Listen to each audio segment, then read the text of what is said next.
Okay. Okay.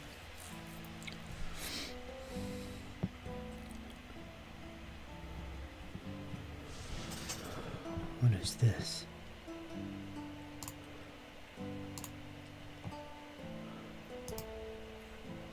Let's delete that.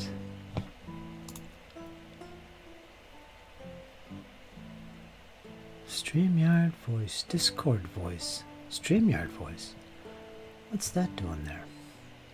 I must have made it visible. Where is it? Ah. StreamYard, there it is. Get that out of there. Alright. Test, test, test.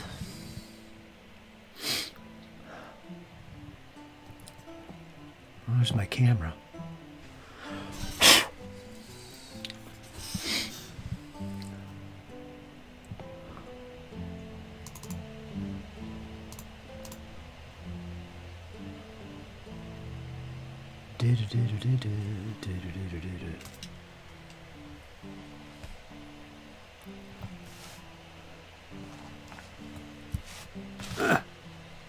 Oh yeah, I got my I don't know if I want to use it. Is it gonna fit here or what? Got this going on. This is nice. It's actually got a spinneroni on the bottom.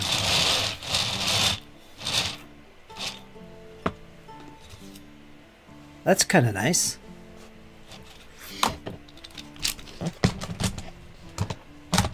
I don't know, can I put that there today?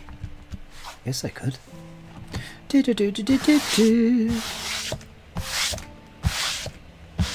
Turnstile, rotating cutting mat, and painting desk.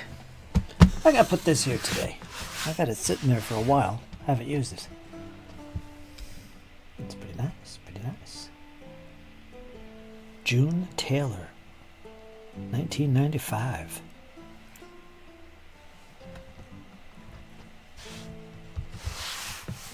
Works for me. Yeah, I'm gonna put that there. It'll help me as I lean into my figure painting here.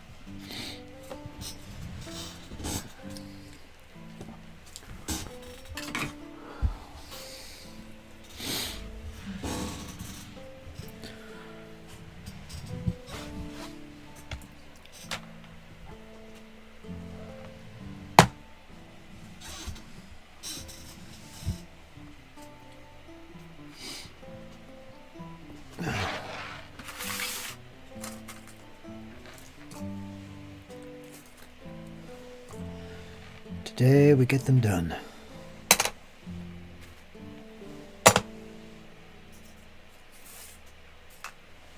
I gotta like 2 things I gotta do on all these guys.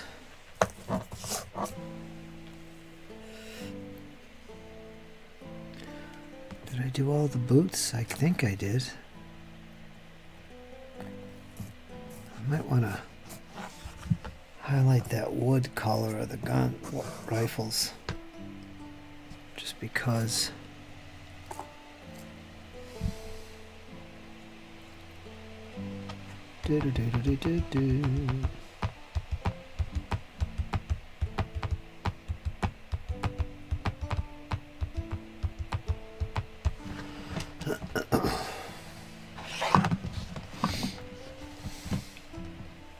So maybe a little more than that.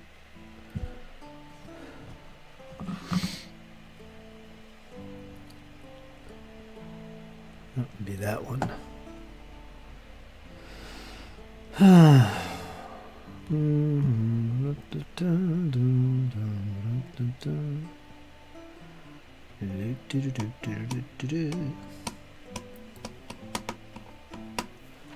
Oh, I can't remember.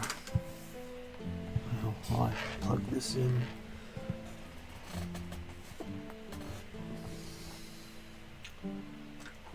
There you go.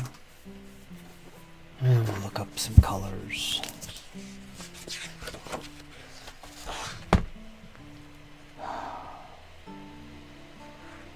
Khaki followed by green-gray.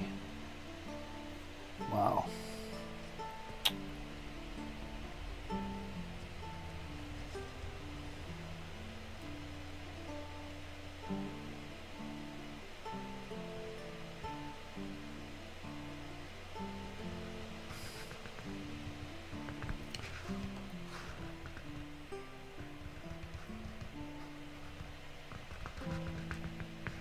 Green-gray.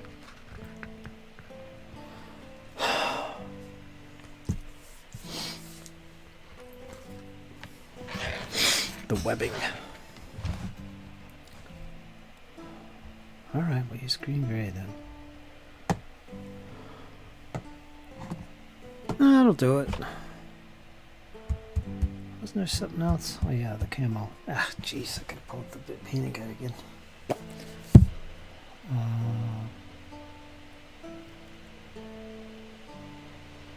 think I'm gonna use khaki for that. You guys have no idea what the heck I'm talking about, do you? What are you ranting on about? Camouflage. Khaki. Gee, Peyton. Americans didn't have camouflage.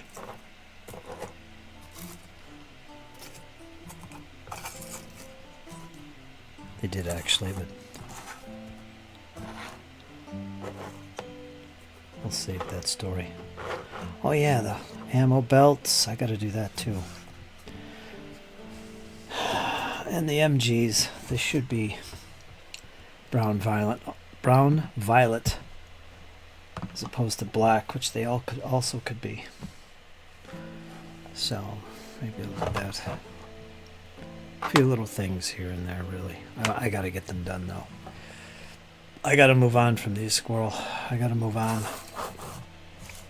so I could get to the wash, which is really gonna motivate me because they always look good when I wash them. And then put them on their bases. Be done with these guys and we'll move on. Little army men. Little army soldiers. I'm playing with my army men.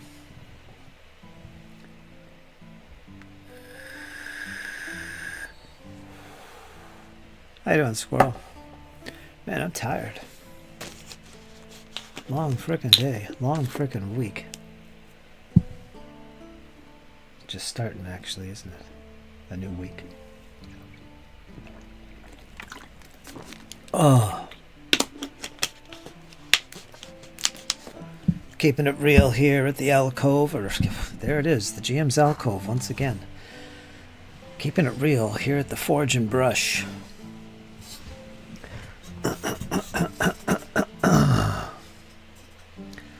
Shaka, shaka, shaka. Let's get the chutzpah going here. Do some rocking and rolling on my cutting board here. I think this was my sister's. She probably was going to use it for cutting fabric or something. That's what I think. But it's perfect for painting. Well, cutting. Cutting is cutting. That looks like an inch. Is that an inch? I bet that's an inch. Millimeters there. Yeah. God, I think it's been about 8 years since I had a new painting palette. Or cutting board. Or whatever you call these things. I don't know. Hobby board. Hobby board. Is that a rock? This one's nice though. It's got a little turnstile on the bottom. So I could spin it around if I want, but I can't do it now because my computer's in the way. But that's a nice little thing. Nice little thingy-majiggy. I'm gonna grab my coffee. Gonna let my goggles heat up. And then we'll get to this. How you been, squirrel? How you been, Zadarock? Haven't seen you past couple days. Figure you're working or busy or doing what you do. Plotting the next big meal. Enjoying the last rays of the sun as we enter this autumn. Sun's starting to head over the horizon a lot quicker. Days are coming short. You can see the angle of the sun is a little bit more distance, closer to the horizon now. Shorter days. Time to celebrate.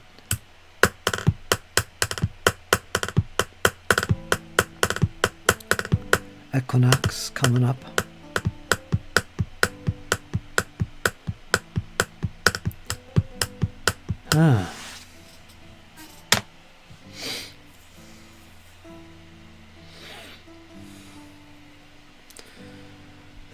Fixed the front step today in front of the other house. Gravel and a nice flagstone. Dropped that in there, made it look all nice. Otherwise didn't do too much today. Kind of laid back.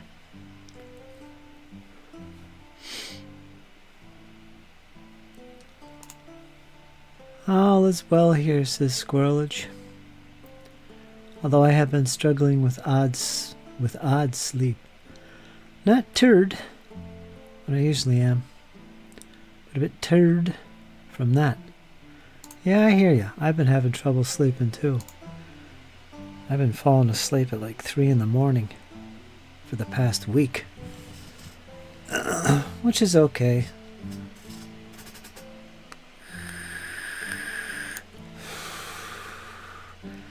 Not too tired, but it's kind of like, yeah, you're just slow. Everything's just slow. Not in the mood to do anything. Tonight's menu, says Zadarok. Get ready for this. Get ready for this, Squirrel. Baked potatoes smothered in mushroom and steak gravy. Ooh, gravy. Ah. That's gonna be good. Baked potatoes, you can't beat them. I've been cutting mine up into little blocks as well as little wedges. I usually heat up some fresh vegetables in the oven, and I cut my potatoes. I cut a little potato up into little cubes, and I mix that in there. I'll heat that on just right in the oven on aluminum foil with a little bit of butter over top and just let it cook. And then I throw the sausage over there on the side, and then eventually I'll mix it all together in there and let it cook a little bit more in the old oven. Get some sourdough bread, a half slice. I don't need much bread. Put that in there and warm it up, bake it up actually. And put a little butter on it, sometimes a little cheese. Then I scoop that out and put it onto my plate there, and right next to it is some fresh tomatoes mixed with some red onion, usually some green pepper. I also bake that in the oven with the potatoes, green onion, mixed vegetables and stuff.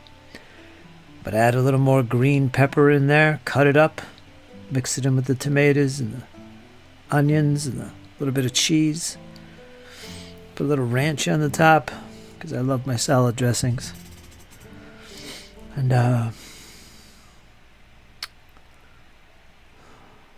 is that it? Yeah, that's pretty much what I just got done eating.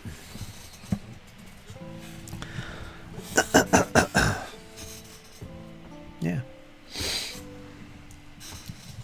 Seems like I'm forgetting something, but I don't know. I don't think so. That's my normal feeding every day.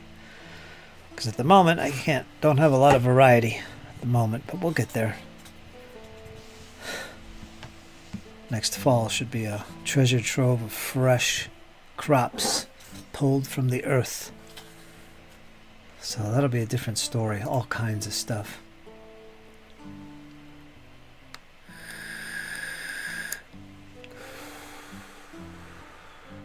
But yeah, I love gravy. I love gravy. Sometimes I'll put that on the potatoes.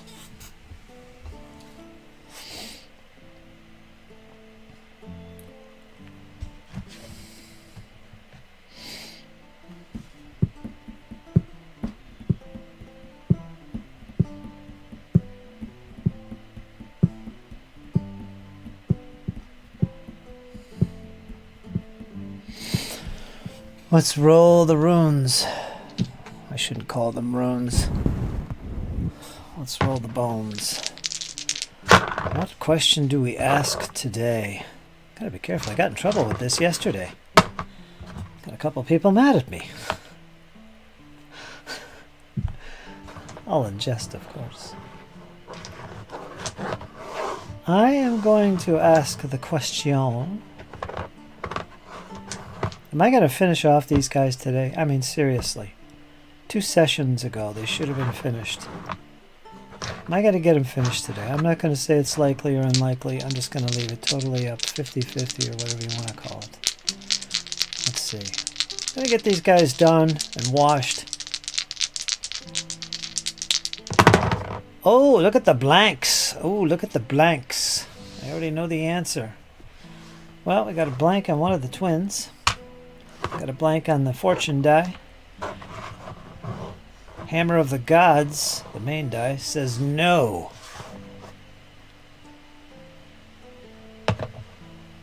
And the other twin says yes. Normally these cross out, but they don't because the Hammer of the Gods always wins ties. This would be a tie. So it's no. I'm not going to be finishing these today, folks. There you go. Let's push on. We'll see. I'm going to have to push hard and break that. We got to break that. We can't have that nonsense. I got to prove the Hammer of the Gods wrong. There'll be something I'll forget. I'll think I got it done, but I'll miss something. I know I will. Because I always do. Do I need this? Brown violet? I don't think so. Oh, let's begin this task. Sadarak, we're going to begin the task. Are you ready? Pure green gray. For all the webbing, backpacks, all that stuff.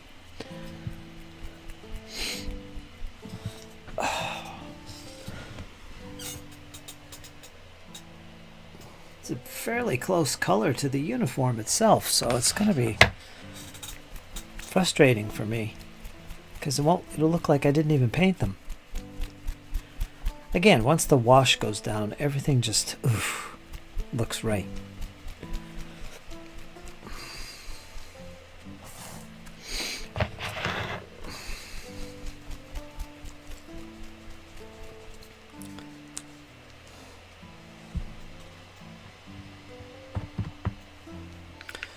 Put a little dab on the old palette. Add a little water to thin it just a little bit.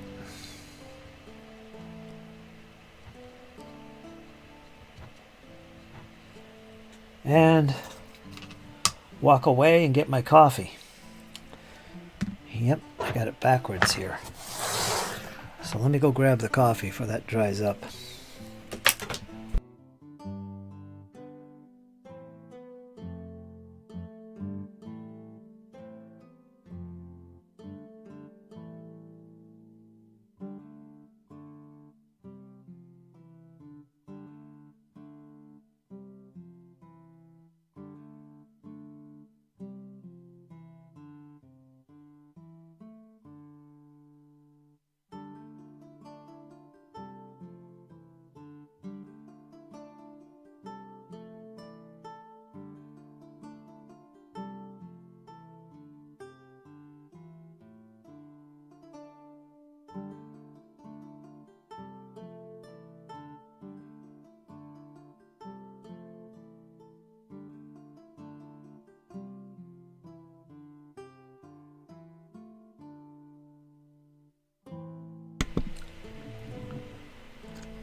Let me put on the Spotify-age.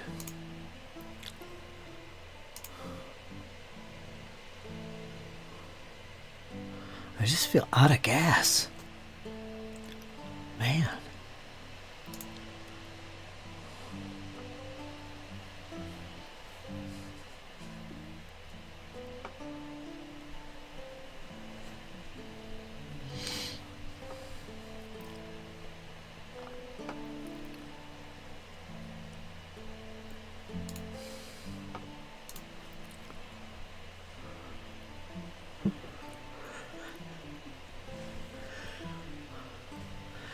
A lot of progress. Yeah, I did. Thanks, Corey. I did. I did, actually. All things considered. I didn't get them done. But, I will today, although the Hammer of the Gods says, no, you won't. You shall not. We'll have to see. My share chimes in. Fritz doesn't need any more taters. Okay? No more taters, Corey. They're so small, says Corey. They look like little raisins. They should be 5-color basic and done. I don't know how many colors I'm painting these guys. I see 1, 2, 3...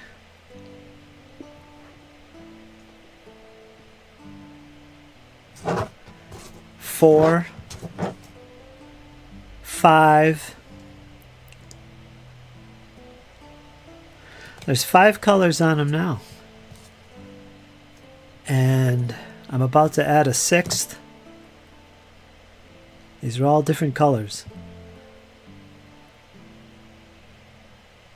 Yeah, that's about 6 colors.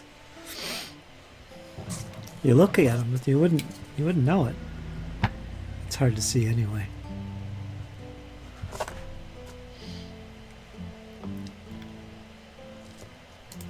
I'm tempted to try a platoon myself, just to see what a super basic paint job looks like. A super basic paint job. That's pretty much what I'm doing. No frills.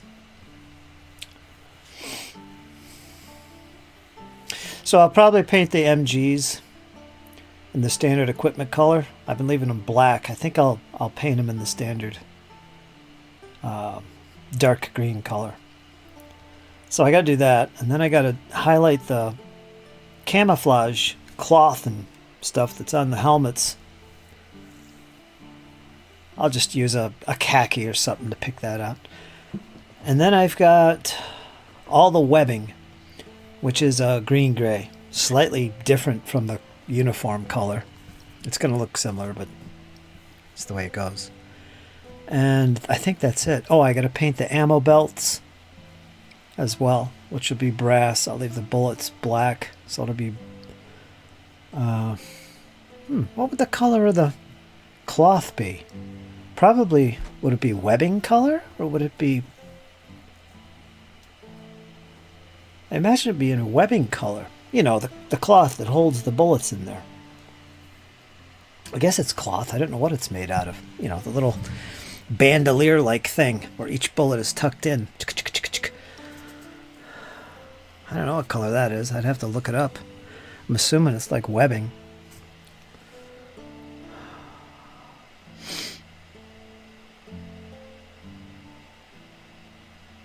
And that's it. That's all I got to do. And then we're just going to set them aside and give them a wash. And then we'll put them on their bases. And then we'll do the spackling. Wash that. So it's a few more days' work. And this is why I won't be done today. So maybe that's what the Hammer of the Gods means. I did say I'd get us all the way up to washing them. So... to me, that would be done. I have 28s, and I find I don't like assembling World War II 28s with their fiddly bits. I don't mind it. If you're talking about the Warlord minis, I don't mind it. I just enjoy 28s just much more. Squirrel enjoys the 15. He gets a lot of fun out of that. He does a lot of... I wouldn't say converting, but he does a lot of terrain and extra things in that scale. So that's he enjoys that. In the same way, I like to do the 28s. I don't enjoy the 15s. Probably because they're harder to see and I'm not as satisfied with them. I mean, again, basic paint job here. A basic paint job on 15s, to me, doesn't look as impressive. It's not as interesting. Whereas a basic paint job on 28s is more interesting to me. It actually looks better to me because you can see things, for one. I don't know. I don't know. I do know one thing. That's blurry. Let's turn off autofocus. Hate it. See if we can't get that clearer.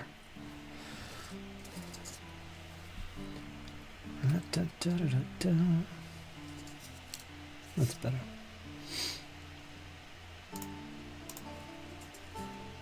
But once they're all done, I could say it's pretty satisfying. Just looking at them, they look pretty good.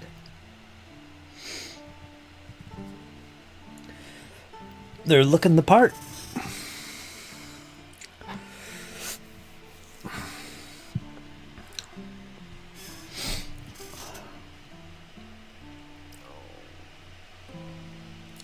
I guess it depends on how good your eyes are.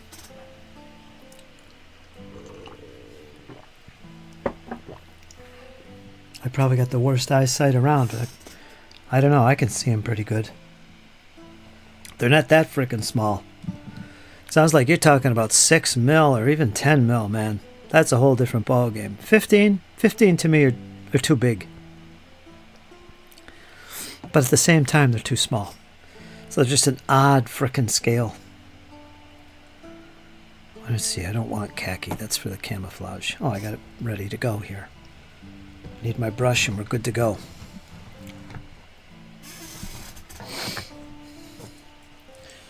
And I need my little helmet.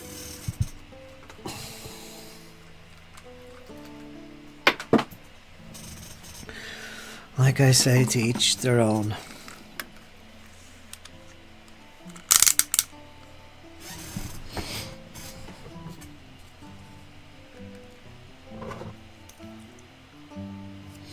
I mean, if you took your time and did this properly, these would look great, man. They'd be excellent.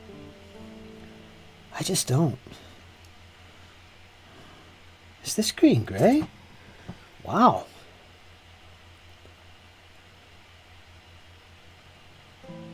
It's brighter than I thought it was.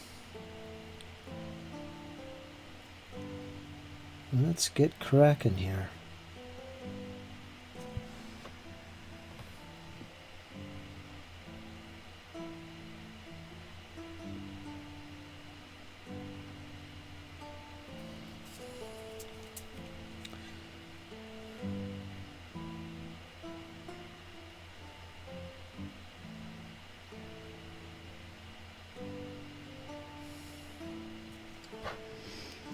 Well,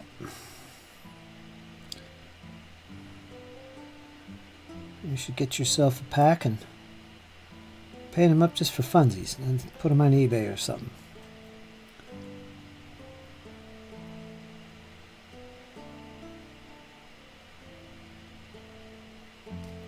That's what I do.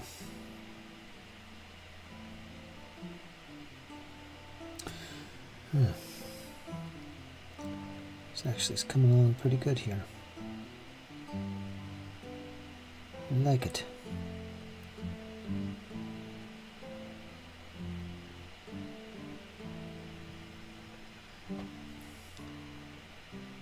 You know what? I'm starting to think that Hammer of the Gods is right. I won't finish these today because there is a lot of webbing.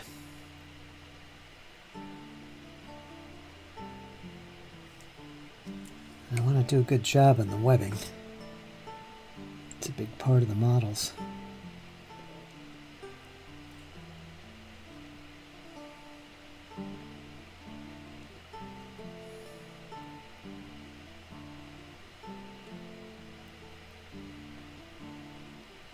Let's see how this guy turns out.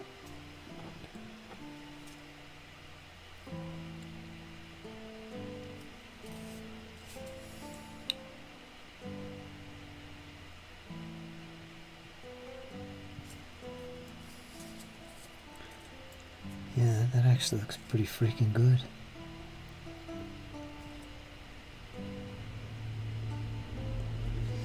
There's all kinds of webbing on these guys.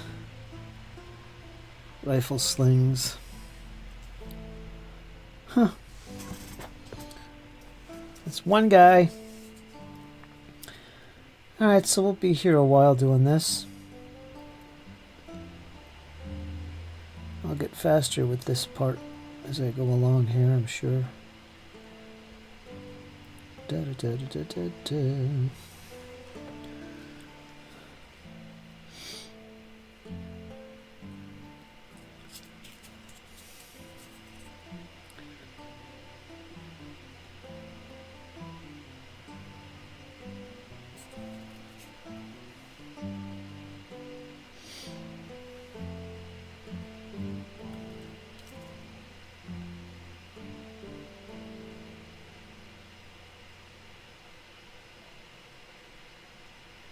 Victorialis.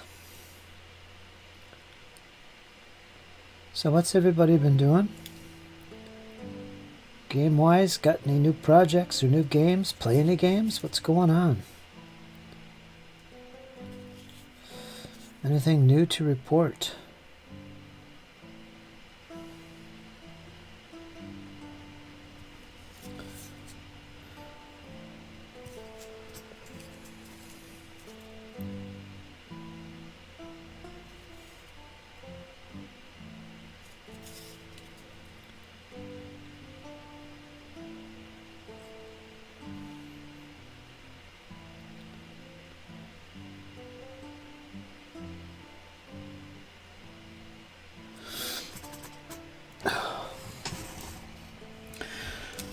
Let's see, what could I talk about? Game-wise, I can talk about some role-playing stuff. Some observations, among other things. Some interesting observations for myself.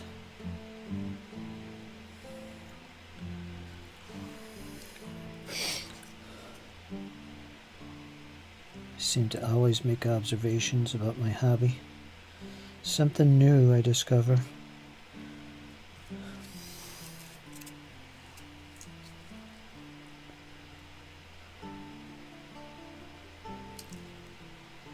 Yeah, it's coming out pretty good. I like this.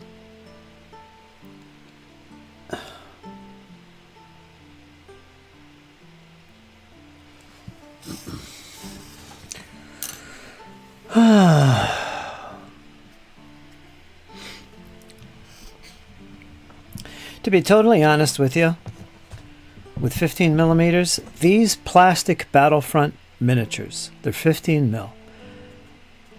I'm a fan of Battlefront miniatures because they tend to be chunky and crispy and relatively easy to paint. They have good detail on them. So to me, these are a higher quality 15 millimeter figure. They're a little bit bigger. That said, these plastics, although the posing and the details are crisp and detailed for the most part, as is typical with plastic miniatures, you do get these spaces where there's just flat surface, where there shouldn't be a flat surface. Like the arm that's tucked behind the gun. There might be this big gap between his inner forearm and his torso that's just flat plastic. Like, what is that? That seems to be a plague with a lot of plastic miniatures. I've seen it with Warlord. I've seen it with Airfix. It's just the nature of the way they're molded, I guess, or the way they're sculpting it. I don't think it's the sculpting. Could be. I don't know. But it's a thing. And because of that, it makes painting a little bit more challenging and somewhat less exciting for me. I don't like that. There's some spots that are on here on these figures, which is a shame because the figures are so well detailed. They would rival a 28 mil figure, some of these guys. Honestly. But that said, I do not prefer painting even a detailed 15 millimeter scale figure. It's just too small for me. Not because I can't see them, it's just that the surface is too small for me to enjoy the painting process. So it has a lot to do with just the size and the painting. It's not as enjoyable. Technically, it's quicker. It tends to be, especially if you're painting basics. because there's less surface to put paint on, so it's a little faster. But still, that's not why I paint. I don't paint because it's faster. I paint because I enjoy the process. So that's my take on these specific 15 millimeter figures. Okay? That's for Corey. That's my take.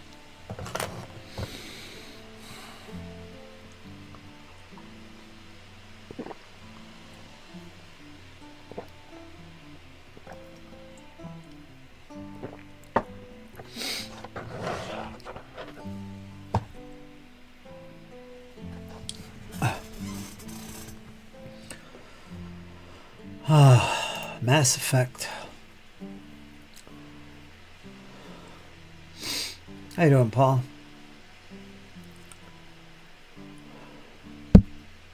Congratulations. The flattening does not happen with the new standard established by Victrix. Yeah? Are they doing 15 mil? I've seen it on 20 mils and 15s. I guess, I don't know. I've never seen it on a 28 millimeter plastic. I guess it's possible. Squirrel's chiming in here. I've got jotting down sporadic ideas concerning some of the races in the collaborative setting that is currently being created by him and his fellows there. One more gathering and the third age, the final age, will be finished. What happens next? What happens next? Because this is like a game right now. I guess you sit and you start playing in it? Is that what it is? I'm sure.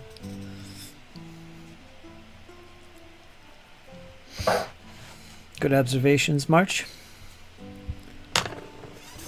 I guess I've seen it on 28s, or have I? I don't know. I just don't remember. I love 28 mil, plastics or otherwise. I've painted. My only experience though is Warlord games and Perry miniatures, and I think you see it more often with the smaller figures for whatever reason. Because I know the bigger figures, you get that too occasionally, like under the arm or somewhere that just, doesn't need detail, or maybe. That's what it seems like to me. If I understand what you were saying, Perry has it. At least older American Civil War figures of theirs. Could be. I've done their Zouaves, plastics. I did some of their Napoleonics.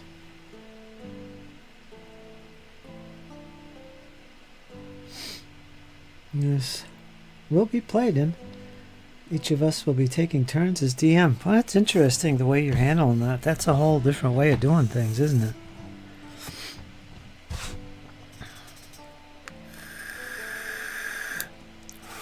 it?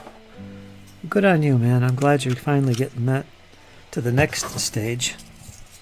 Although I'm sure you're enjoying this process currently. Just as much.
I mean, don't get me wrong, it's not a major issue here. I forgot to paint something there.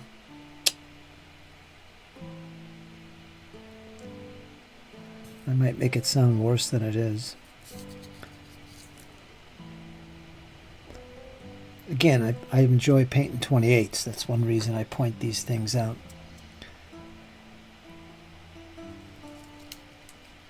Oh, I forgot to paint his hand. What's going on here?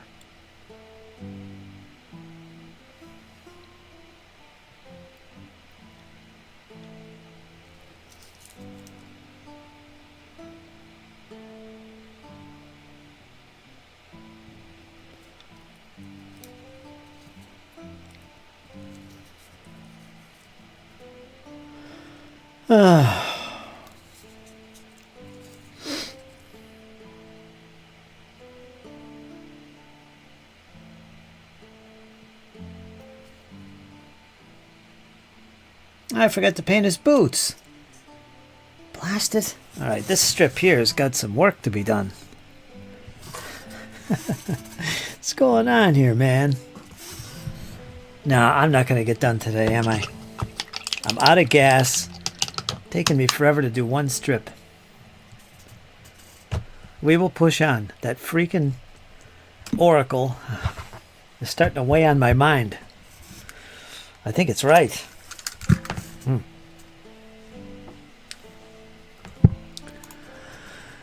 There are passages where the side of the face transitions into the hair incorrectly. Ditto the bedrolls transitioning to other details. That's a good word to use. Transitioning. For the models, that is. Yeah, that's what it is.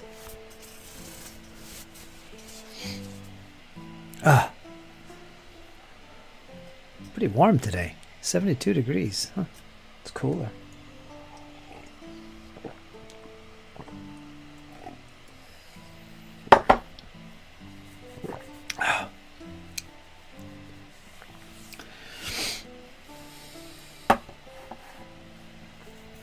So I've decided, well, I just do not like classes and levels in my games. As much as I try, I just cannot get over that. This has been an issue for me for years. And I love old school D&D. But I was thinking about that the other day, and when I think of a game like Hyperborea, I absolutely love Hyperborea, and it's mainly because of two things. One, it's got that nostalgia of old school Gygaxian first edition. Yes, it's class and level, it sucks, but so does first edition AD&D. So, but then the second thing is it's got this amazing setting with everything sword and sorcery you could pull from literature, including Lovecraft. And that's the biggest reason I love it. I'm at the point now where I don't think I'm ever going to play a class level based game ever again, with few exceptions, one being Hyperborea. That's it. So frustrating. There's so many problems I have with it. I'm not going to get into it. It's not my thing, I guess. Well, I know.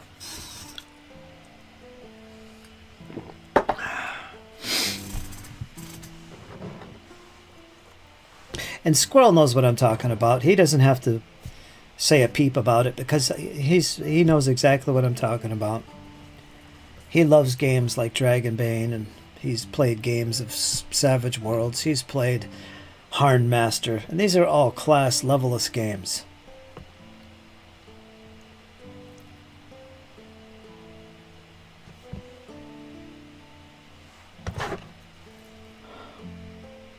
And I'm the same way.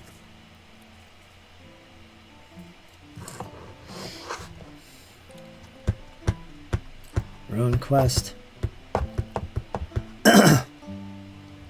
It's like there's so many problems with class and level. I mean, that's the reason we have roll. No, actually, I take that back. Rollmaster has classes and levels. That's the reason we have Hard Master. There you go. The thing is, with class and level games, they are fun. It is enjoyable. It is gamey.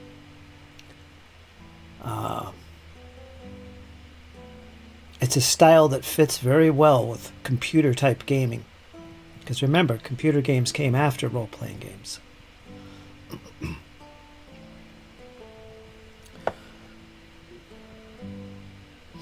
But I prefer that nice gradual progression with skills. You know, you just gain a little bit better in a skill. Not this, you gain a level and all of a sudden you're flooded with all kinds of new abilities that just suddenly happen.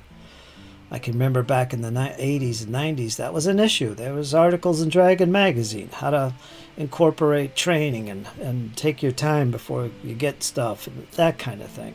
Because nobody liked that. That's always an issue. But it's convenient. It's nice, right? Gives you something to shoot for. But what it also does is it creates a meta way of thinking when you play the game. Oh, I'm almost a few more experience points and I'll be level 6. It's coming, level 6. Yeah, then I'm going to get this ability. See, it promotes this way of thinking both during the game and between games. And that's because of how it works. The level system brings this out of you. That sucks. I don't want to be talking meta. One more level and I get this new feat combination. So, yeah, that's an issue, right? With levels. It also has a way of creating superheroes. Like one of the strange things that's happened in the past 30 years, I don't know if it's strange, but it's a natural result thereof, where designers have more and more are giving more to each class when you go up in a level. You get more with each level gain. Look at Pathfinder first, and then 2nd edition. Compare that with 1st and 2nd edition AD&D, where you had, very specific things that you gained every level, usually because of class, and it was just a few things. Now it's like, oh my God, you get this feat, you get this feat every couple levels, and then you get skill points to put where you want.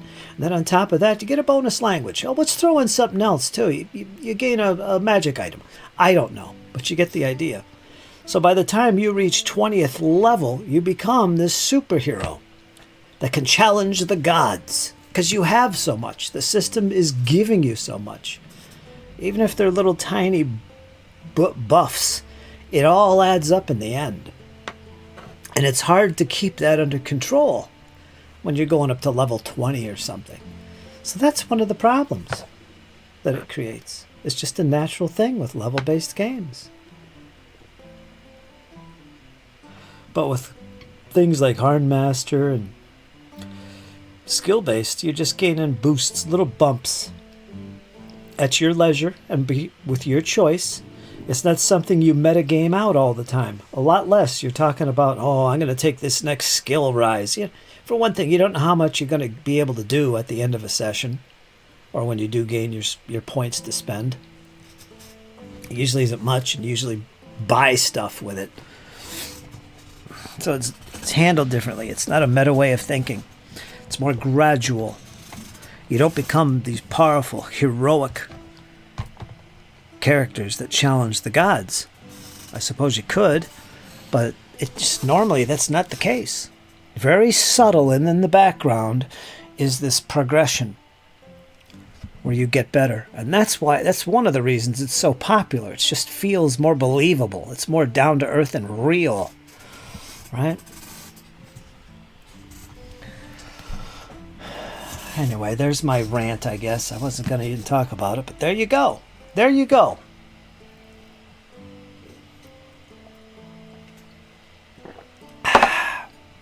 I'm getting old and grumpy. Isn't RuneQuest skill-based instead of class-based? It's skill-based. It's based on the basic role-play system that Chaosium has, the BRP system, which essentially has its basis in RuneQuest. And it's a skill-based system. No classes, although depending on the game, there is archetypes. There's no classes. There's no levels. You get good in something as you succeed with something. So if you're in a game and you're successful using a skill, you put a check mark on it. So at the end of the session, you make another roll to see if you go up. That's typically how it works. Not always, but it's very similar to that. So any skill that you use a lot and successfully with, you might get better at the end of the session. Pretty cool, right? Gradual, makes sense.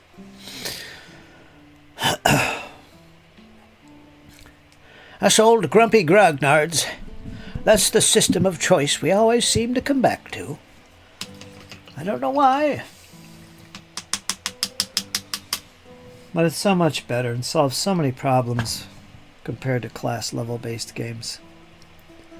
In my opinion. Class and level's fun. It has its merits. But again, it promotes meta-thinking and metagaming, if you ask me. And that makes me so angry. So angry.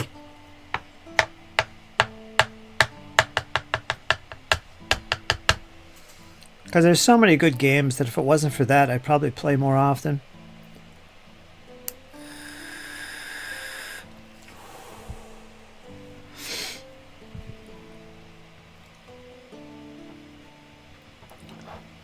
Just get tired of that.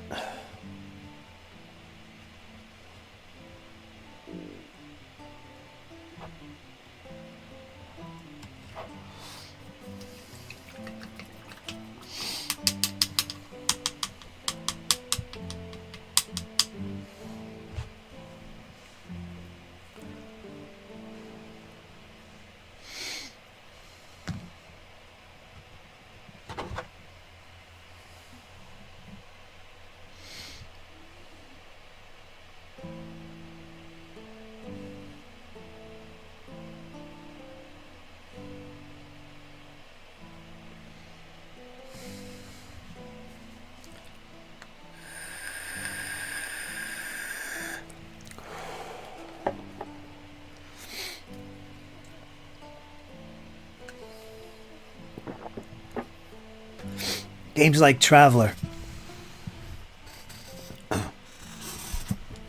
Traveler's a funny one, though. I gotta admit. Original Traveler. I think it's Original Traveler, if I remember.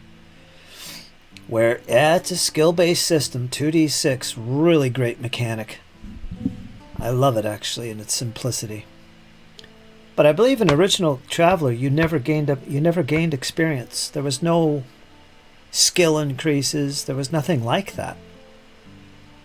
You only ever gained equipment and credits. That's the whole focus of the game, was things.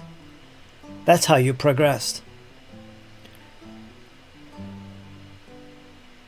I believe Mongoose Traveler has it where you gain, you can improve your skills and improve your abilities with experience gain, which I actually prefer. That fits, in my mind, it fits a longer running campaign anyway. I don't want just stuff, come on.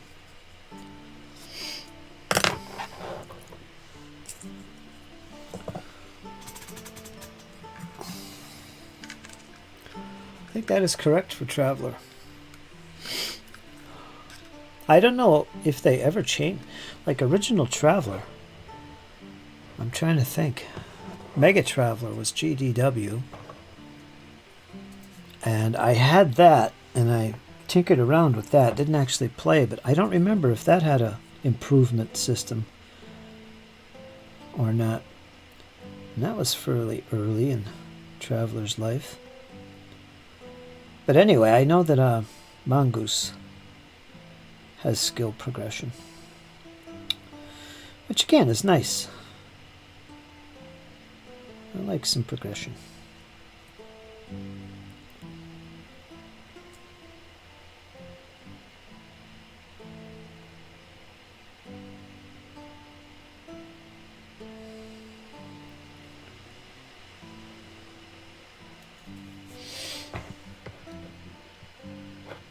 I love Traveler. I've never really sat... Oh, I did. I played once. A friend of mine ran it, and it was Mongoose Traveler. And it was like, oh my God, where has this system been all my life?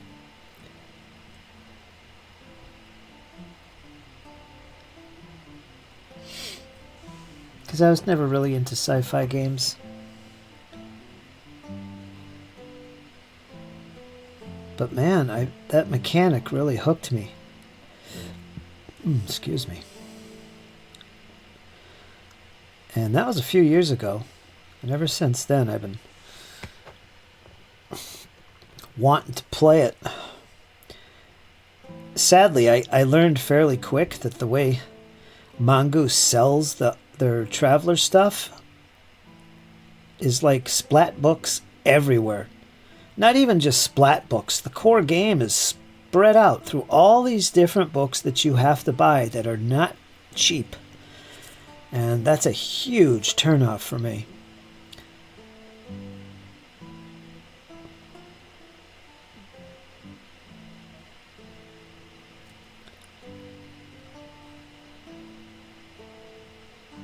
It's the only thing.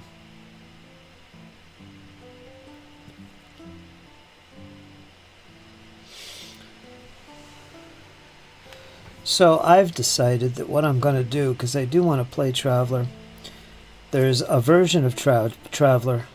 If you don't know, Mongoose owns the OGL version of Traveler, so people can actually base and create their own games using the Mongoose, I think it's the first edition, I don't know, of Traveler. And there's a couple alternate versions of Traveler out there using their OGL. And one of them is called Cepheus. And there's a couple different companies that have products named Cepheus, which are essentially the 2D6 system and skills and so on and so forth. And one of them, well, both of them actually, make a sci-fi version, which is essentially Traveler. I mean, it's Traveler. It's totally interchangeable with all products put out by Mongoose. And the good thing about that, there's one company, they make Cepheus Ultimate or whatever it's called, among other things. And the good thing about that is it puts all the rules for ships, equipment, making your own campaign, alternate races, everything in this one pretty big book. But it's all contained in one book, which is my complaint with Mongoose. They got all their core rules and whatnot spread across the galaxy, we'll say. And it's expensive and it's difficult to run and learn the game for me. So I decided, well, you know what I'm going to do? I'm going to go with this Cepheus Ultimate here, and I'm going to do that. And I'll probably run something like the Spinward Marches campaign, and I'll just use Cepheus, and I could do that, and that would be fine. Everything would be beautiful. It's essentially Traveler. Tweaked here and there, but essentially Traveler.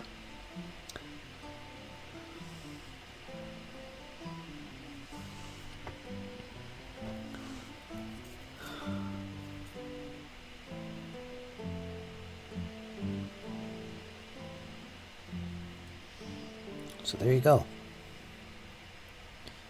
You know my evil plans.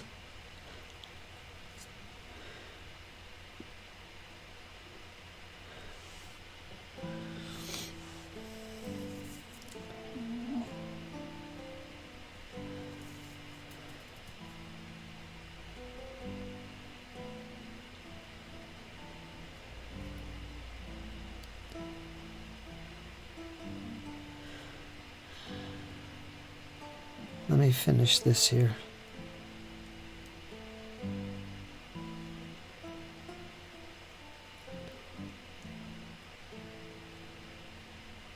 So what do you guys think about that? Am I being smart? Am I being stupid? Am I being new school? New school uncool?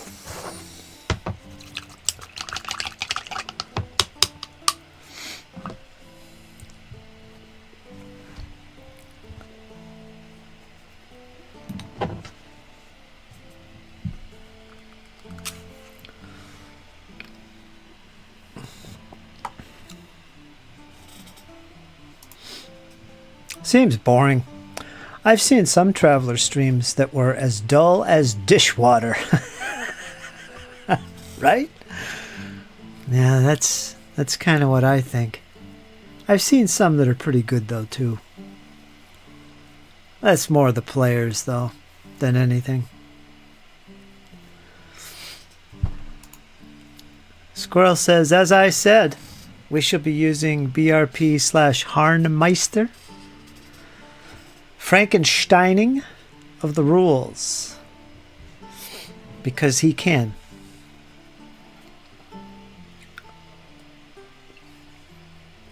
And I think that's a grand idea. So Squirrel's keeping it within that classless, level-less system. And BRP is the way to go. That's like, I'd say BRP is like, well, RuneQuest, really. But the system is known as BRP. That system is like the one everybody turns to when it comes to a system like I'm describing here. Skill-based, no class, no level. That's it. And almost all of Chaosium's games are pretty much like that. They're all based on BRP. They got BRP. They've got the Call of Cthulhu line and its spin-offs. The Rivers of London is one of them. Another spin-off of that would be what's that one?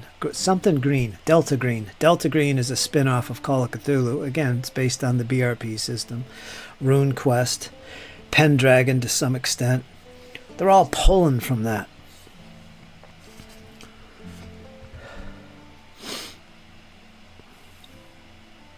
Savage Worlds is extremely unique.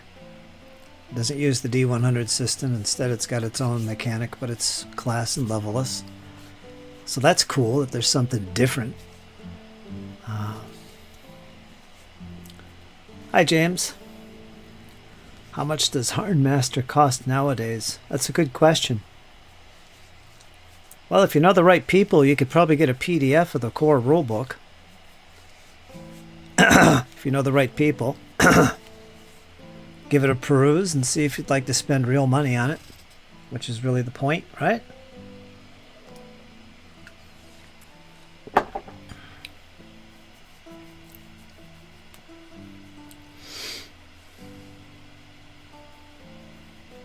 My goal at this stage in my life is to play a campaign, particularly with fantasy, which is my favorite, of course. To play a campaign that's long-term. It's all about sandbox and emergent gameplay. Not a storytelling game, not a railroad module adventure path style game. I want to play an open-ended sandbox and create stuff as we go and just see what becomes and keep it going for years to come. Players come, players go. That's what I want to do. That's my dream campaign. I've never done that. And this is something that old schoolers from back in the 80s and the 70s, that's what they did. That's how they played normally. Remember D&D Basic going all the way up to level 36? Whoever did that? I'm sure people did, but that was like a dream, man. And you're playing with the same character for decades? That would be so awesome. I've never done that. That's what I want to do. So I'm really hyper focused on that. Whether it's Hyperborea or the Broken Empires or whatever I'm playing.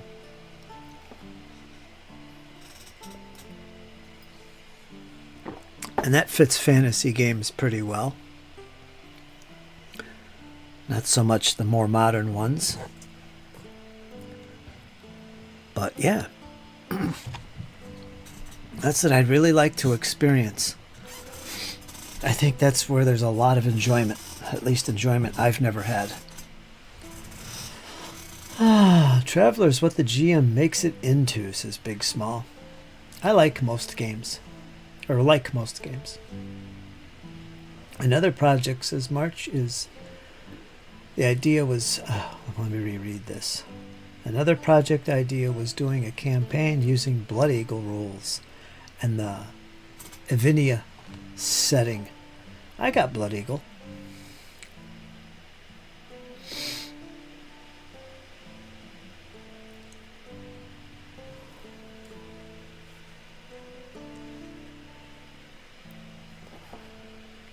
The original edition. I think they made a new one. The League of Gentlemanly Wargamers, or whatever they were called. Hardmaster print with PDF is $60. That's with the print. How long has Hardmaster been around, Squirrel? When was that first published? And for that matter, what came first? Harn World or Harn Master? Didn't they used to make Space Master?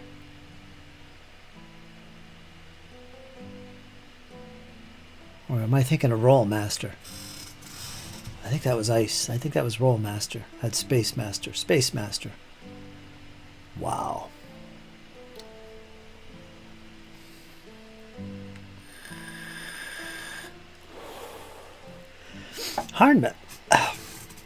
Roll Master's another odd game. I mean, it's just as old as AD&D First Edition, if not older. And it's a game that has class and level, but it doesn't feel like a class level type of game. At least it didn't to me. I've never really played it, but I had all the books. I used to read that. It just didn't seem like it was a typical class level game to me. And to this day, I still make the error that, oh, that's a classless game. No, it's not. That's got levels in it. 1986, Harn World. 1984, I think.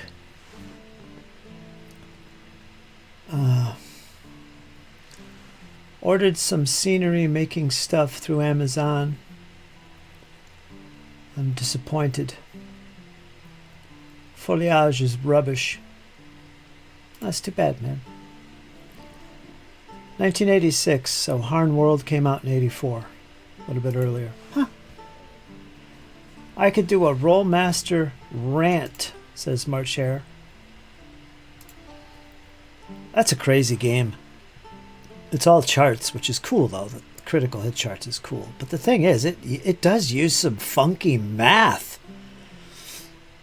I mean, wow, you don't expect to use some of this math in a game. Still pretty basic math, but still, really? You're going to break out algebra calculations here? In a game session? That always struck me as odd. That was a huge turnoff. I said, you know, this is way going the end of crunch. Too far for me liking. So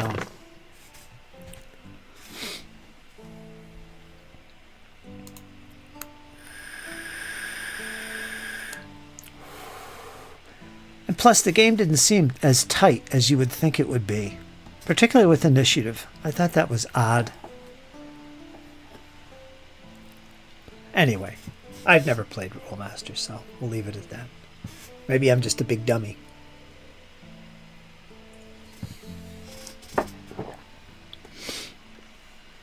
But yeah, Hardmaster is an oldie and a goodie. I played a little bit of that with Squirrel. First time ever. Here in the chats. I'd play that. I would play Hardmaster. I probably wouldn't run it because I'd have other things that I'd want to run and focus on. But yeah, I would play in Hardmaster. My summary of Rollmaster. Some good ideas, poorly executed. I agree.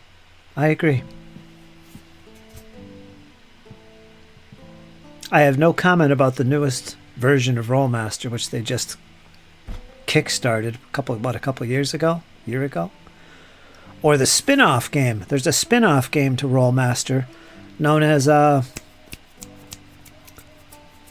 Dark Master, it's called, or something like that. It's kind of like a hodgepodge of MERP, or MERPs, and Rollmaster. It's got some good takes on the genre of fantasy gaming, but yeah, I don't know about the newest version of it. Never seen it.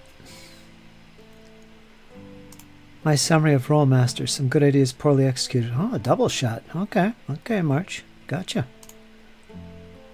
Notes have been taken. Rollmaster is like cutting your teeth on granite. There you go. Well said, Squirrel. On granite. Arr. Yeah. That's it. Against the Dark Master. What do you think about Against the Dark Master? I think that's got some really good ideas. I think I got the free version of it somewhere. I thought it was pretty cool. But I don't know, for whatever reason I didn't. I think it felt limiting to me, because it's all based around this same concept of, you know, the Dark Master. I don't know. Maybe that's a good thing, though. I don't know. Maybe the mechanics weren't like I was thinking. I don't know. But I remember it being pretty cool, and I considered playing it at one stage. But again, I think it has levels, because Rollmaster does, so it doesn't pull me. Against the Dark Master is actually decent. Yeah, there you go. Here, Squirrel, I never asked you this before. What is your thoughts on Hyperborea? Second edition or third, doesn't matter. What's your thoughts? Because you actually put a lot of time into playing that game. So you read it up, went through at least one module. You were going to do this. I don't know how far you got into it, but you were in it deep. Hyperborea. What's your thought on that? Any edition. It's all the same anyway.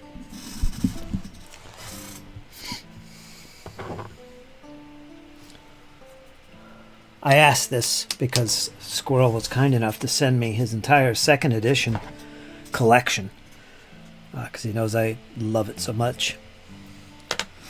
So he had that. And I got all those little notes that he was taking when he was going to run that one adventure there. So he was into it deep. I'm curious, because he doesn't play that anymore. It's not his thing. And Hyperborea is a level-based game based on AD&D, first edition. So there is that too. So let's see what the Squirrel has to say. You take your time, Squirrel. Hurry up. That kid.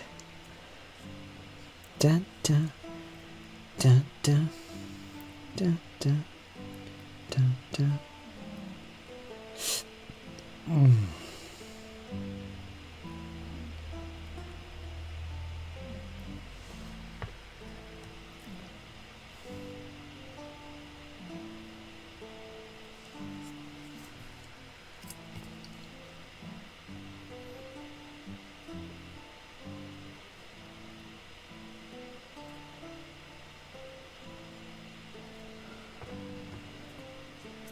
Let me finish this one guy, and we'll get into it.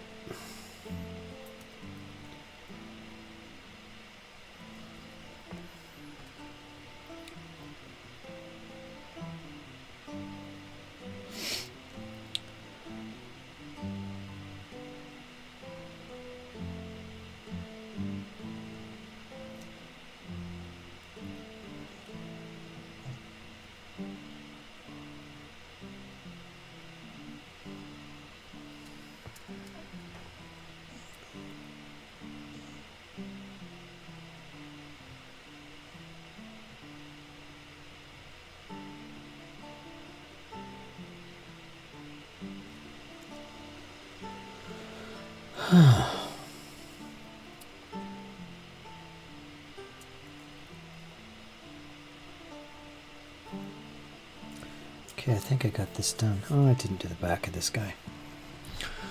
To scratch the old school sword and sorcery itch, top notch, high recommendation. Alright, that's Hyperborea right there. Rollmaster is like cutting your teeth on granite.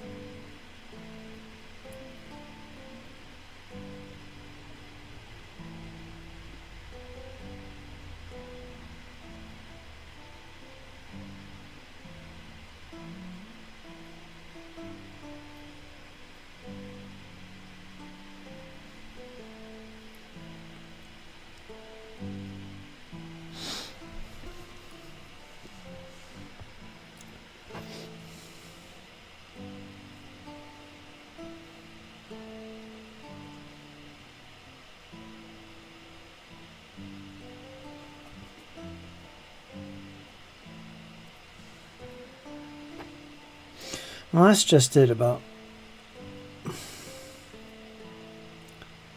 Hyperborea. It's sword and sorcery, it's not fantasy. Although you could call sword and sorcery a subgenre. I wouldn't. I think it's its own genre. That's just me, though.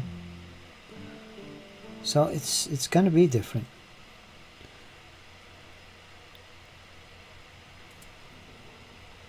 And Hyperborea is very much a sword and sorcery game.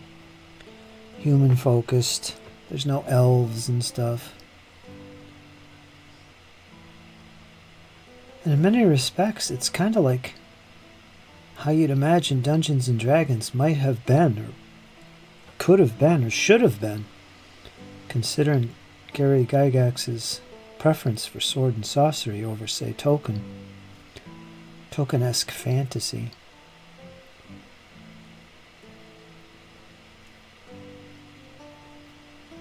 It just has that feel about it, like, this is Gary's game, really.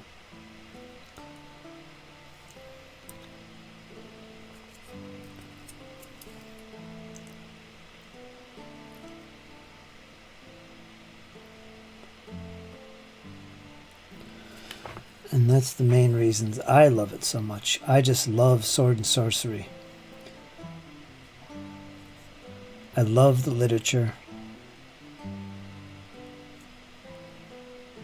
So any game that deals with that is right up my alley. That's my thing. I like that.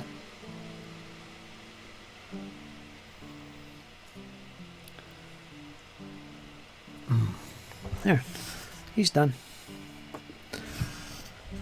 Yep, this is going to take forever.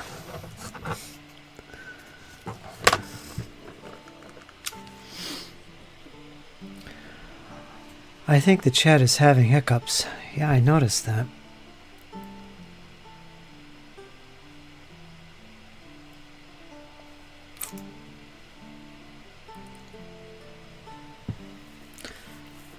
We just passed through a weird timeline hitch.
Hyperborea Indoor Hackmaster 5th edition, which is actually the 2nd edition.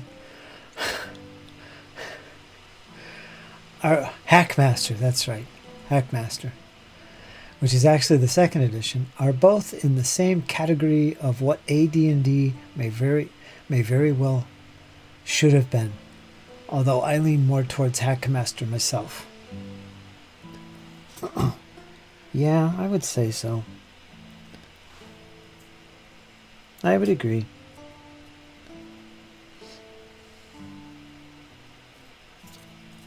Nobody takes Hackmaster serious. That was its big thing.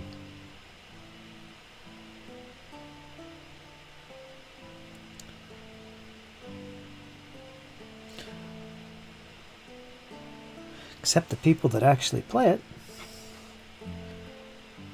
It is a crunchy game.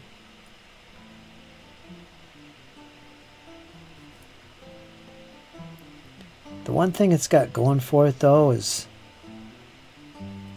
the comics and the writing for it.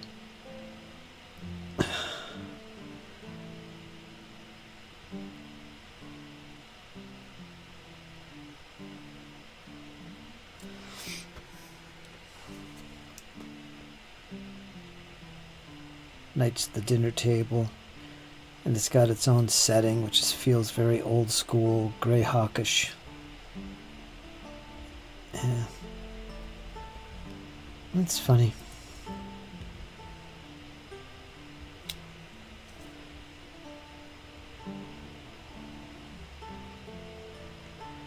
But it's a very crunchy game.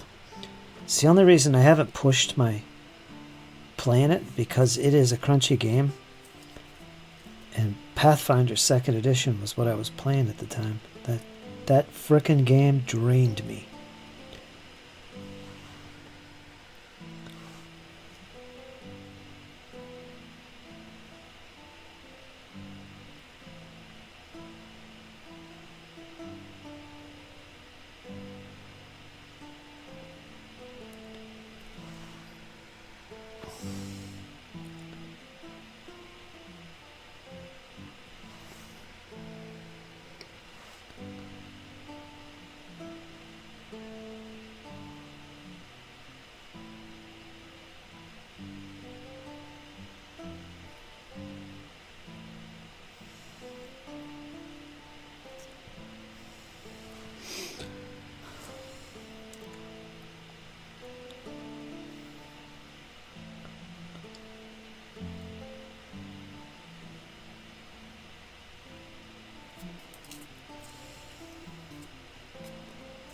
What happened there?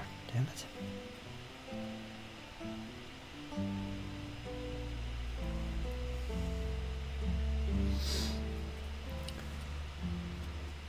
I don't have Hackmaster, but I heard it's really actually quite good. Oh, it's very good. It's especially if you're a fan of AD&D, it feels like, wow, this is what AD&D 2nd edition would be. It really has that vibe. If you know anything about 1st edition AD&D, the thing that impressed me the most about it is one of the most standout features of Hackmaster 2/5e, and that is, I want to use the word initiative, the way initiative works, or rather the way turns progress in combat. It uses this second by second sequence. There's no end or beginning. When a combat begins, you just start counting down seconds, and it just keeps going this way. There's no turns. But there's a logic to this system, and that logic comes from 1st edition AD&D, where you had turns, and you had rounds, and you had segments. Remember segments? Remember those freaking segments. And the funky way initiative was rolled on the dice. It's funky and weird and counterintuitive, but at the same time, 1st edition AD&D was brilliant.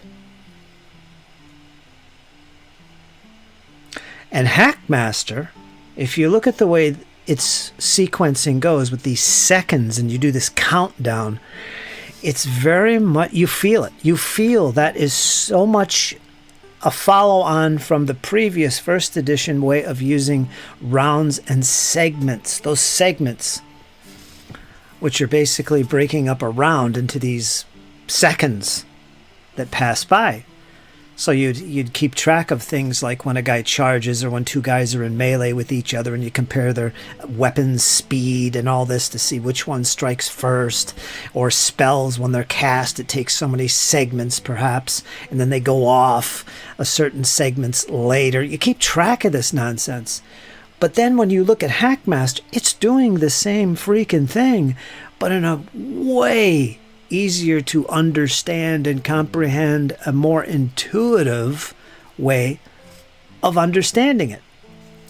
It's brilliant what Hackmaster has done with that original theory or system or mechanic. It's great. And you see the connection. And that's what struck me the most when I was reading Hackmaster. Was that it really felt like a follow-up to first edition Gary Gygax's AD&D.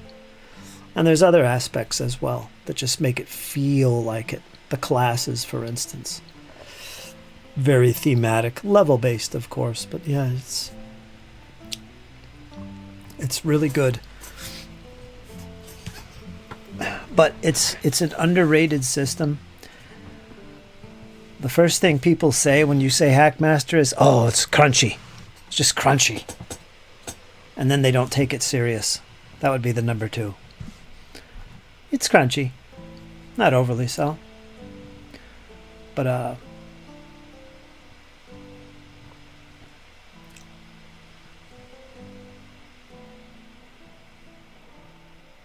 don't know why people don't take it serious, though, honestly. Because of the Knights at the Dinner Table, I guess. But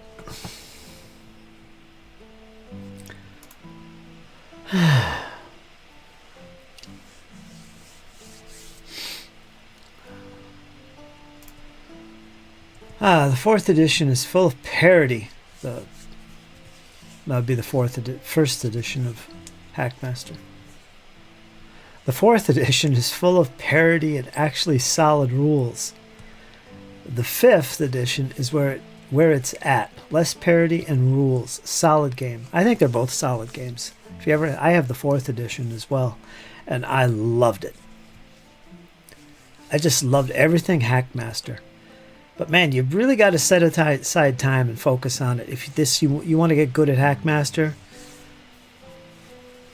it's not something for a casual player. I guess it could be, but I think if you really want to enjoy the system, and really, who wouldn't? It's so worth it. The art.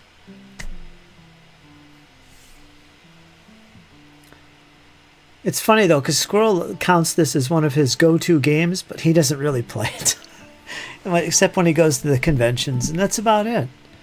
It's not like something he sits and this is my game and this is what I'm going to freaking play. Because he knows it's a demanding biatch. I think. I feel the same way. I'm kind of like, well, okay, but, then there's this. And I don't know what it is that keeps me from saying, this game is gold. Why don't I just play this? I don't know. I really don't. Is it the crunch? Or just in my head, it just doesn't feel serious enough? I don't know. It's a funny one. Been around forever.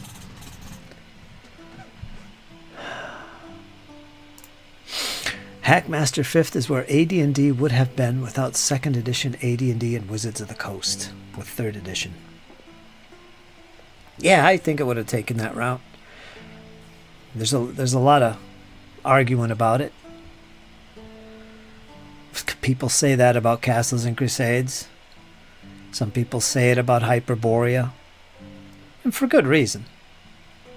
And of course, Hackmaster. The true 2nd edition of the game. Everyone argues this stuff. Maybe they can't get past G- Gary's World. Yeah. So you know what we're talking about. The comics were a big thing for me back in the 90s.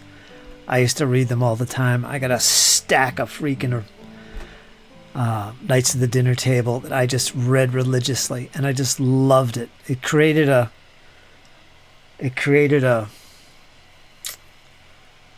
I mean, it's what I did. I would play D&D at the time, 3rd edition at the time, and get into these D20 products. It's what I did, and I had my friends, and we were nerds, and we did this, played board games once a month, and did an AD&D or D&D 3rd edition every other week. And then we had this magazine, this comic book called Knights of the Dinner Table to just keep us occupied. And it's just what a perfect nerd life it was back then. And like so many other people, I was fascinated by the fact that these guys in the comic were playing this game, which was kind of like a parody of AD&D, called Hackmaster, and all the meta talk and all that you'd think would be going on at the table. That's what they did at the Knights of the Dinner Table, and I loved it. So of course, when they come out with Hackmaster, I had to buy every freaking book because this is what they were doing in the comic. But even then, it wasn't my game of choice. I don't know why. It was awesome. And back then, in that edition, the 1st/4th edition of Hackmaster, it really was a parody. You could see it. Like Squirrel says, a solid game. It worked. It was more like AD&D 1st edition, actually. In all ways, it was AD&D. But they had all this parody stuff, because it was in the comic and everything. But that's what made it so appealing to me, because I was into the whole comic. But if you weren't, you certainly wouldn't take the game serious at all, or even consider it. What is this? Hackmaster? That's just silliness.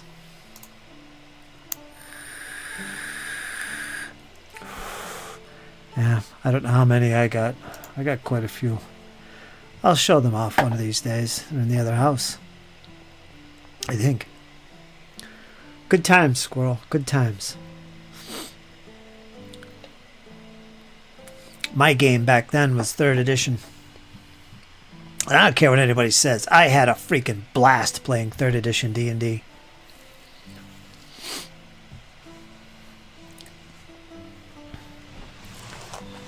Bit on the crunch side, but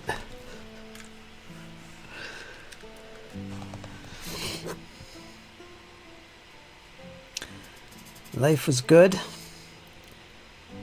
I was just fascinated by this notion of the D20 system. That was so awesome. Everybody was making all these crazy books and games and products based on D&D. Called the D20 system, and it was just an awesome time back then. I was buying everything.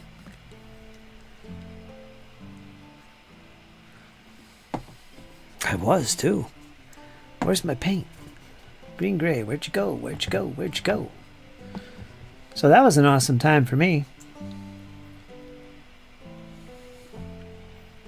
Where's my green gray? Is this it? There it is. Believe it or not, from what I understood, the parody in Hackmaster 4th, or 1st edition, was to avoid litigation from Wizards of the Coast. Kenzer Co. shared the TSR license for a short time. That makes sense then. I think you're right.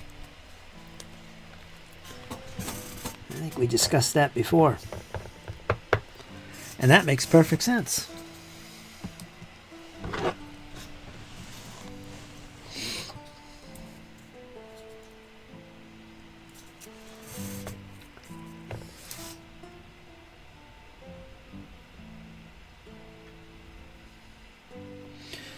But all in all, it's good times.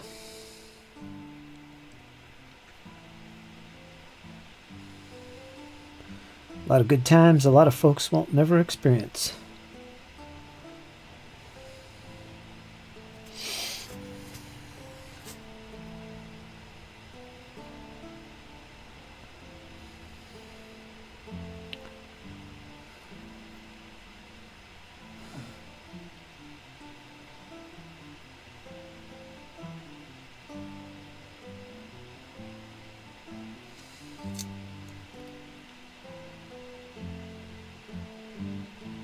All right, that's another one done.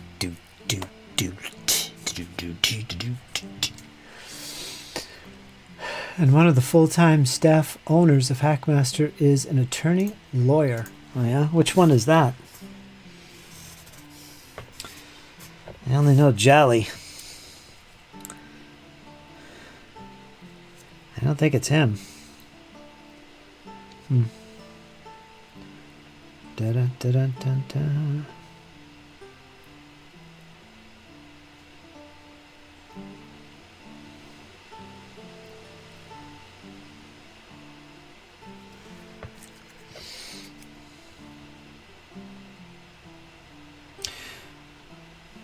Would you call that your convention game, Squirrel? I think you're always playing it at the cons. You hang out with those guys. Which is cool. That works, right? You're getting your fix for Hackmaster. That's kind of cool.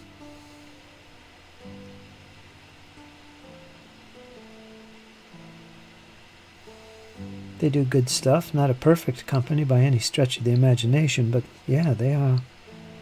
They do some cool stuff.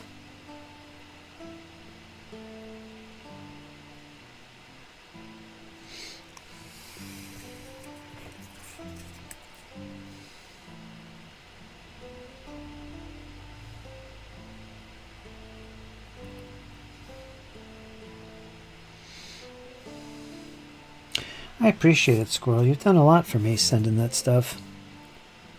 I'll always point that out on my streams. I kind of feel guilty. You're making me feel guilty, man. I better break out Hackmaster now.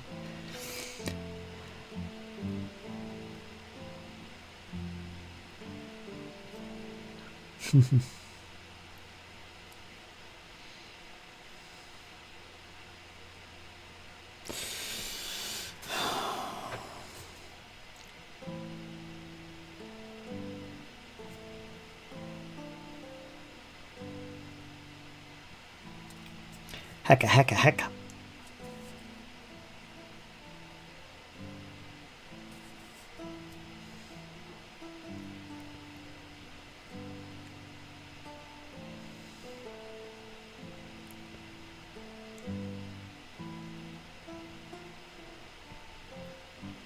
You think you'll ever play Hackmaster?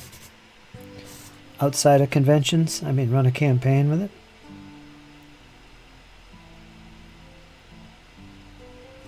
If you have, like when you retire and you have time to sit and just really dive into something like that. Would that ever be an option, do you think?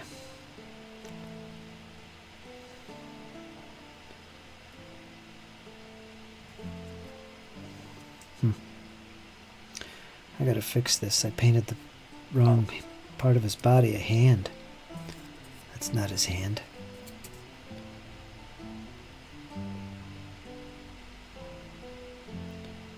Let me finish this guy here almost.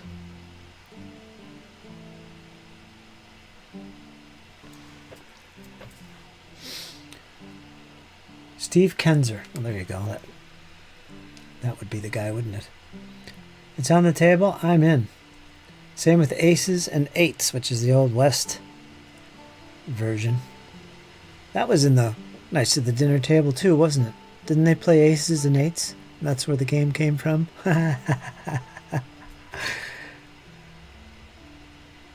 Because Deadlands made it a thing. Old West shootout RPG.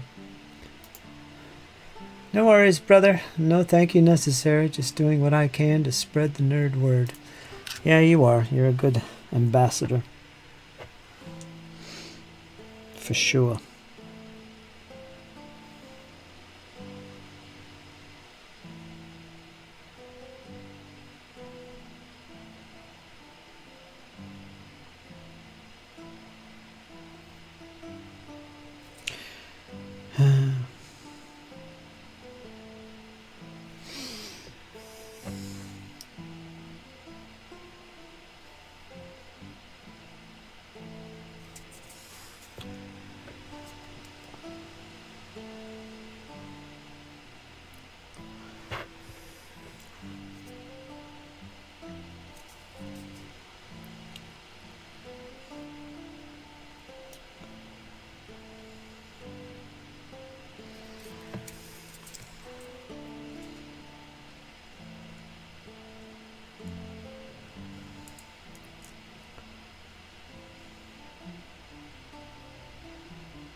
Excuse me.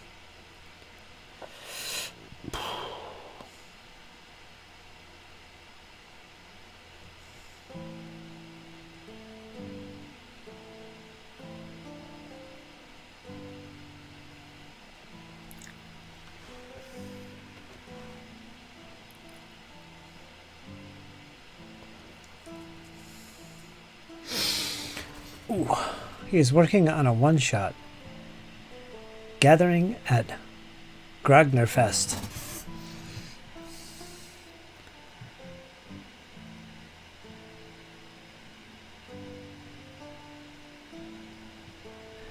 Grognerfest?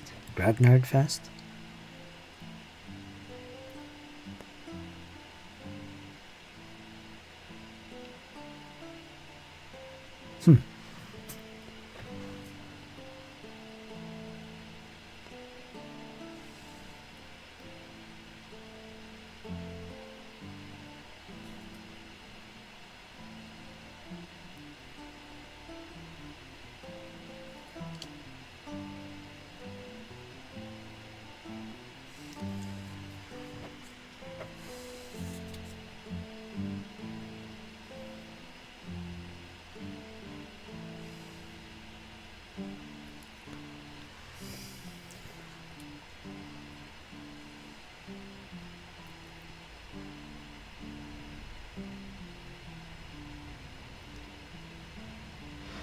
Oh, it's a radio on his back. Are you kidding me? Alright, wait a minute. I gotta repaint that. That's not a backpack.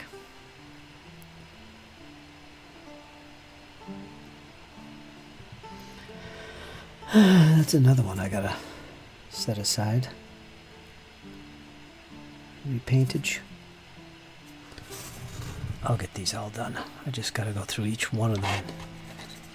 Do some extra painting here and there.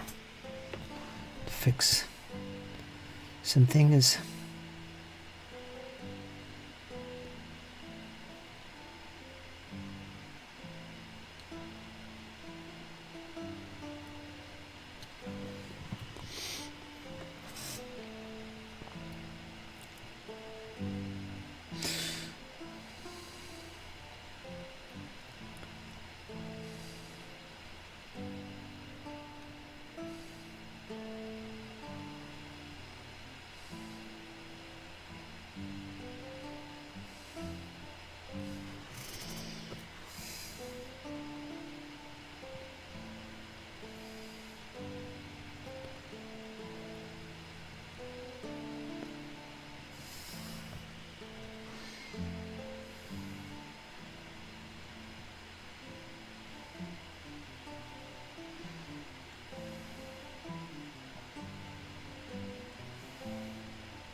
Okay.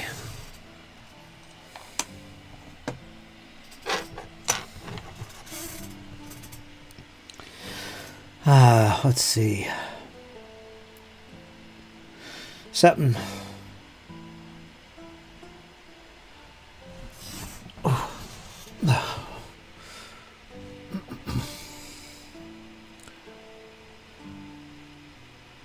Something. I forgot what I was going to say.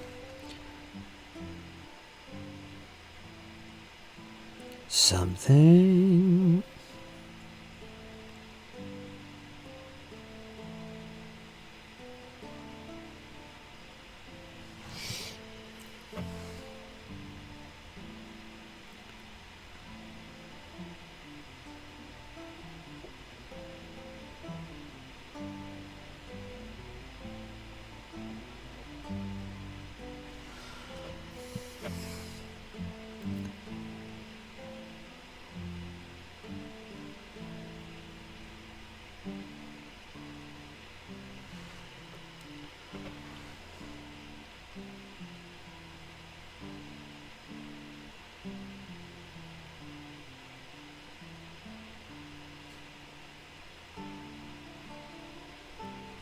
How's Max doing? I haven't talked to him in a while.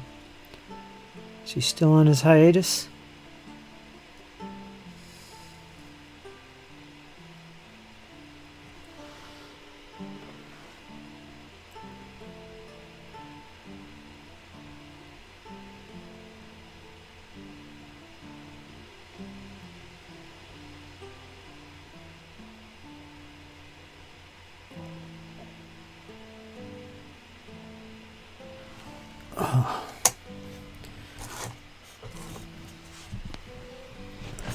It's over half of them.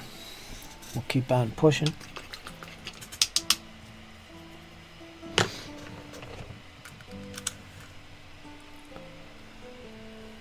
Oh, Sheriffs, we're going to one-shot gathering of Grognar. I forgot what issue Grognar Fest was in. I stopped around 75 or so.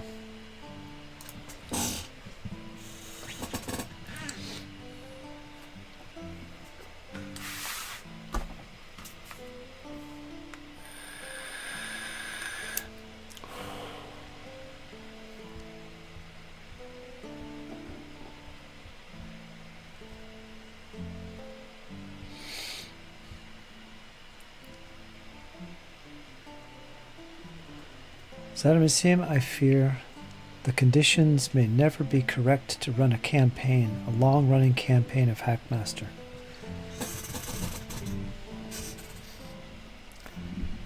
Yeah.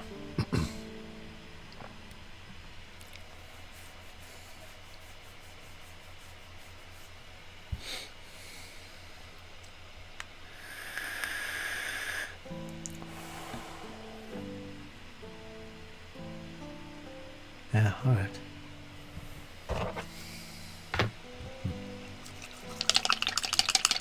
It's more than me.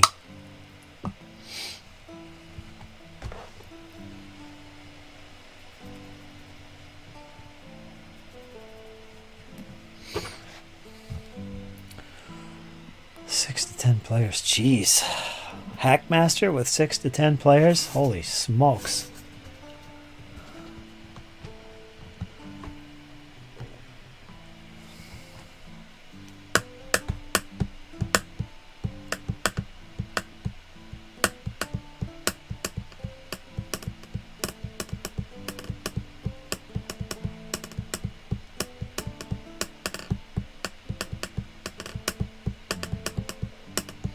I don't know, James. We're getting too old. That would be a demanding biatch.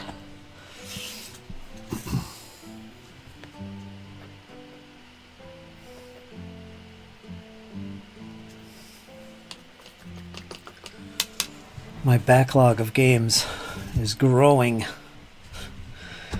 but fairly consistent. Fairly consistent. There's been some games I thought I would like more than others, and turned out I didn't. They've gone into the reference tier. But my tier 2 games, possibles and one-shots and all that, that's quite a collection. That's my backlog. Eat some broccoli. Adds to your hit points.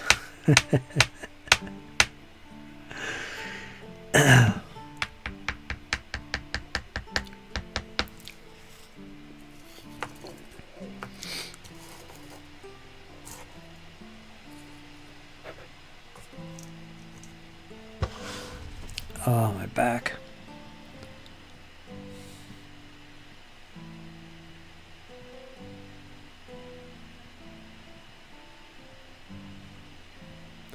Pathfinder's a young man's game. Unless it's all you've ever played. My pallid anti-dopamine... What is that? Antipodiine keeps getting kicked by their older rule sets. The original and the best.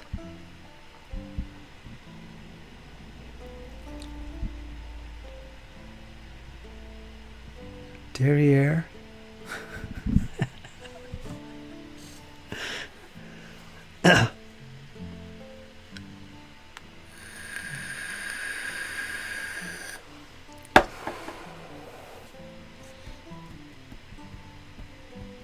Sorry, I won't.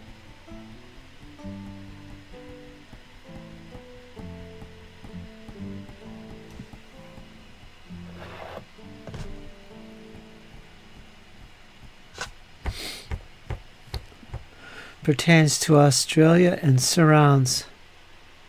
How do you spell it? Anripodian? Anripodian?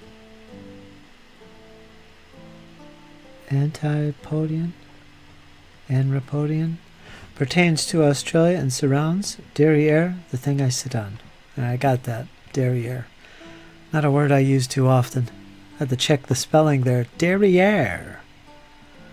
Dented helmet got me rereading Chain Mail. Did he? It's a good game. It's definitely playable. I thought about breaking out my 15s and having a medieval thrashing on the table. Play it with my Triumph models. Counting figures and stuff. That's doable. That was my first real war game in my life ever.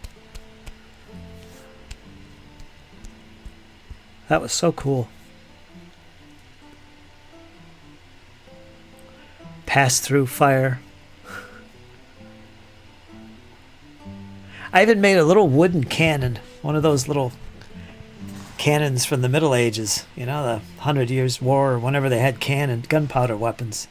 But I made a cannon out of literally a 2x4, cut at an angle. And on top of it, I put a dowel. And I just hammered the dowel in. That was my cannon.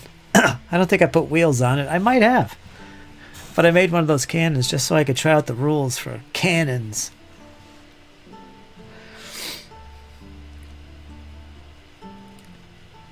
Swords and spells. That's the one where you don't use dice to roll for combat outcomes. You just compare stats and mods and boom, this is what happens. I think we were both reading that together the one day. That was news to me, because I haven't read those rules in so long. Probably couldn't figure them out, because I was dumb back then. I was a dumb kid. What is this?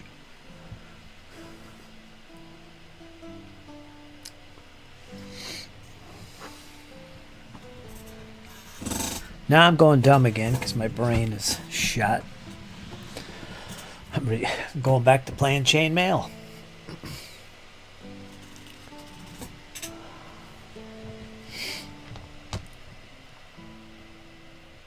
You know what? I'm going to sit up as I paint like I was originally doing.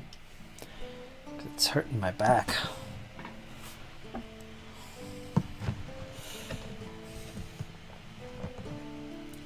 Oh, chat's gone. When I was a kid, I didn't really have the attention span.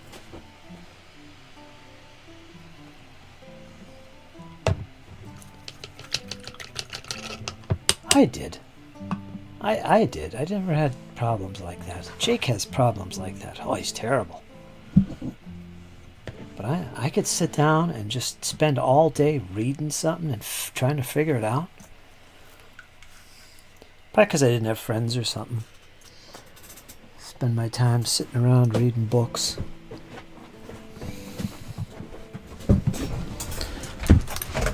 Oh. It's okay.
all good, all good.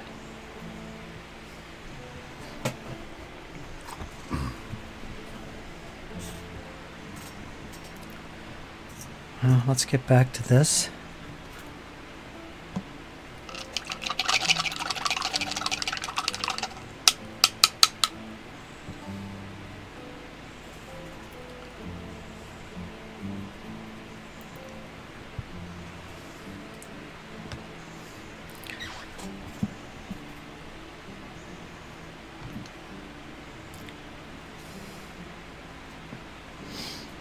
Oh, gotta find my goggles here.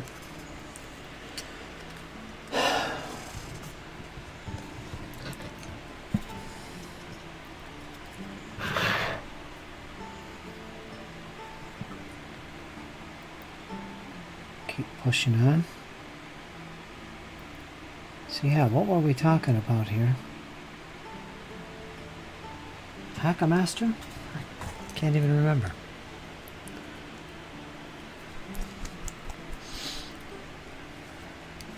Understood them broadly, but revisiting them, the older understood them better.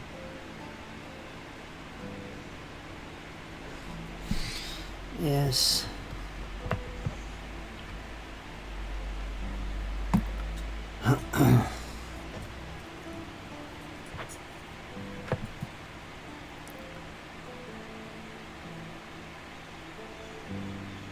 Yeah, there's something cool about going back to the old rules.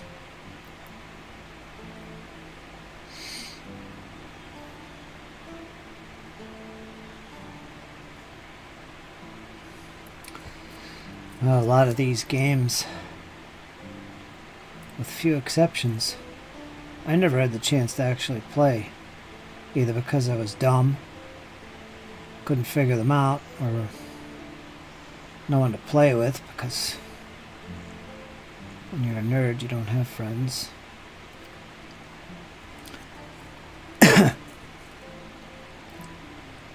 Or whatever. And it's kind of interesting for me to go back and look at these games that changed my life at such an early age and say, you know what, that looks pretty cool. I'm going to try and play that. And I've thought about that. Some of them are worth doing. A lot of them aren't. Because after doing all the games and reading all these games that are out now, it's like, wow.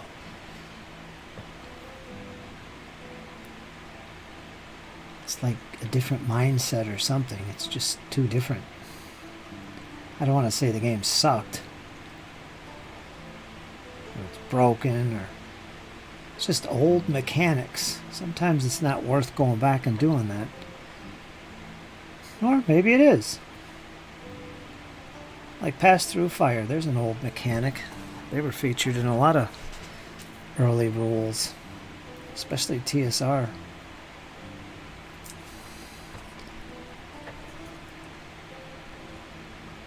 And all that really is just because you got simultaneous movement and stuff like that, so this was a way of allowing a reaction fire, specifically, for units in the game, and that's all it was. By today's standards, there's better ways to do that mechanic. Funner ways. So it's kind of like, you know,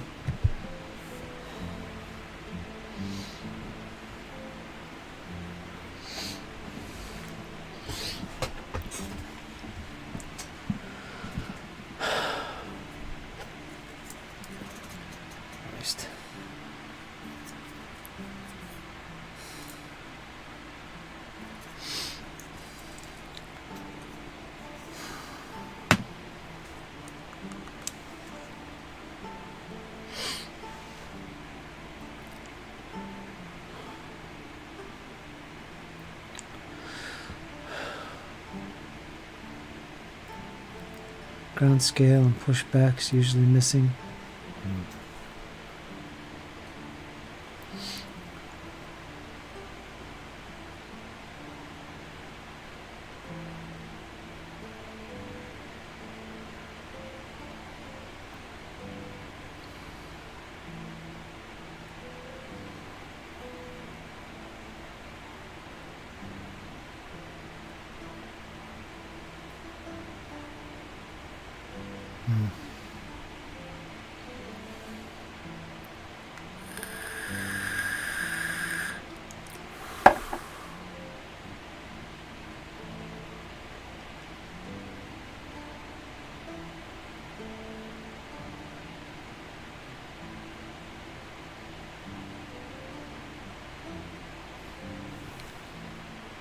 modern video game essayist approach is always to deconstruct.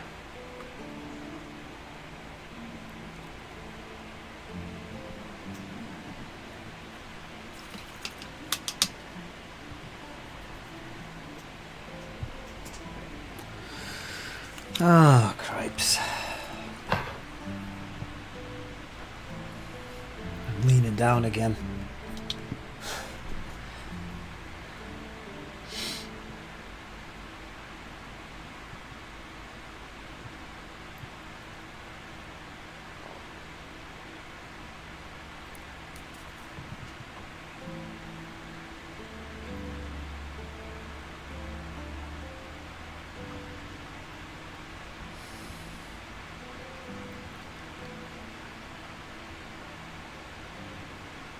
Oh, this is sloppy.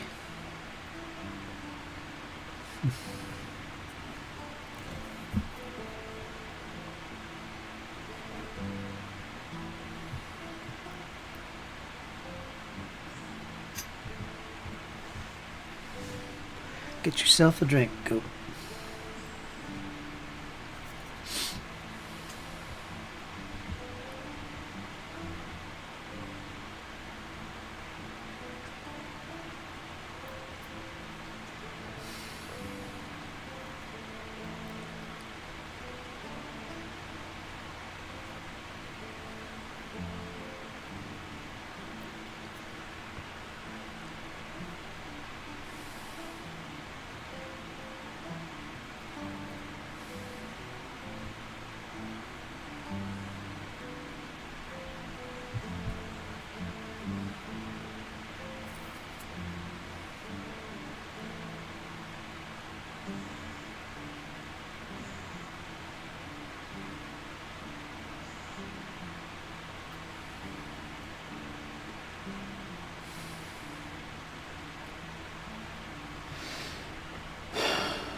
Ah, so much webbing.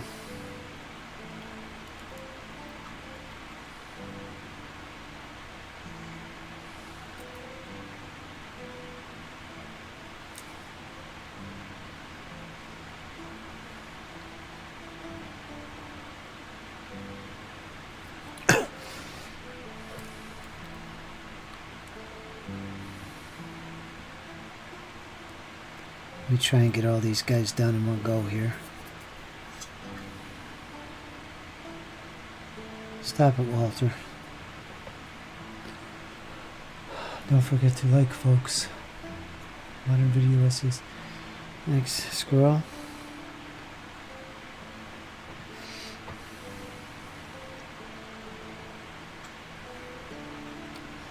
Like, share, subscribe. All that good stuff.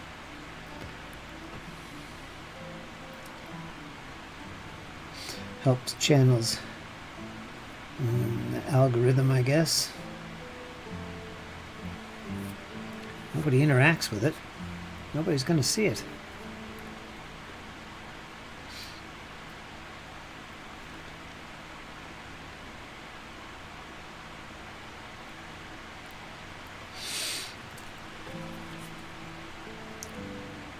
So there is that.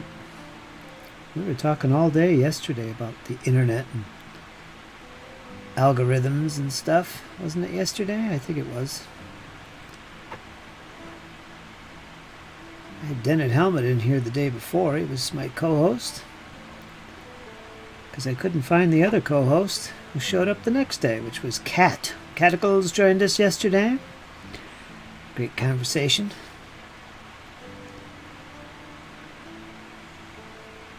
As usual. And of course that went right into my private videos section because that's what happens.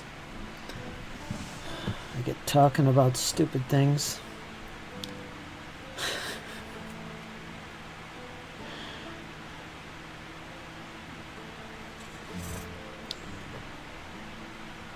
I get way off topic.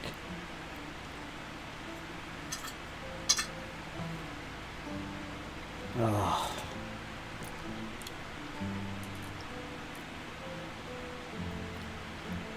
Doesn't go private. It goes to my members only. That's what I should say. Members only. There you go. Boom. I gotta have something in there.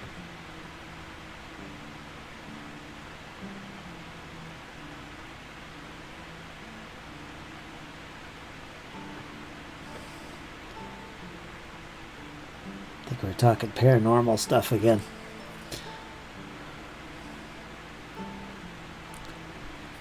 Me and my wacky ideas.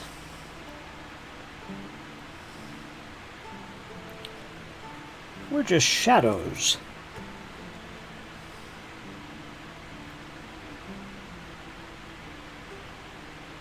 La da da da da da.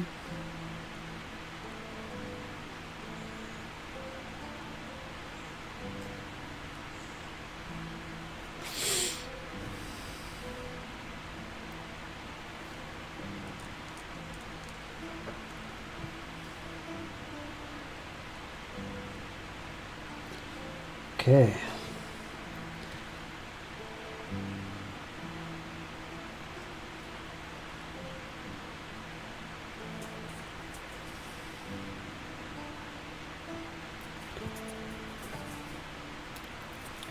Turn this guy around, paint the sheath. Got little boot knives.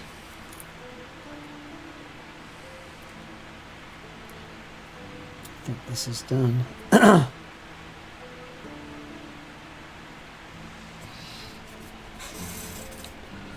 And then we got 3 more strips.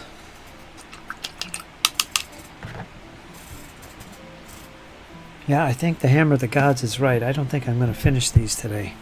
Unbelievable.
I can't like from here. I was going to like my own video. I got 2 likes. I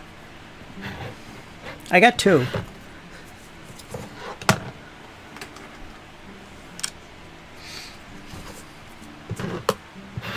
Let's push on here. Make sure I got the right paint.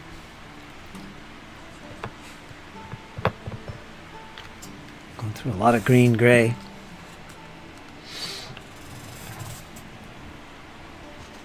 Painting webbing. Oh boy.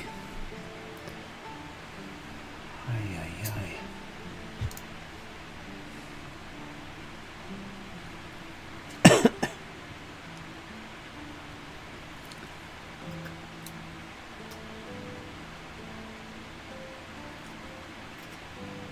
What this guy's got here? It looks like some kind of Big old pouch of something. I don't see the other guys with that thing. I'm not sure.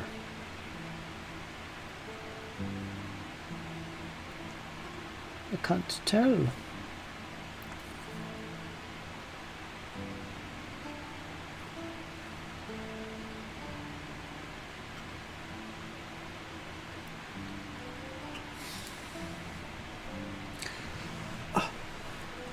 I sometimes prime in the color of belts and webbing because it's hard to reach. Also a good base for skin and hair.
Half straps.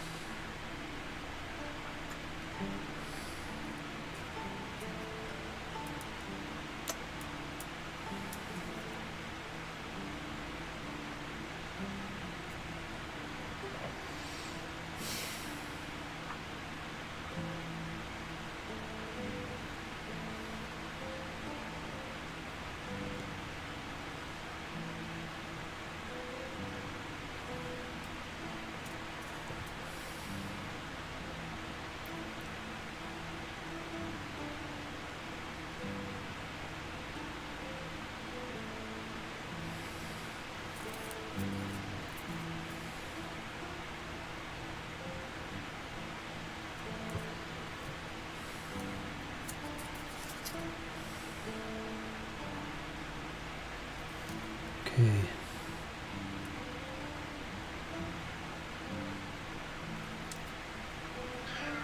Yes, I hear you.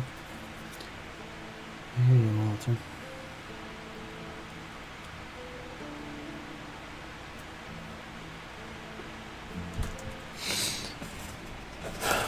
Two more strips. And I'm going to go back over them with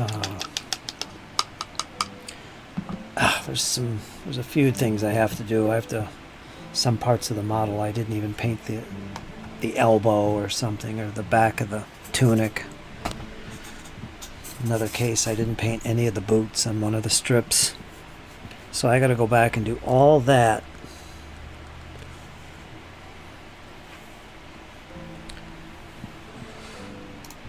Alas, it's time to sup and watch a movie. Good day, folks, and robust blessings to all. And it's 7 o'clock here, so yeah. Take care, Squirrel. Thanks a lot, man. Thanks for the positive vibage. Much appreciated. A good meal is to be had. Potatoes.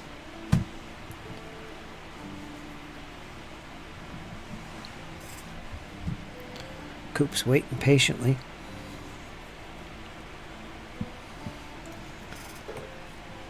So you got 2 more strips. How long have I been streaming? 2.5 hours. Wow.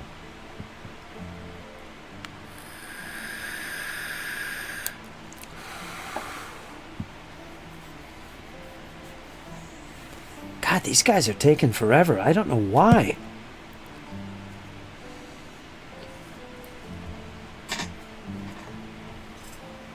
Let me put Cooper outside and I'm gonna come back to this, so you guys hang in there.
Alright, let's get back to this.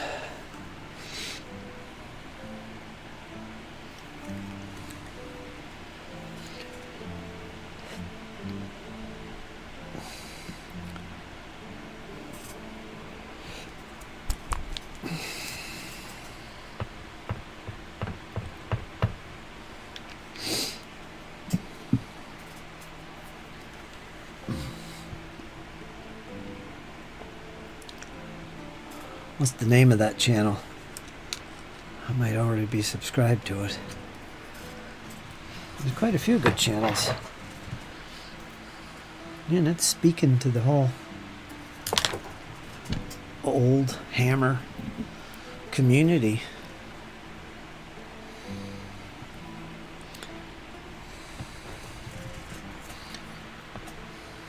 I'll check it out in a minute.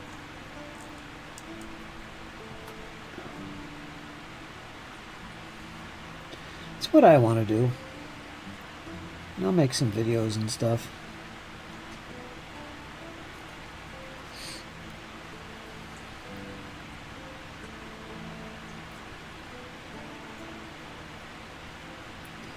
It's funny, you know, back in the day we didn't have all this video stuff.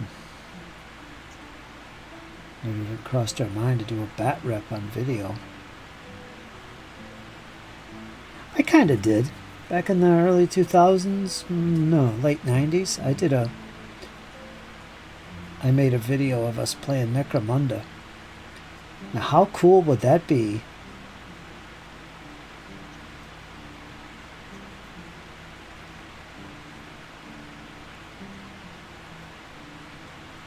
I made a few videos. I don't know if they're on a big old VHS cassette.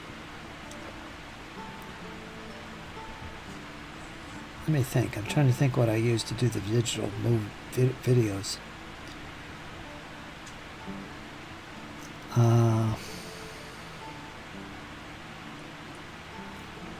Because one was a digital camcorder. I'm trying to think. How did I put that on discs? How did I save the videos for that? Because it was digital. I don't think I uploaded it to a computer or something. How did I do that? Well, I also had a Sony 38mm, which I still have, and I believe still works. In fact, I got it in the bathroom. And you put these little mini cassettes inside of it. And then you'd take, to watch them on TV, you would take those mini cassettes out and put them inside a standard sized VHS cassette. It was like it had a little, in the center of it, it had a little hatch, and you put the smaller video cassette inside it, closed it up, and there you could play it in your VCR. But you had these little mini cassettes that you loaded into the camcorder, and the video was actually on that little cassette, little mini cassette. So you could watch them right from the camcorder.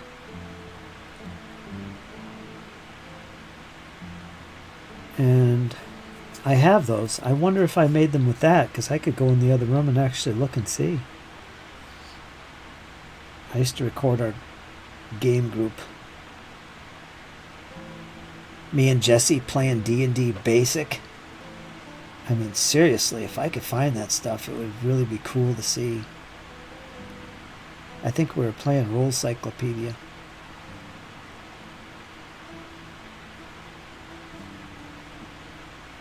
I did make them. I do have them. If they're on a VHS cassette, I have all those cassettes too. I just have to play them through a VCR, which I think I have. It's a question if it still works. So going back and playing that stuff and making them into digital videos on YouTube, that would be pretty cool. It's something I definitely want to do. My ghost research stuff is on there. Me playing my Fender guitar and Jesse playing bass. Yeah, we did some cool songs, man. We're playing some Cream. Some Hendrix, yeah. back when we were a little bit younger. Essentially the late 90s and early 2000s. But man, that's a lifetime ago. So I'll sort through all that and I'll show you guys and digitalize all this stuff. Got family stuff on there too. Wow. It's pretty cool. I was ahead of the game back then, huh? Step ahead. Shooting some vids.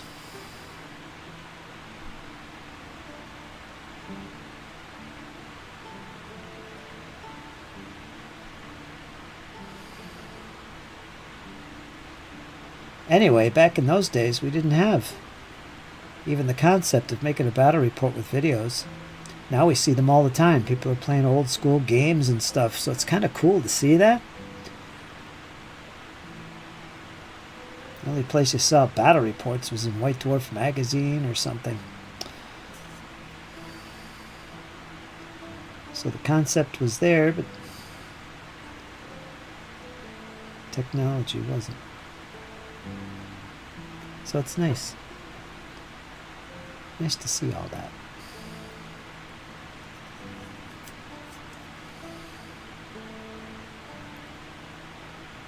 Do do do do boo boo boo boo boo boo.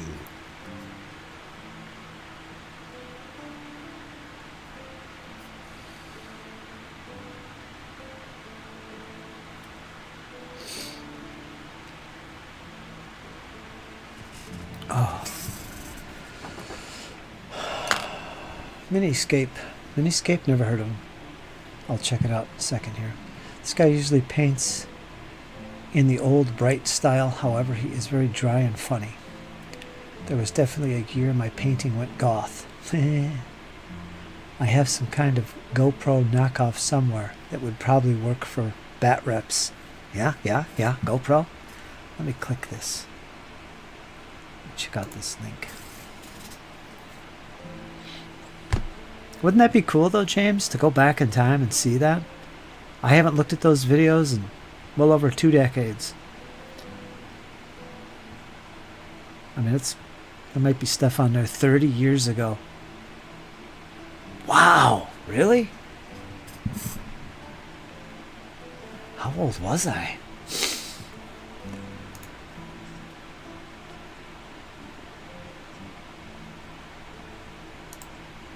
Oh, he's a good painter. Alright, I'm going to subscribe to him.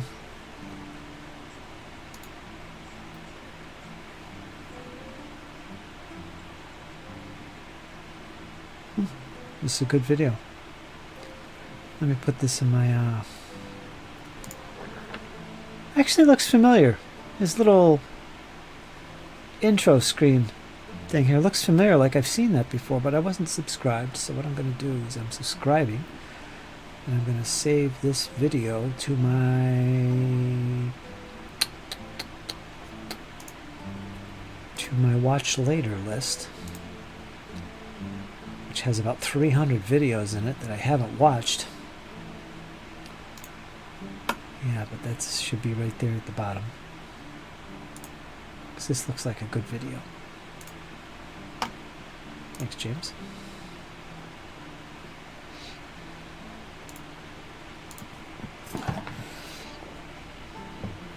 Maybe I'll charge up the camcorder tonight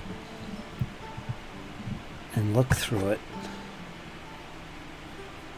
So I got a bunch of mini cassettes just laying in the bag. I just have to pop them in and play it back and see what's on that thing.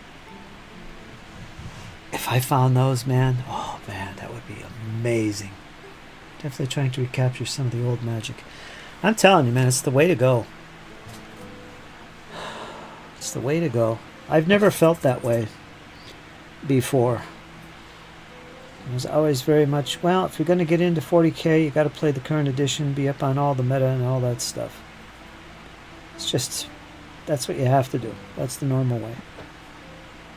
But I'm totally converted to this notion of old school and playing the old games. Because you can. Nowadays, it's a thing. It wasn't back then. Now it is.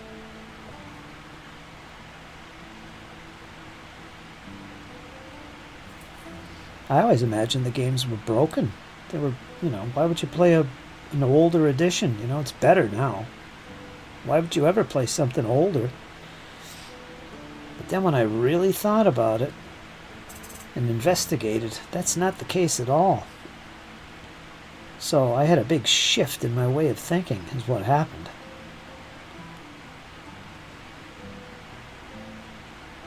Oh, how naive.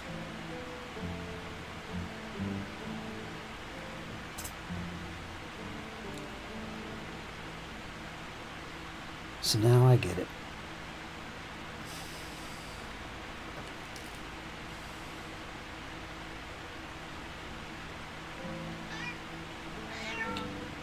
Yes, Walter, I hear you.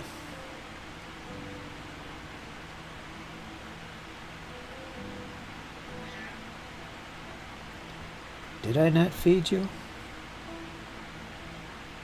I have to get you more?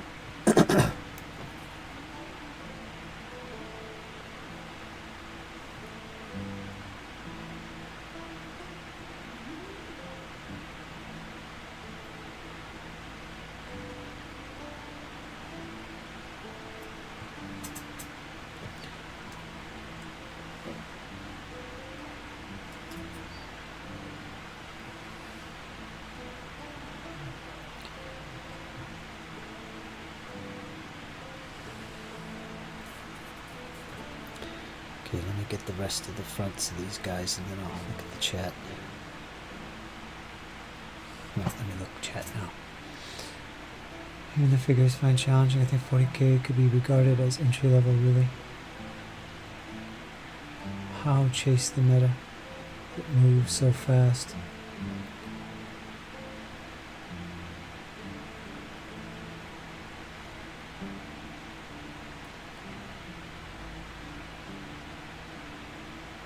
How you doing, Todd?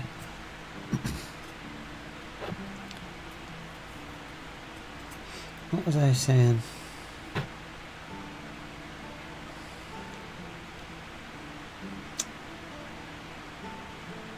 That's all we did is chase the meta, as they say.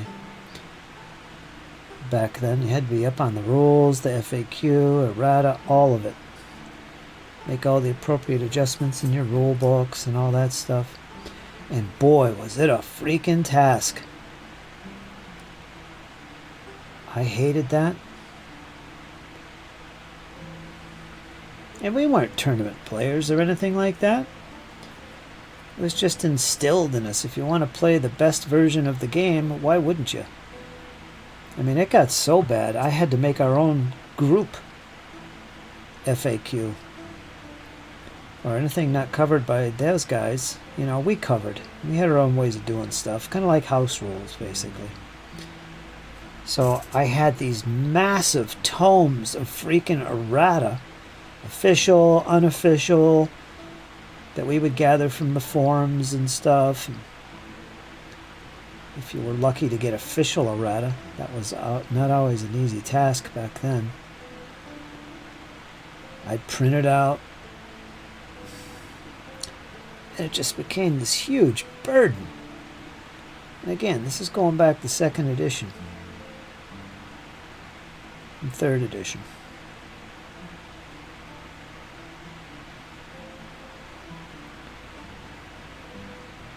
And we did that for all the GW games. And we played them all.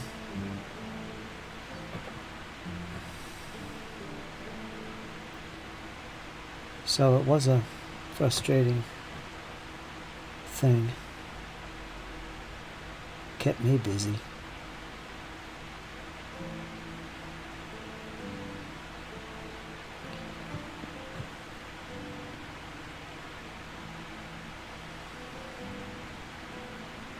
Yeah, it did.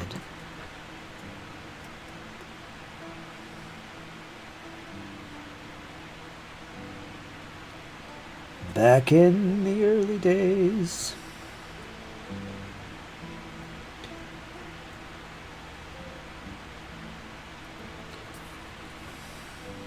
Oh.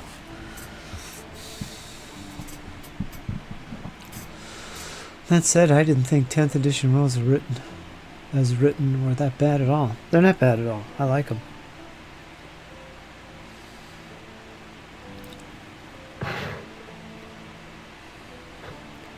I waited quite a while, like about a year, before I actually read them, before I invested any time or money into it.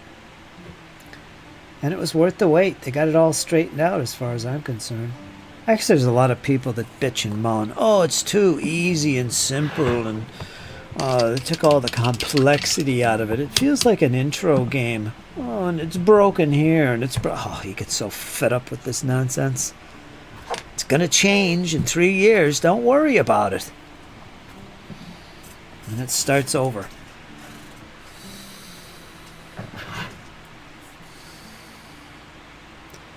That's why you old hammer, baby. Now 10th edition is going to be an old hammer now. Ian had the right way to approach it. He knew right from the get-go what he was doing. He bought into 9th edition, and there was no freaking way he was going to buy this new 10th edition. He was going to play 9th. So he knew that right from the get-go. And that's the way he would do it. And that's Ian. If he was still here right now, he'd be sitting here talking about 9th edition.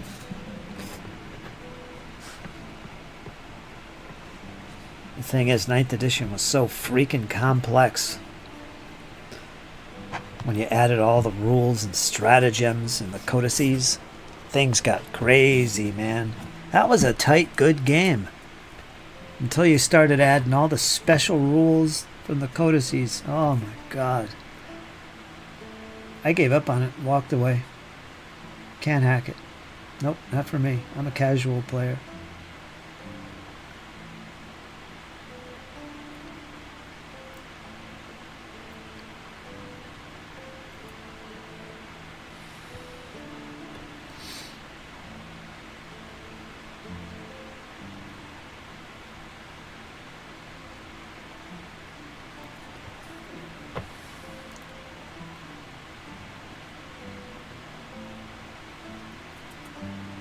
I think I got these guys done.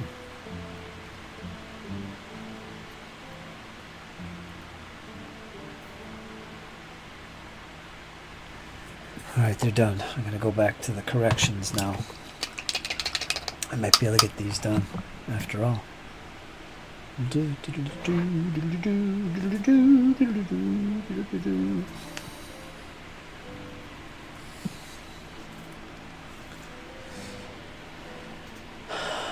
Yeah, how about you have out.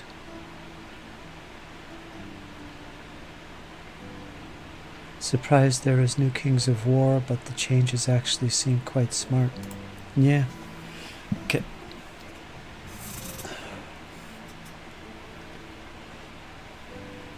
Matt told me that they were only 2 years old. Is that true? I'd have to look at the copyright on it. This current edition that you sent along, that edition, that's only 2 years old?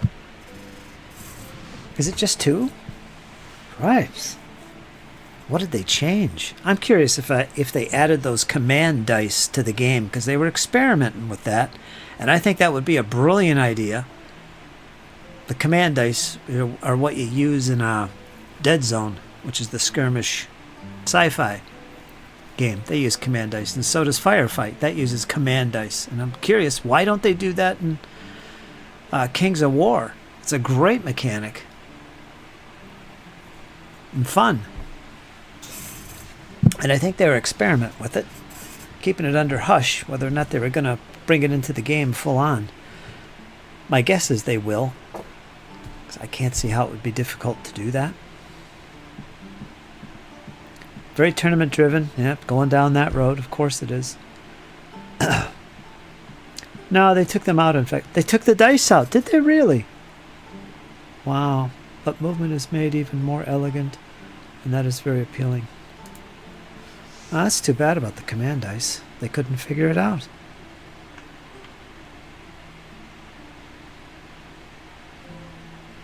playtesters didn't like it or something. Maybe because it took too much control from the players, because we know that's a thing.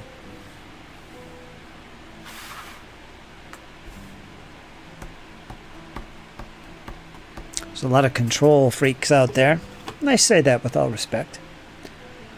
Because I'm partially one of those that don't like this.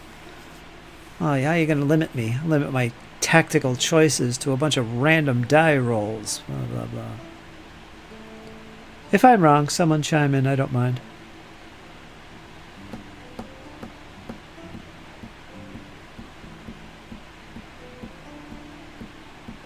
I have no clue. I prefer the surprise. I like surprises.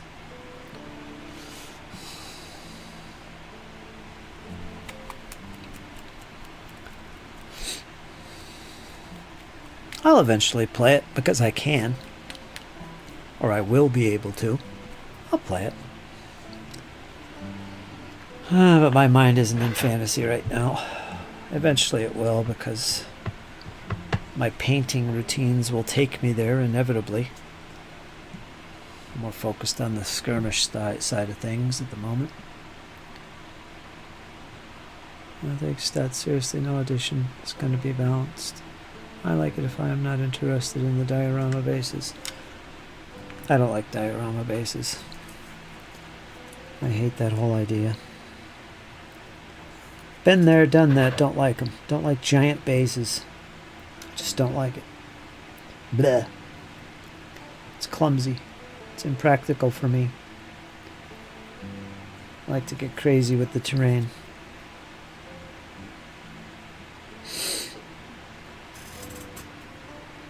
That's the wrong color. I dipped my brush into the wrong paint.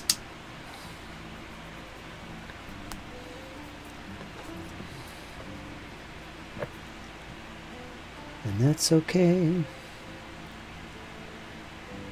That's okay.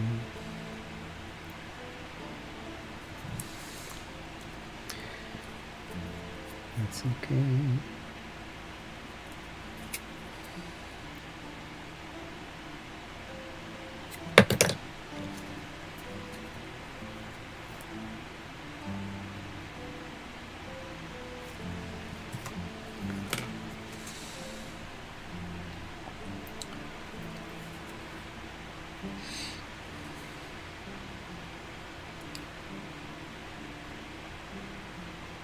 These bases for Flames of War, these are too big for me. That's how far down the road I am.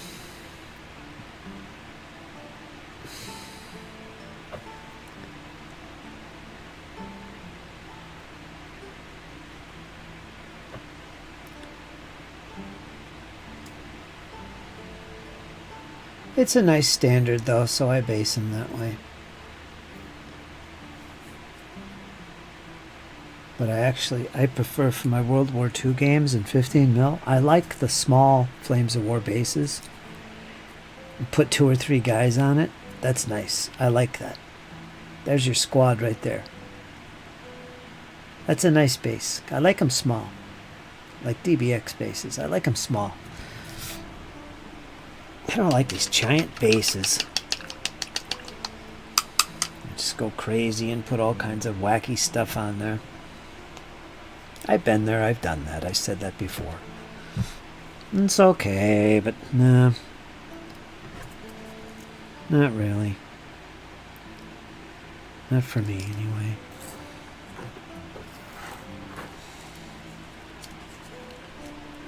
anyway. Equal, even epic stuff. Epic might be fun. A fun project for me to do. Epic? I think that would be pretty fun. Because I could 3D print that stuff, right? That's pretty cool.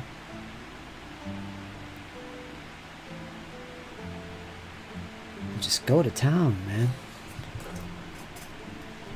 Make all these massive armies like the good old days. Play some epic.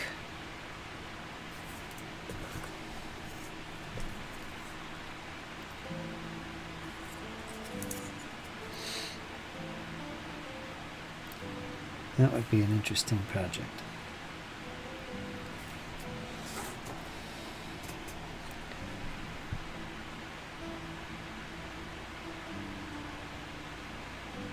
But the painting would be so rough. Let me paint these 30 cals.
There, I think that worked pretty good.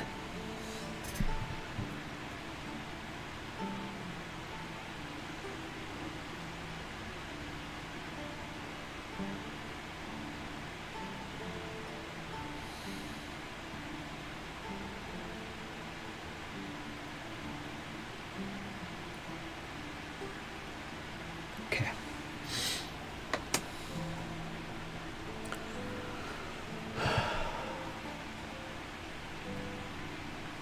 Typo.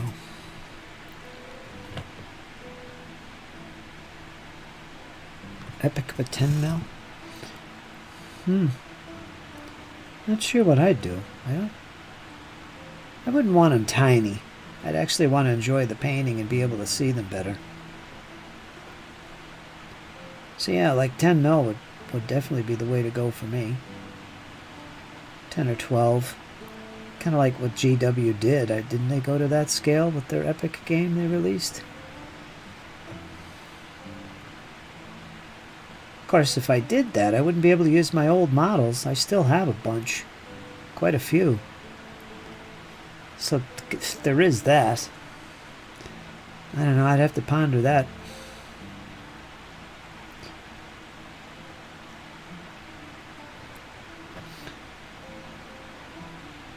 I mean, no matter what, I'm going to be 3D printing stuff, so it's going to be... That's going to be the bulk of the collection, if I did do this, anyway. So I'd have to say, boy, is it worth it just for these rhinos or land raiders? The few originals that I have? Could I use them for some other purpose? Like informational markers or something? I'd have to think about it.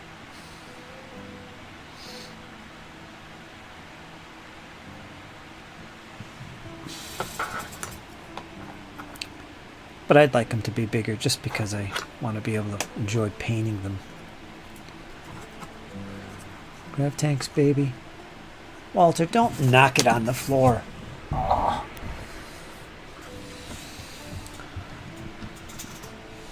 Depends on what's available in print. And I haven't even checked out the smaller. Well, everything's available. Even the bigger scale figures you can shrink down.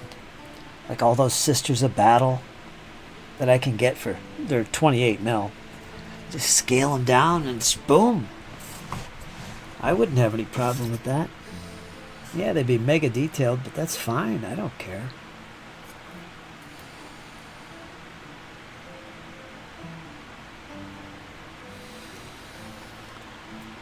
I think that would be awesome. I finished it. Or am I going backwards here? Am I going backwards? No, I did these.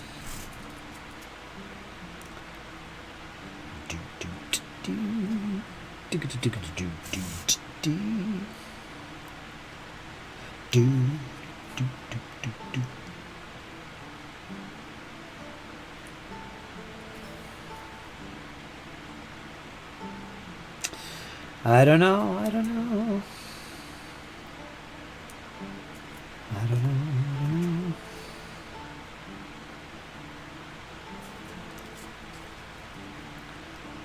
I don't know.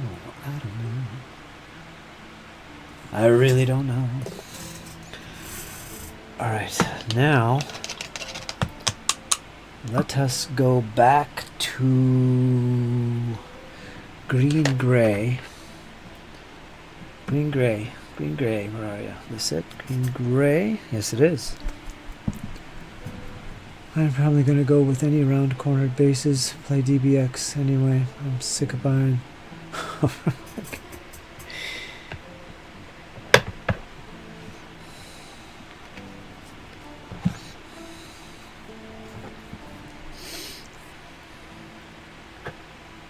Little bevelage. Gotta get the bevelage going. Green gray. What am I painting here?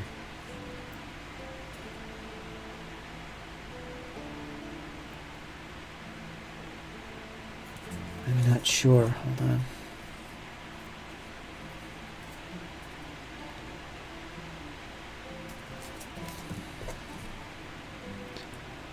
This guy I had an issue with.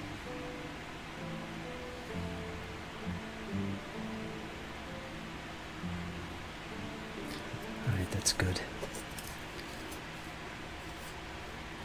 Darn it, I keep dropping him. Getting wild here.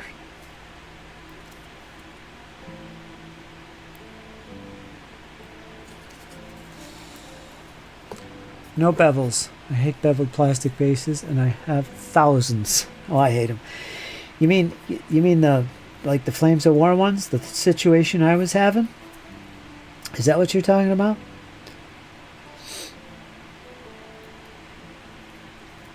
The slant on the top of the base? Or do you mean the rounded corners of the otherwise square base? I like the rounded corners. I don't mind that. But those beveled edges on the top of the base, that annoys me. I hate it, and I've solved that problem. I ain't going back. I ain't doing it. I ain't doing it, man. I just ain't doing it. I can actually pick up my bases now. Can you believe it? I mean, for one thing, I could actually pick them up now. And to me, that's like the greatest thing on earth.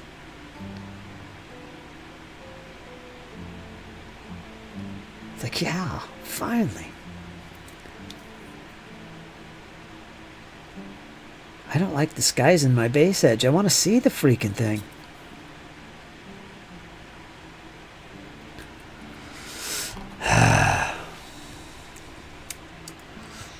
Crappy plastic light base. I have so many. I use round cornered 3mm MDF. Chunky, weighty, straight. But I may use some of my crummy square plastic bases up for something.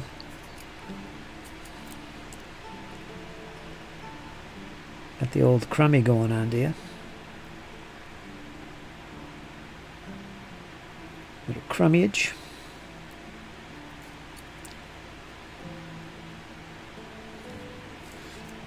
Oh, I'm sick of this. Let me paint this other 30 cal.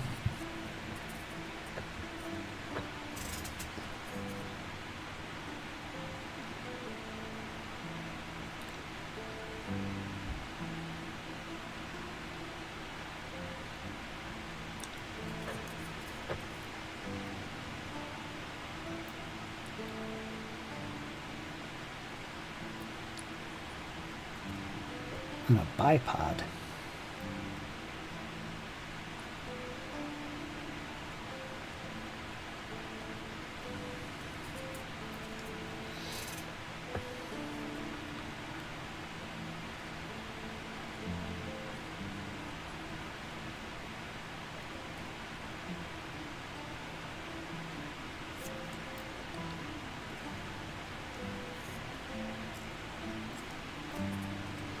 Alright, let's try and find those boots. I gotta paint those boots for sure.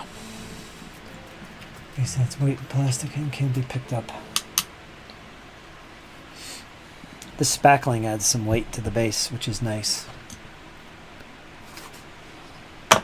These bases right here. Yeah, they're nice and straight up.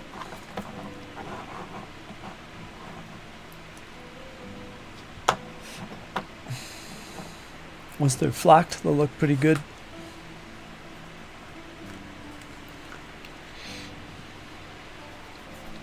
I think I'll code them in some way, different from the way I used to do it. I gotta code them so I can keep track of which platoon each base belongs to.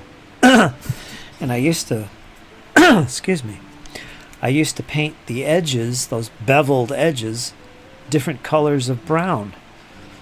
So there'd be different shades, but it wasn't always very effective because I gotta, you know, it was a little challenging. Some of the colors were too similar.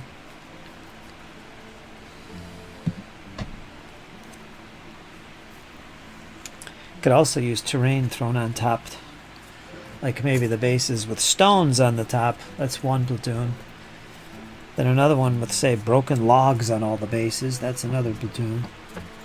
That's a pretty cool way of doing it too. I did that with some of them.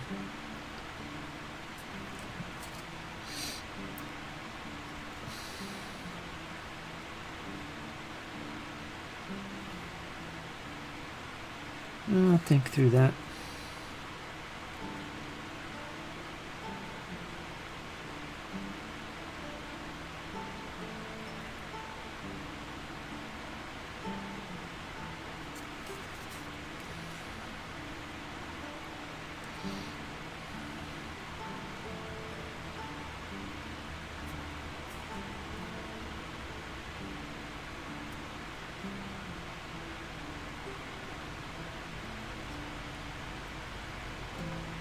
Something you got to do with your World War II games.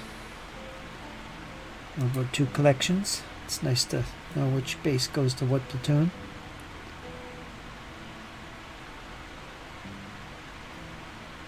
If they're operating close together in the battlefield. Or they all get muddled together in some grand melee, which sometimes happens. Hey, this guy belongs to this platoon. What are you doing? They're sadly under strength. Blah, blah, blah. Okay, let's dry brush some camo. Khaki, or do we want to go back to this? I'm going to use khaki, screw it. Actually, German camo brown would be good. Let's see if I could find it. I think I took it out of here.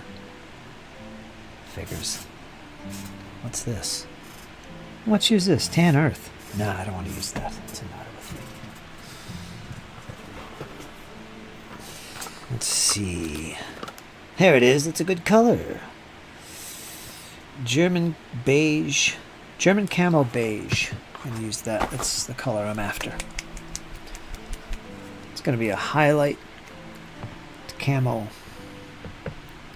for the netting and stuff, just so I could see it, pick it out. Use a light dry brush for that. That was the whole reason I used that little wash. Yeah, there we go. Let's not get too crazy here. Just want to pick out the...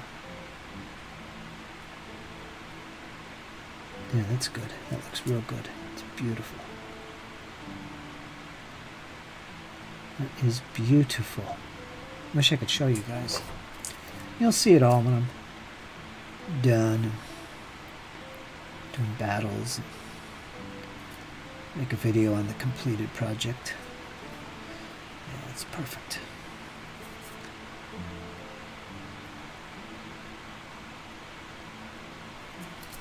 Oops, careful.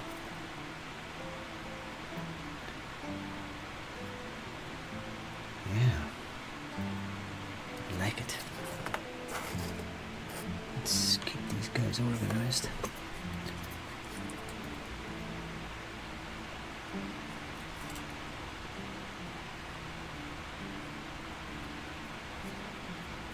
Some of these guys just have netting. Again, they remind me of Japanese Marines, man. Yeah, that's perfect. I'm liking this. It's my word of the day. Perfect.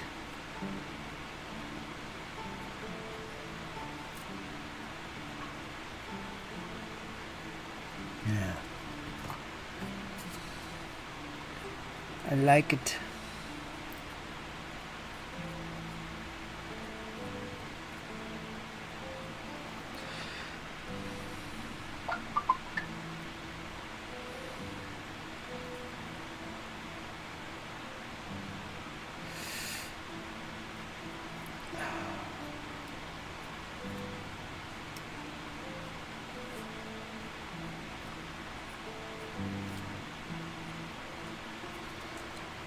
Okay. And I think what I'll do is I will... Well, if I sit here and linger a little bit, I could actually put the wash on. And that's it. We're good. And we could base them tomorrow. That would be good progress for the day.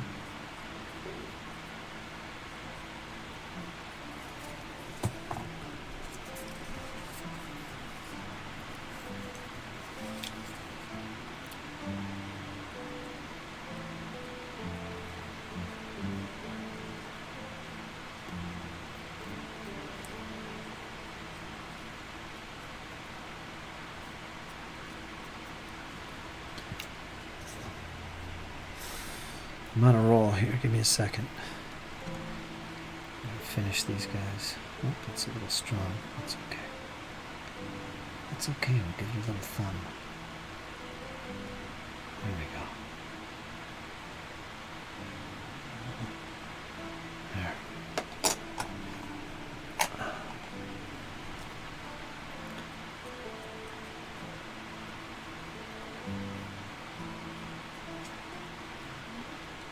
Okay. I got one more strip and one more little guy all by himself. Careful.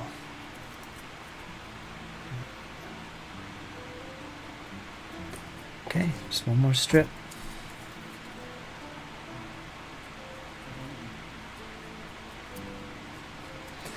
Come on, the paint's drying. No, I'm gonna have to put a little more down. Okay, that's enough. We're good. We're good. We got this.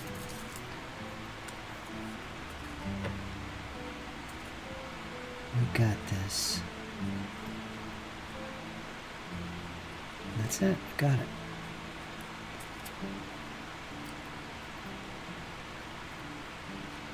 Put a little dry brush here and there.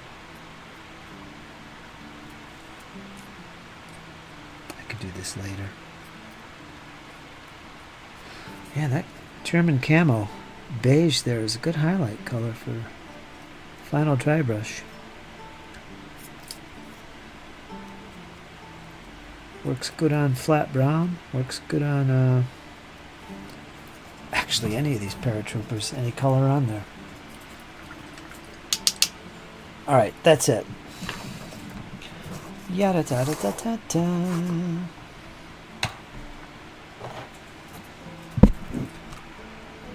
There they are.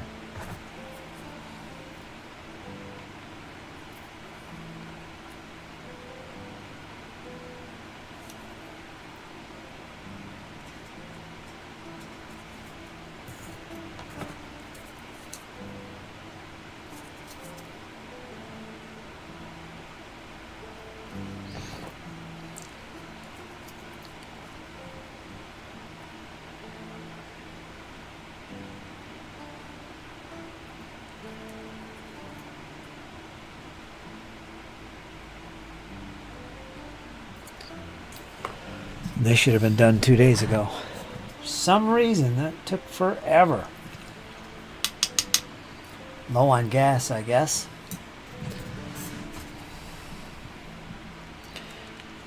But I'm happy with that. I'm going to linger, I think, just a little bit before I close up shop today, because I want to put the strong tone on.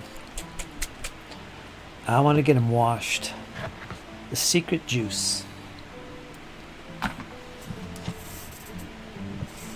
And any further corrections or fixer-uppers we can do later. Like I didn't paint the brass. Yeah, I gotta paint the brass on the freaking guns. I gotta do that. I gotta do that because that needs a wash. I don't have to wash it again. We're gonna do it now. Quick little fix me up. Inspiration for this 10 is Necromunda Spider's Regiment. What's that? Hold on a second. I have to get things in context here. 10 mil spiders.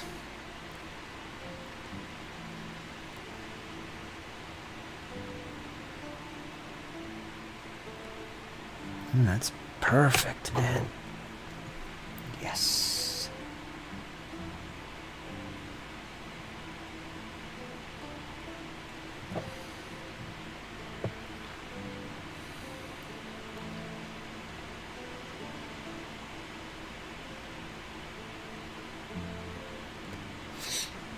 This is going to be pretty cool. Getting all these guys done, the tanks, and getting them all decaled and all this stuff. And actually playing this game again is going to be so motivating for me. Because I really enjoy this game. I had so much fun back in the day getting into it and painting it and everything. I haven't done this in years.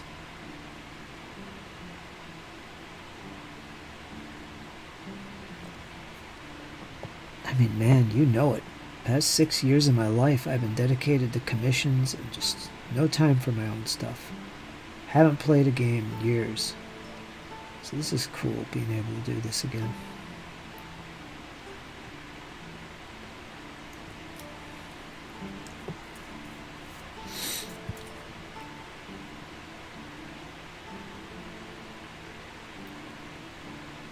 So if I seem a little excited, like a little child, that's one of the reasons.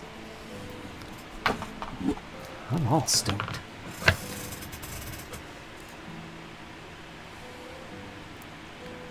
There's something here I missed, but I'm not going to worry about it. Oh, it was the helmet.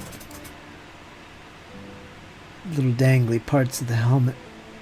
I didn't paint all of them. Oh, jeez. Chin straps.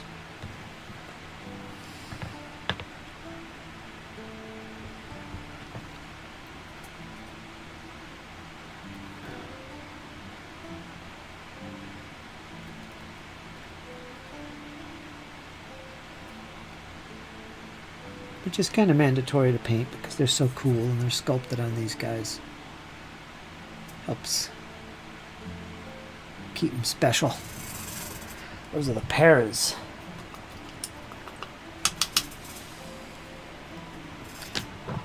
And there you go. Now they're done. Now we wait a few minutes. Then we're going to do the wash.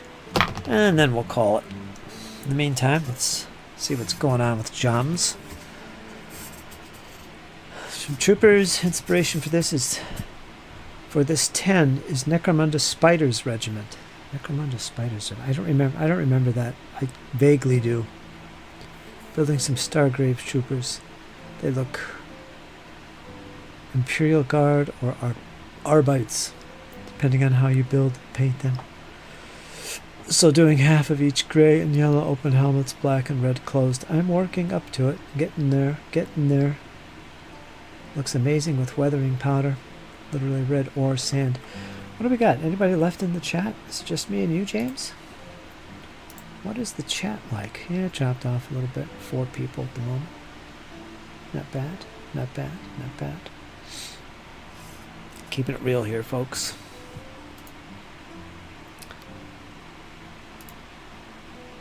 Wow.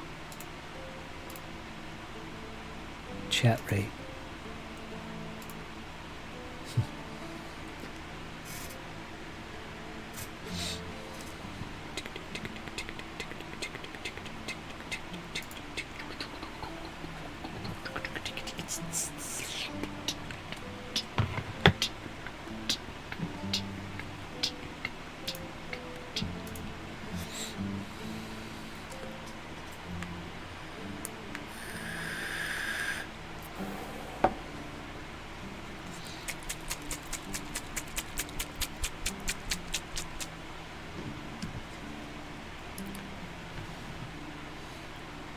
I just hope people watch me and get inspired at my progress. I try to make progress in each video. I try to show complete projects, start to finish. And my hope through these freaking streams, like I've always done for the last decade, to inspire people to get stuff done. Or at least started. Because if I can sit here and show you, beginning to end, a project, all the painting, I'm here every day doing this, churning them out, you could do the same thing. At least some of it. That's my only goal with this paint and chat nonsense that I do. And if I'm not doing that, I don't get inspired. I get kind of downtrodden and distressed. So keep that in mind. I need some motivation too. Every once in a while. I like to see what you guys got done. What are you doing? What are you working on? What did you finish?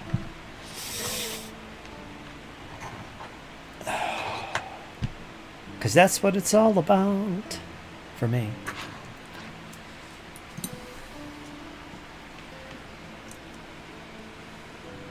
I grabbed one of these fantastical brushes sent to me by James. I want to use one of these. I'm going to use one of these. Can use one of these El Cheapos. Are they? No, it's a number 2. Just the way I like them.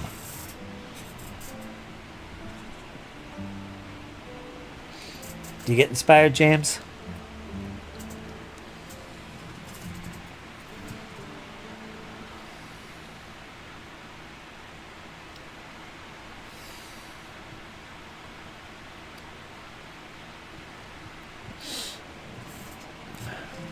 They are cheap.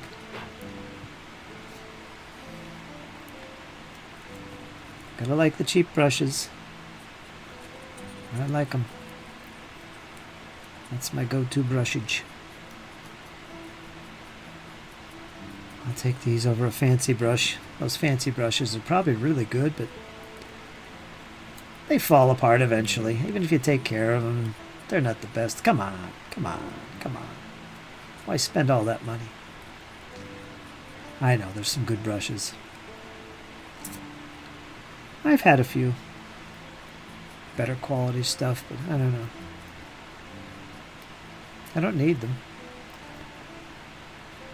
I think that's the whole thing with me, is that, wow, I could do this without the fancy brush. This is really doable here. It's nice, but you don't need it.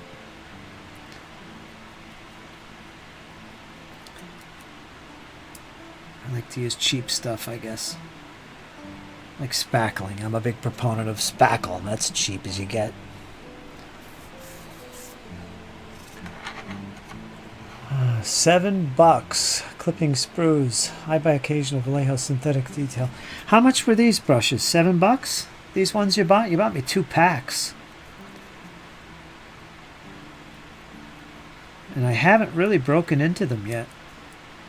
Well, I have, but I haven't really used them. Like, I think this might be the first time I'm actually using one. It's because I keep prolonging my other brushes until they wear out or something. I usually don't do anything with anything else.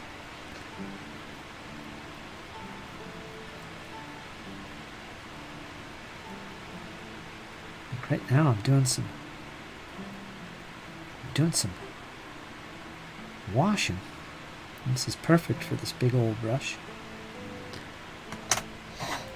Let's put these guys over here. Let me double check I didn't do them.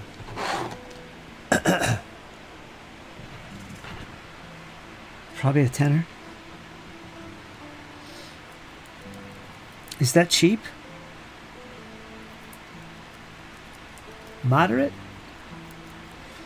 I mean, the brushes I was using were $5 for 100. That's what cheap is. Right there. Maybe $10 for 100.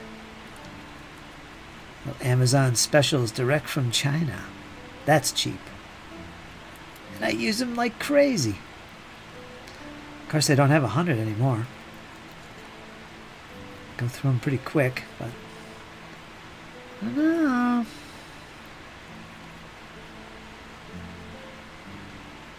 I know what it is. These brushes you bought, there's some cool shapes that are in these packs, like this and this, which are great for highlighting, edge highlighting and things like that. I don't paint with these. But then, like this is good for like what I'm doing right now. They're just so big, I would never paint a figure with this size brush, even a 28. And this has a number 2 on it. I don't know if that means anything, but that's way too big. My brushes that I use are tiny by comparison. Like this top brush I'm using here, that's pretty medium for me. So they get pretty small. That's the main reason I haven't broken into these. There's a lot of brush hairs on these babies. If I use them right, I could eventually whittle these down and have them for a lifetime.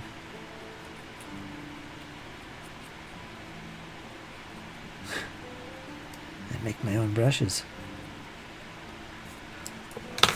Oh, jeez. Didn't last long. I usually spend about $10 on a bag of cheap ones and $10 on this odd simple detail brush. These ones are good for texture priming, PVA, yeah. Synthetic detail, Winsor & Newton 7 series. Yeah, that's the top end ones. I got some Winsor & Newtons. I never use them. I'll have to find them, break them out. They're somewhere in here.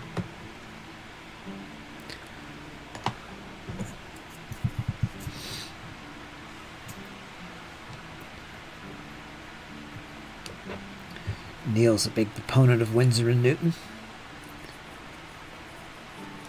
He uses them.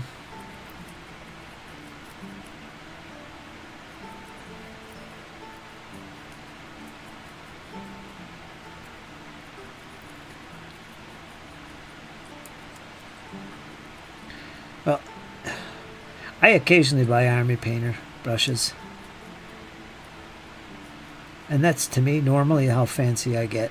Sometimes there's a nice, good sized brush that I want, like their Insane Detail, which is a really good brush, but man, I've had some bad luck with them. They don't last long.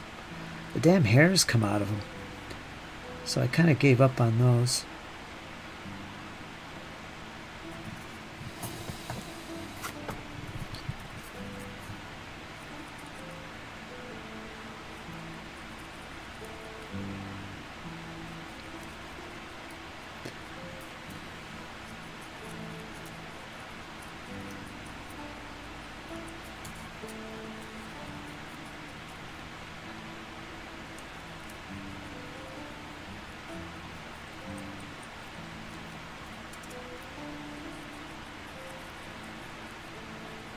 This brush here is perfect for what I'm doing.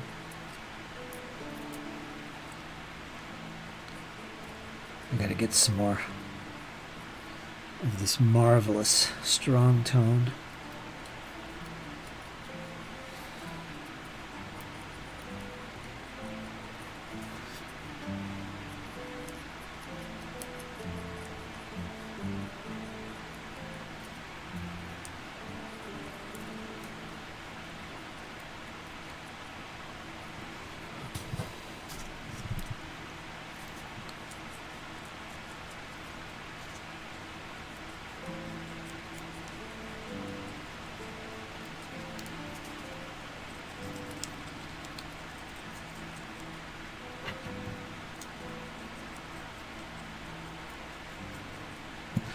Pears are coming along.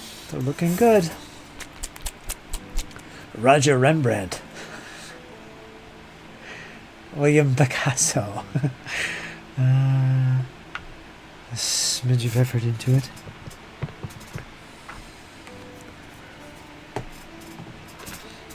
But yeah, if I had a Windsor... I do have Winsor & Newton, I was saying before. If I used them, if I bought them and started using them, I'd make them last a lifetime. I'd treat them like gold. Of course, I've never used them, so it might not work for me. In which case, I'd probably set them aside, make them a relic or something, put them in my museum. Yeah, chances are, though, they'd be really good.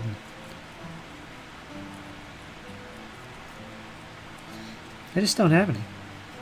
And that's fine with me. I would dare say, oh, they're terrible brushes, don't use them.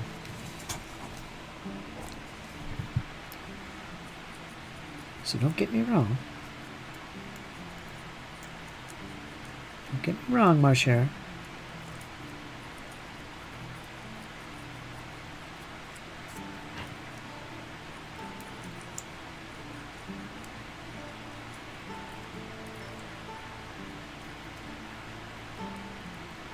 So was there any paratroop drops in the Pacific Theater?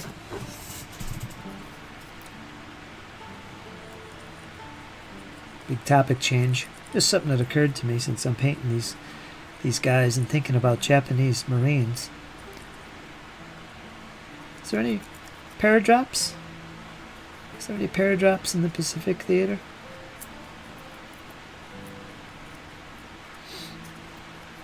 Oh, I forgot to paint this guy's little map.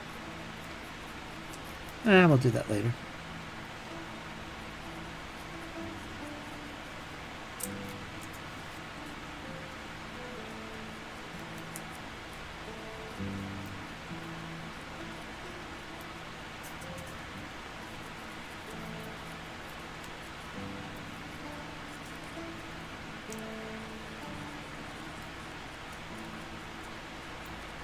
I think all the paras were on the Western Front.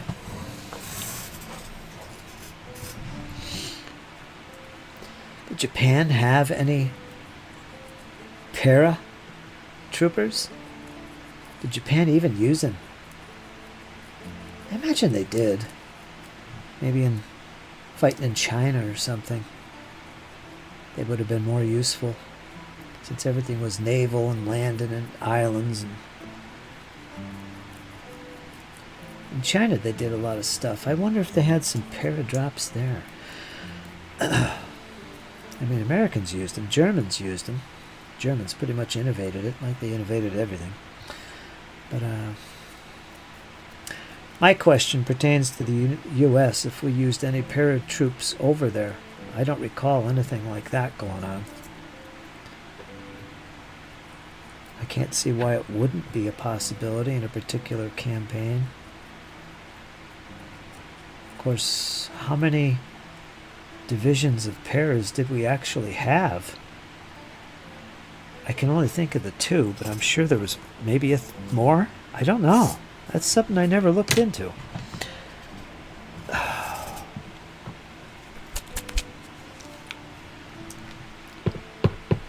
Alright, I got 2 more strips.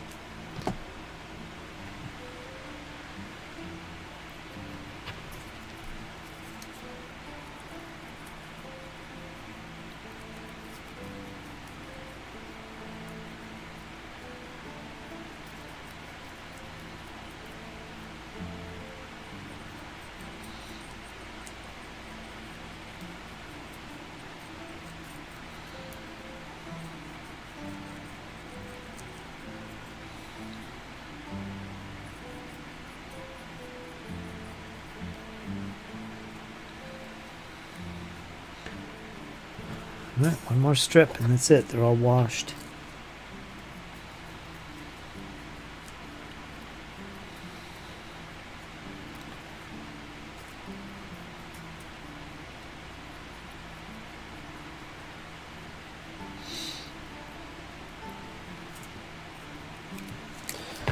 Yep, I'll have to dip in put another shot of this in there.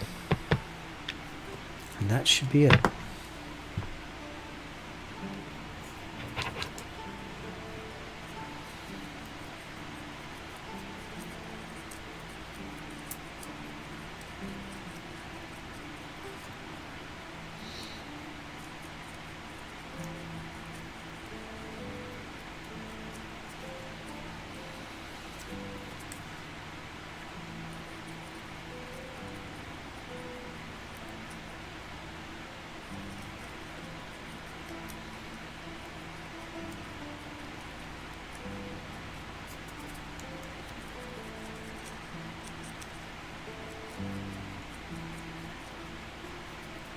There you go. Done. Ah. Now I feel good.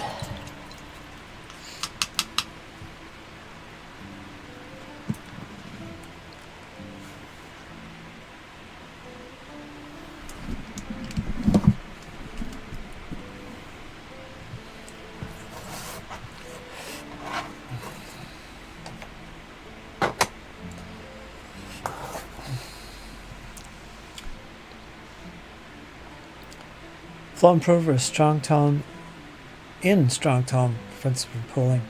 Just one drop. Good to know. Kamikaze paratroopers. Is that a thing? I'm serious. I'm serious. Is that a thing? It sounds legit.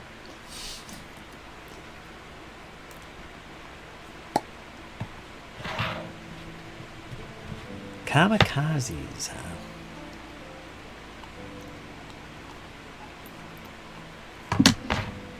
Yes. Did you get anything done today, Marsh Air? What'd you get done? I know you're always working.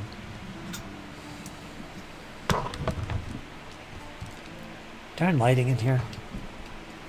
It's better over there. There they are. There's my platoon. You know, I don't even know if I have all the guys here. We'll figure that out tomorrow. I might have to... I don't have any more Americans. This is it. I sold all my stuff. Got plenty of Germans and British, but I don't have any Americans. I might have to get a little creative if I'm down a guy or two. I don't dare count them yet. We'll wait till tomorrow. That's our band name. It is a good band name. Kamikaze Paratroops.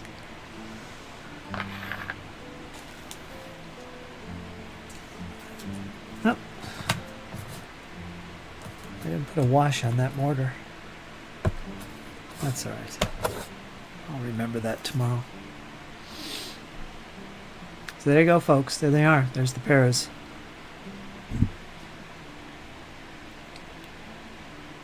Tomorrow I'm going to put them on their bases and then start spackling. I don't know how many bases this is. 6? I don't know. Got a mortar here. I don't know if that's a small base or a medium base.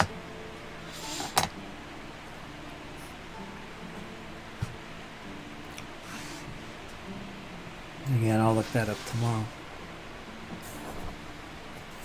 Awesome. So Jake's going to be able to have some infantry on his side. When he starts complaining and griping that my infantry are taking out his Shermans, he could bring up his paras. What's the matter with you? Be complaining. Take them out of their cover there and bring them in.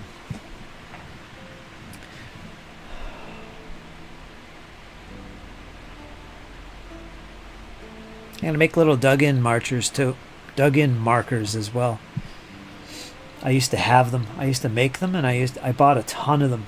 They were little dug-in markers. They fit the bases perfectly. So when they're dug in, you put that on them, and you know, they suddenly have bulletproof cover. I gave them all to Ian. In fact, so somewhere over there in the UK is all my stuff. Not sure what happened to it all. One would hope that it went to a good home. Maybe a War Games club. I'm sure his sister and them would be smart enough to do that, right? I would think. I mean, he had a ton of stuff. Board games, rule books, miniatures, paints. I mean, they'd see all this, and what are they going to do? Just throw it in the garbage. This might be worth something, blah, blah, blah. But so far, we have no clue. Do you know I even used AI to try and track him down all this time? Nothing. There's no record. Nothing.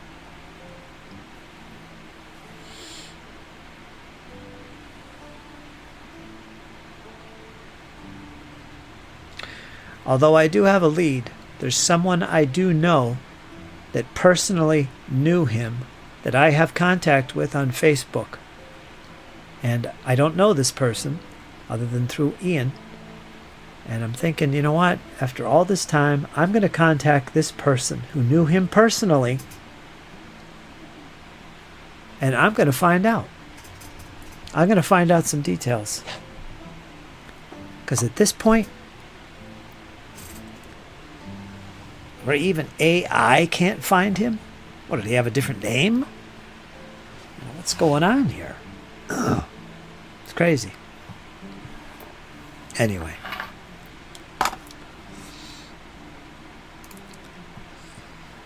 More work today on Charles the First. Yes, indeed. Have you posted any pictures, Marsh? You're in the Discord, right? I'm not sure if you are or not. If you have a different name or what. Because I'd like to see your stuff. I'd like to see some Charles the First, quite honestly. He's still with us. Yes, he is, actually. Watching from the veil.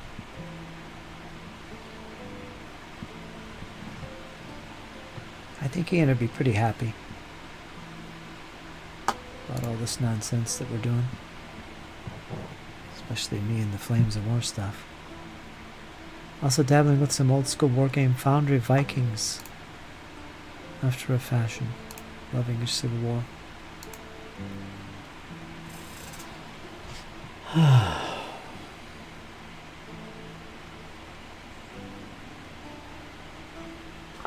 got this stuff.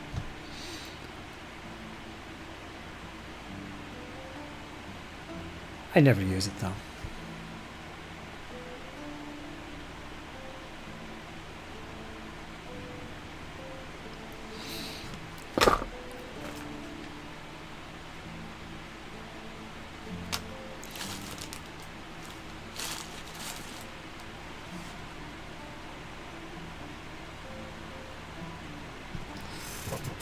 Did I paint the...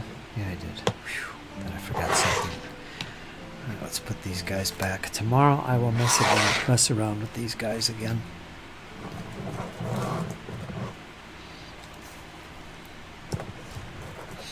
These pairs are pretty good in the game. They weren't afraid of no tanks either. They'll take out some tanks. They got a bazooka in there, but they also got gammon bombs. They should anyway. That used to be a thing in 3rd edition. So they could close assault tanks and take them buggers out. I had them take out a Tiger tank that bogged down in a forest. They rushed up there and just close assaulted that Tiger. There must have been about 4 bases attacking that Tiger. They got him. They got him. They took him out. Some Tiger got a little too cocky and decided to go off into the woods and immediately bogged right at the edge. Actually, it got further in, so it was totally useless. Can't even shoot outside the woods at that stage. Yeah, he was trapped. Man. What a mistake that was.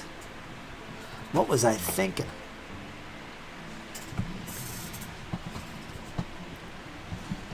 Well, he wasn't sure the pairs were there. It was a big sloped hill.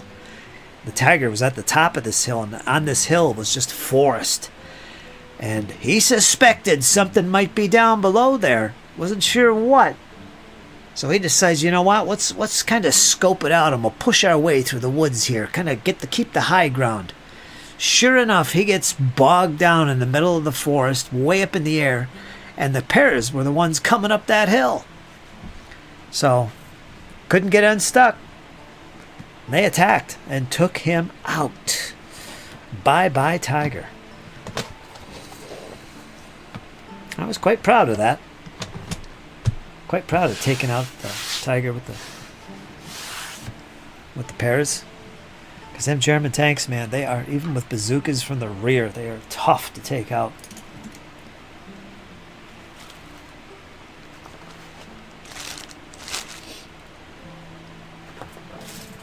They are dreadful to deal with. Panzer IVs. Even the Panzer IVs.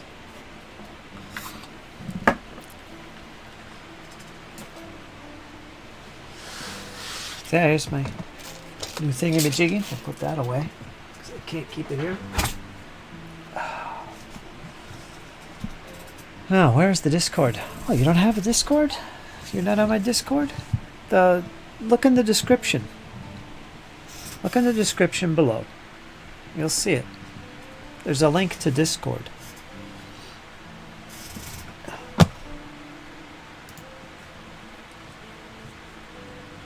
You just click it, put that in your browser, whatever, and it'll open up a separate web page where you can join that way. And that'll bring you in. That's all.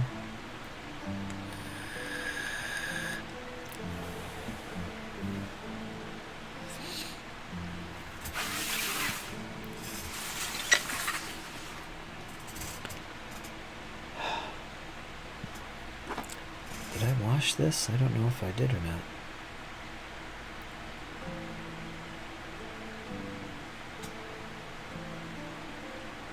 Yeah, I think Jake did that. Can't tell.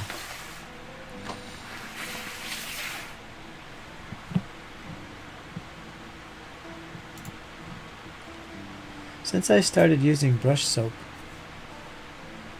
my tips last longer. Yeah?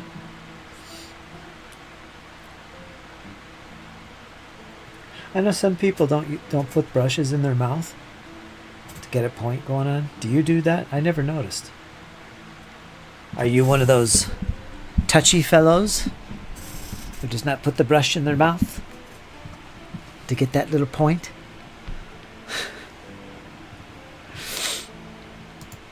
Because I do that all the time. That's literally the only way I clean my brushes. I just go through the water, bang them a few times like this to get the water out of the base. And then I go back and forth on the rag multiple times. And then I put that point on with my mouth. And then I store them that way, which is the wrong way to do it, but it's okay, there's no water in there. I get the water out.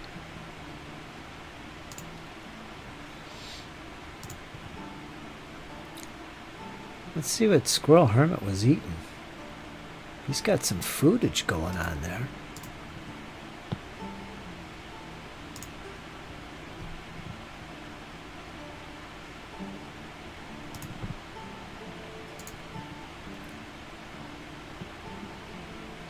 Cheap aesthetics. What is that? Oh, mushroom and beef gravy over baked potato. Oh. Beef gravy.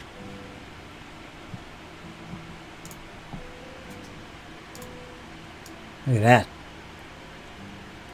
Somewhere under that is a big old potato. I think. Yeah, it must be in there. Look at that gravy. Oh. Yeah. Looks good, Squirrel. Looks good.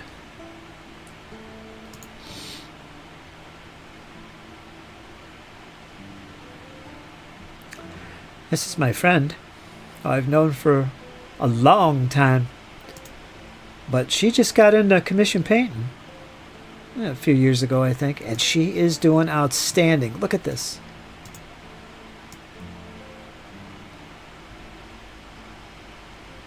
Wait till you see the eyeball. Let me see.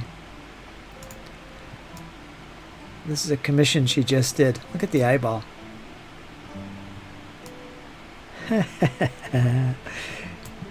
Feed me.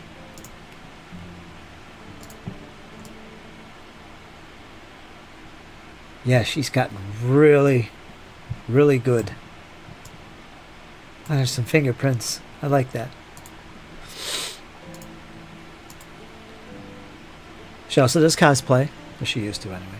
Anyway. Runaway. Cal. My good friend in SoCal. Let's see what he did. Oh, look at that. Look at that. Look at that base of skulls and bones. You did a good job on the eye, too. What's going on to you guys with the eyes? Look at that. The bones look great. Mega realistic. Wow, Cal, that's good stuff, man.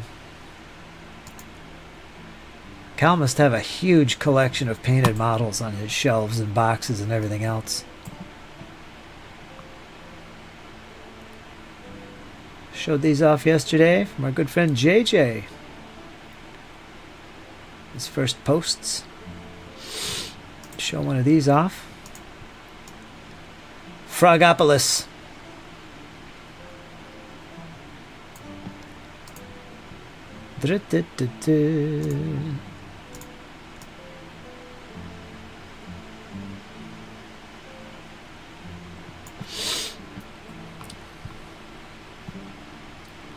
That's it, I think. Nothing else to show today.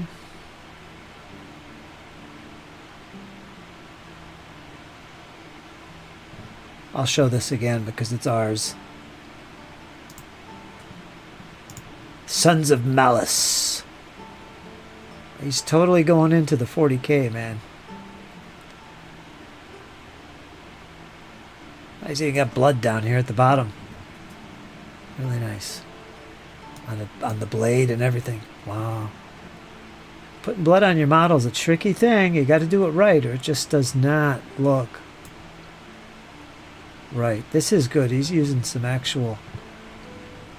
I don't know what this is, but there's paint that you can use that's for blood and it stays gooey and wet it and stuff. It looks right. You just don't put red paint on there. Really nice.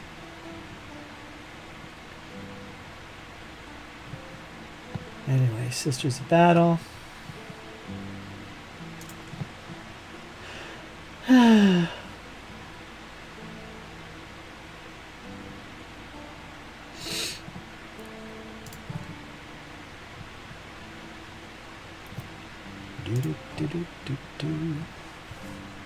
There's Cal now.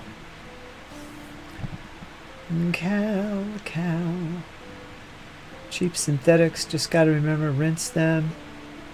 Hey, my latest is in Discord. I checked it out. I was a step ahead of you. Looks mighty green. NorCal. Did I say SoCal?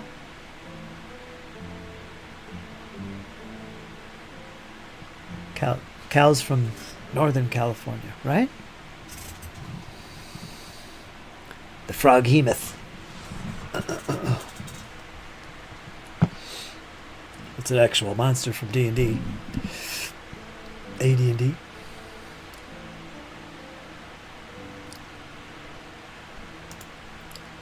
I posted before my comment. Yas.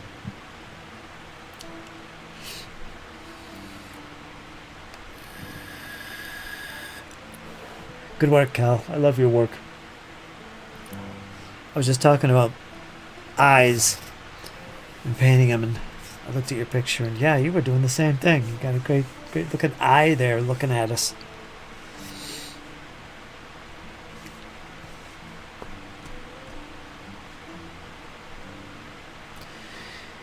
Do you have to install the app? Says Marshare.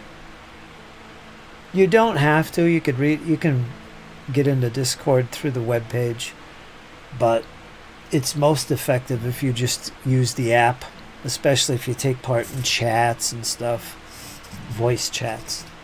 It works much better than the web page version.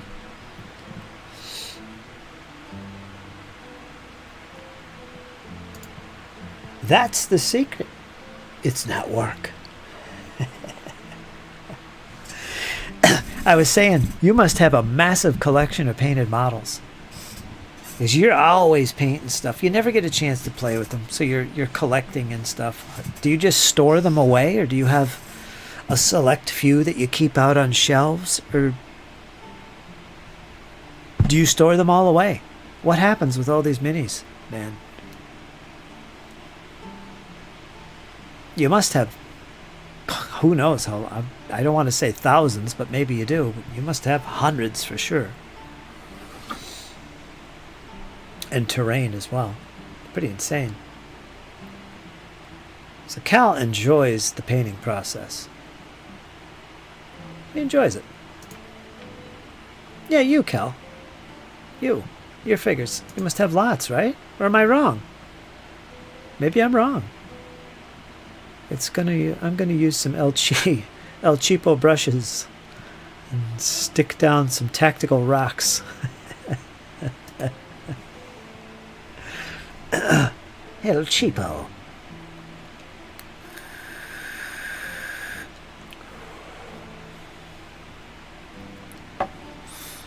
Most painted are on shelves. Terrain is stored. That's great. You ever feel up to it? Take a nice snapshot of the display area where they're all kept. That would be fun to see. All my stuff is in boxes. Not all of which is stored away. I keep some boxes here on my shelves because I don't have nowhere to put stuff. My storage, proper miniatures storage cases are full. So at this stage I got to start looking to get some new storage boxes or make my own. Or I'm going to get overwhelmed.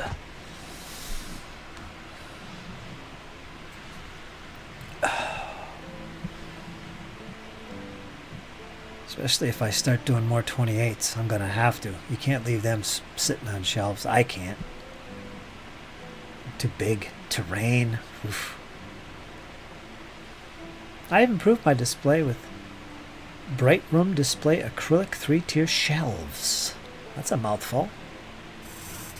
Good old Bright Room. Yeah, I'll have to take a picture one of these days. I'd like to see it. No rush. Just remember that I asked you. Be good to see.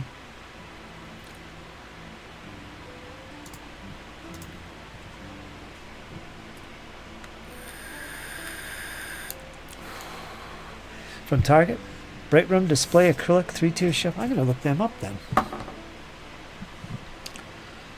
Bright Room. Let me see if I could copy and paste that.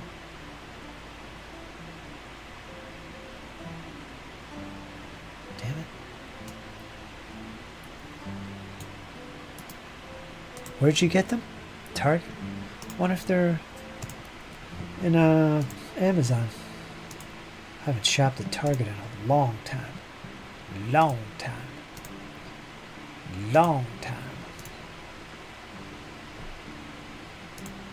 Got some Risa Taniguchi. She's one of my faves. Let's take out the period.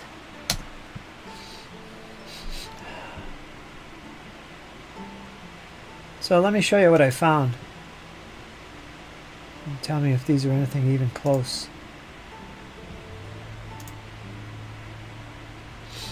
Is that what you're talking about? Well, these are small, aren't they? Well, I guess they wouldn't have to be big. Himmy? I can't even say that.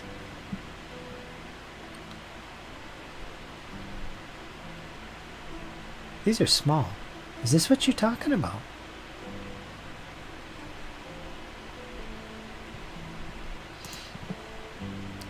Looks cute. No, they're bigger. Just sorted my figs into parts. Bins handy kit basher. I could go to Target and put it in. The acrylics fit on regular shelves, but as you can store more in the same space. Oh.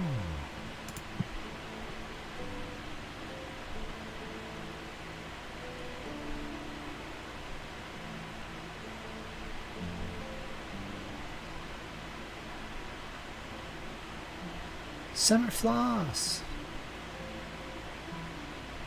Do do do do do do. They look like little clear steps.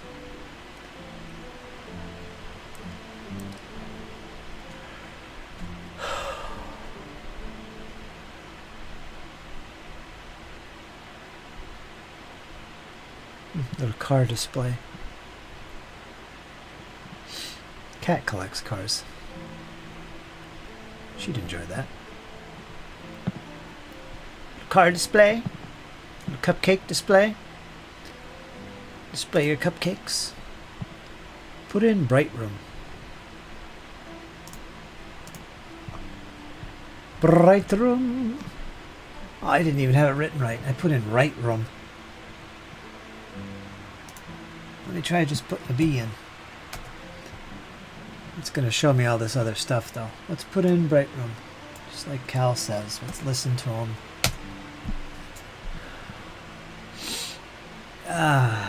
Let's see. Bright room, bright room. Jaunty craft. Bright tech.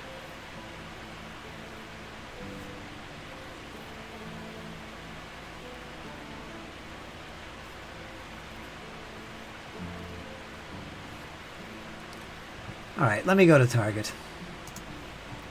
Let me just go to Target.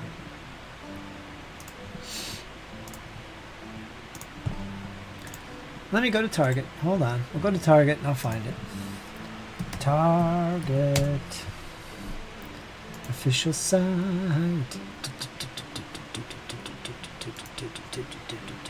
Control V. Let's make sure it says bright room. Bright room dish drainer, dish rack, dish drainer and tray. Alright, let's just put in bright room storage, bright room cube organizer. Alright, let me go to here. These are cubes with 3 interior shelves. Alright, so I'm at Target. And bright room storage, drawers, stackable bins. What would I click on here? Storage? Let's go to storage. It'll show me everything, I think. That could be a problem, though. I don't want to see everything. Damn it.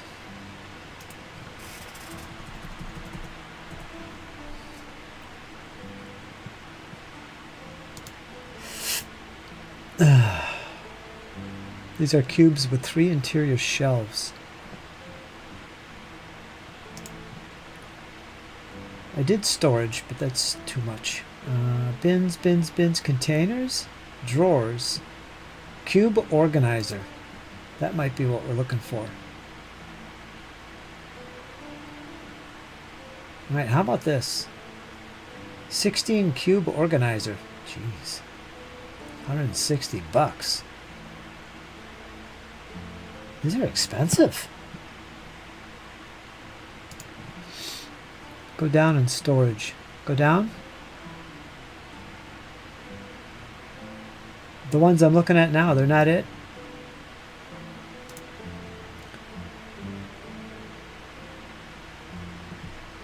I'll go back to storage.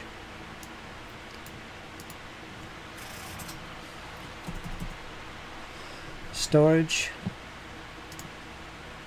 Storage, not cubes. Alright, I'm sorry.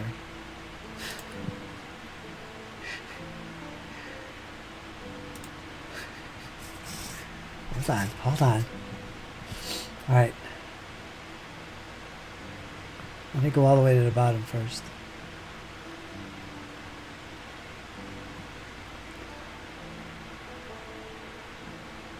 Alright, it can't be these.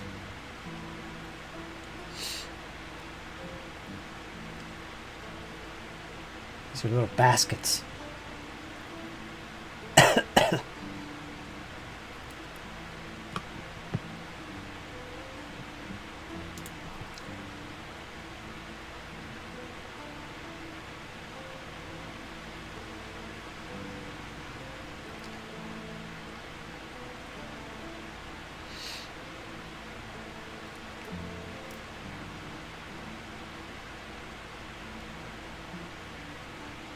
Clear combination set.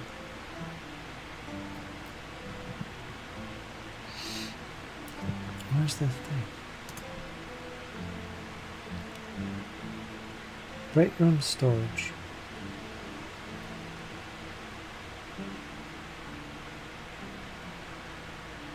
They're not little trays.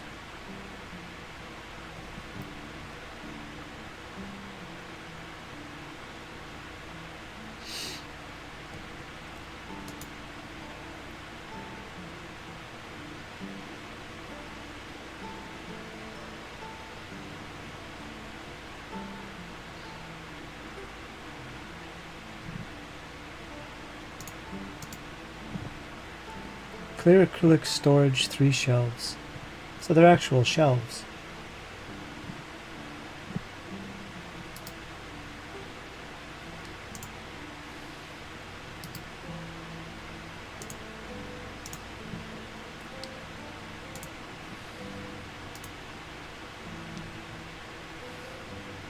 I can find it and search faster. Well, if you got a, can you put, you can't post. Let me make you a moderator. Just post the frickin' link. I'd like to see them. Let me make you a moderator. Hold on, Cal.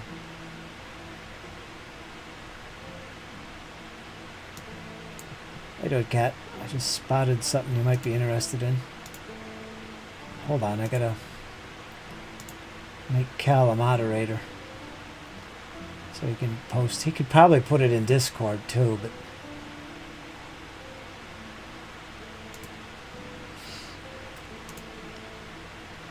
there you go, Cal. You should be able to post links in the chat here on YouTube. Just post that in there and I'll take a look. I'm live, Cat. I am live. Not for long. Been here all day. Where you been? God almighty. Late once again. You probably had a good excuse. I forgive you. I've been writing. Yes, you have. Getting progress on that dialogue. There we go. There we go.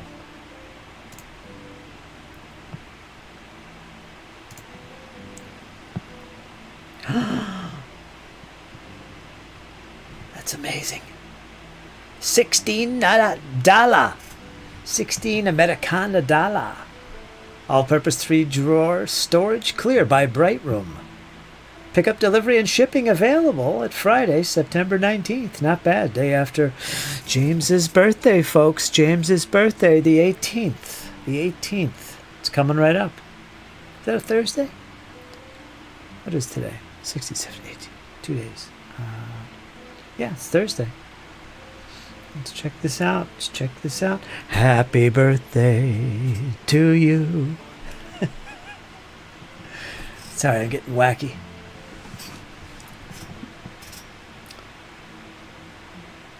I like a foot, like 2 inches. Little sliders. Oh, that's pretty cool. So you could keep adding them onto. That's pretty smart, actually. I like it. They have different sizes. So you get like 3 of them, I guess, for $16. $5 each. 3-drawer storage. Okay. All right. So there you go, folks. If you're interested in that kind of thing at Target, there's an idea. It's not a bad idea. Cleaning mold lines. I love them. Plus, I've been practicing my voice. Singing or voice acting? I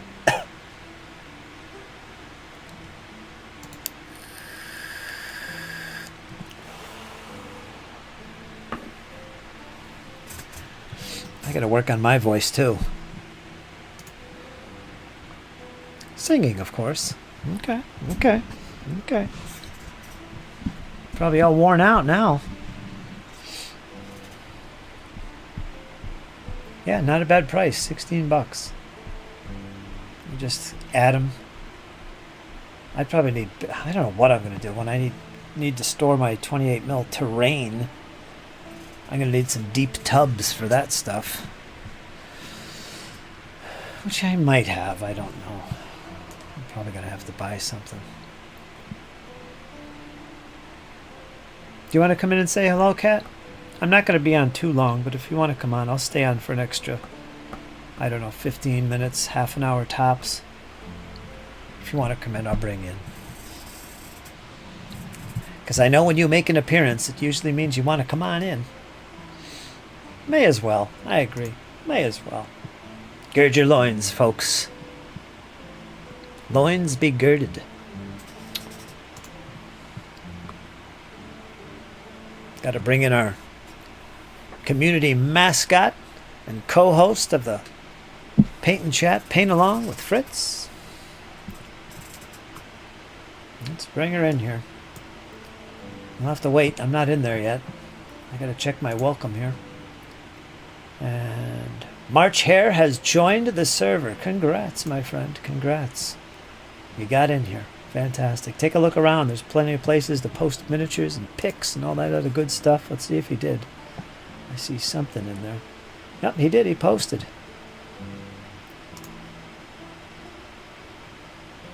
Well, hold on. Let me do one thing at a time here. Kat's in there all by herself. I got to get in there. I'm going to put this up so you guys can see. And I gotta unmute, gotta share my camera, then I gotta turn on my what's it called? Virtual camera. How you doing, Kat? What's up? Hello. Nothing much. I've been writing most of the day. And also practicing singing. Of course. For the most part. That's good. I've been tossing around singing some Frank and also the Mamas and the Papas. The Mamas and the Papas, huh? Yeah. I'm trying to think of a song they did. All I can think of is Puff the Magic Dragon. Yeah, they got a lot of good songs, I know. Dream a Little Dream of Me is one of my favorites. Yeah, that's right.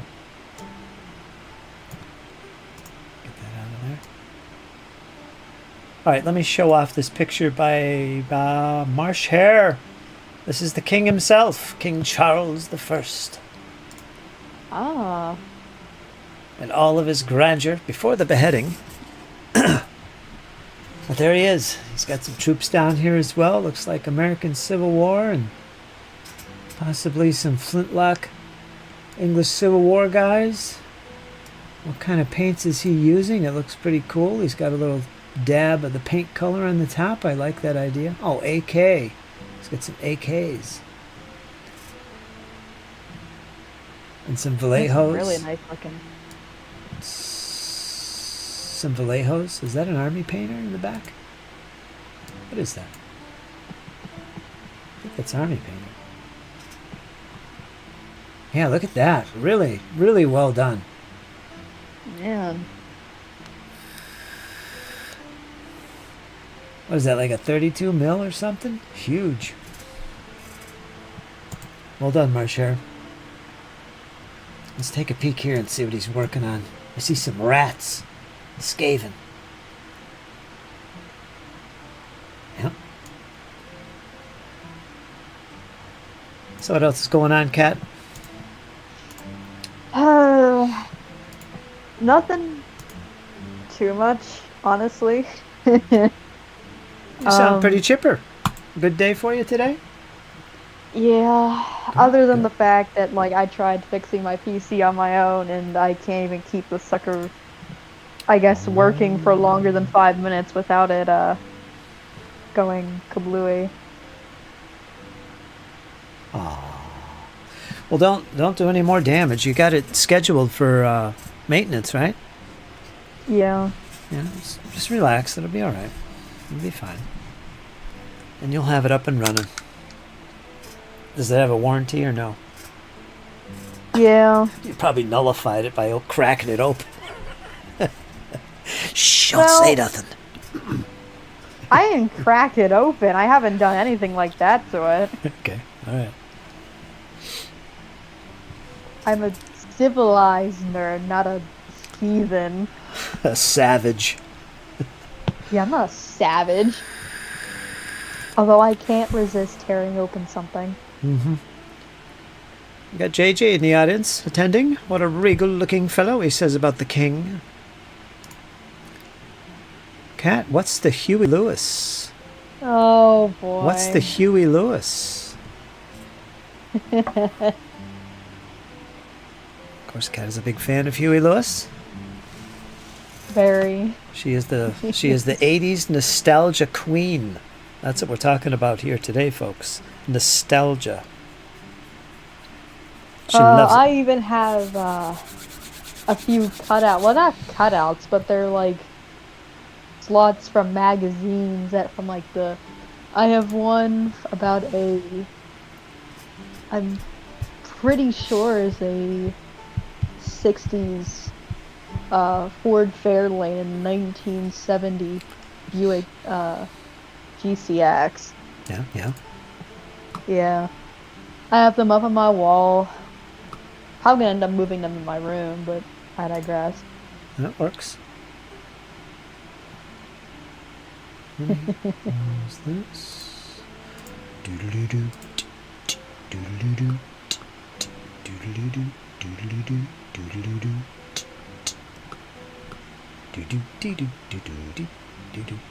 doodle-doo. Are you having the Addams Family theme song?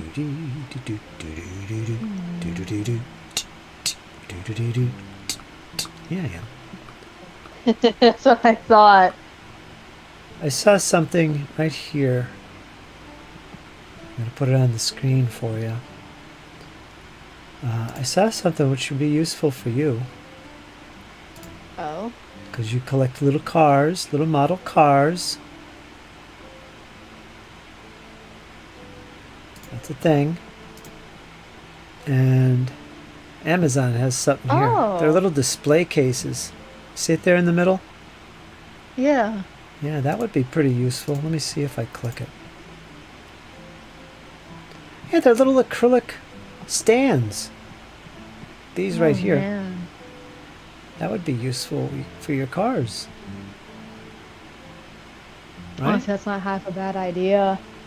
Because I saw your cars there on your shelf. And it's like, here's a nice little display. I was looking at display cases. I have a bajillion cars. Do you? I have a bajillion of them. Oh, there you go. I actually have I have technically two DeLorean models, but one of them was a Lego set that I got for my birthday from a close friend of mine. He was like, because he had saw it in the store a few months back before my birthday, and he was like, well, I know what I'm getting her for her birthday, and he sent me that, and I was like, oh, well, okay, I got startled almost immediately whenever I opened it. It was. And I also have the DeLorean that was in the second movie with the Mr. Fusion and everything. That's actually from 1990 something.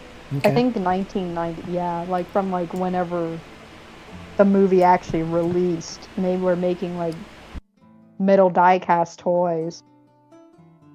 It's like merchandise. Nice. Yeah. Yeah. Huey Lewis and Back to the Future are my big picket points. So there's that.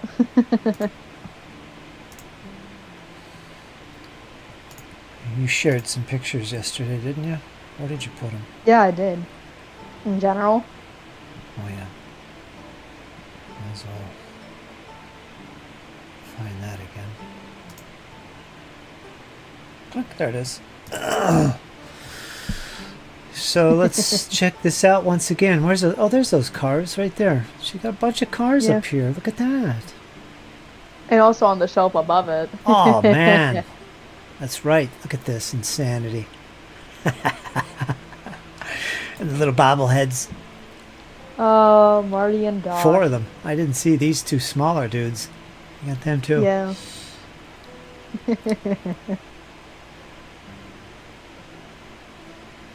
The Wild Wild West. What is that about? Is that a book or is that a... Oh no, that's one of my favorite movie series. From Okay. It has Okay. yeah. It has Robert Conrad in it. Yeah. From like back in like the I want to say like 1960s. I know it's back there. Late 70s, early 80s maybe? I don't know. I don't remember. No, I don't for the life of me either.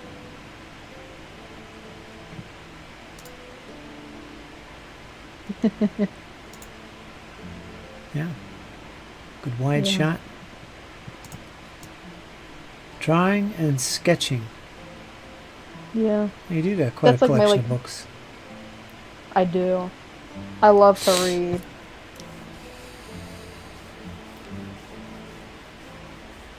What's that on the floor there? Some kind of potato chips? What is that?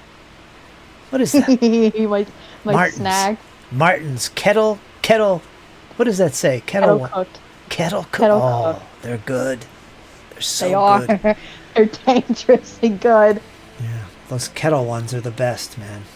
Oh. All right, so there you go. That's a look at the nest, cat's nest, Yeah. her pad. Where I frequently spend my days rotting away on my bed and reading books about Porsches. 54 millimeter, says March. That king figures 54 millimeters, so that's just over 2 inches plus. Nice. Oh. Let me see. Nice guitar. Thank you. I love my guitar to death. Actually, I have 3 guitars. It's just Vaughn sits up in my room because of a recent event. How you doing, Doug? He says, nice guitar. That's a Squire, Fender Squire.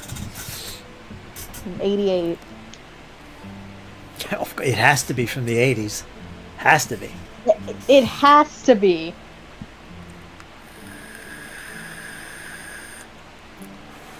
I'm currently saving up to get an actual like Fender Strat from the 80s, and believe it or not, I found a few off of Marketplace that are going for like 500, 600 bucks. Wow.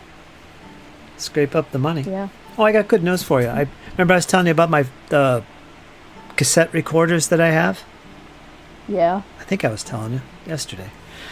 But I forgot that this cassette recorder, it's a 35 millimeter.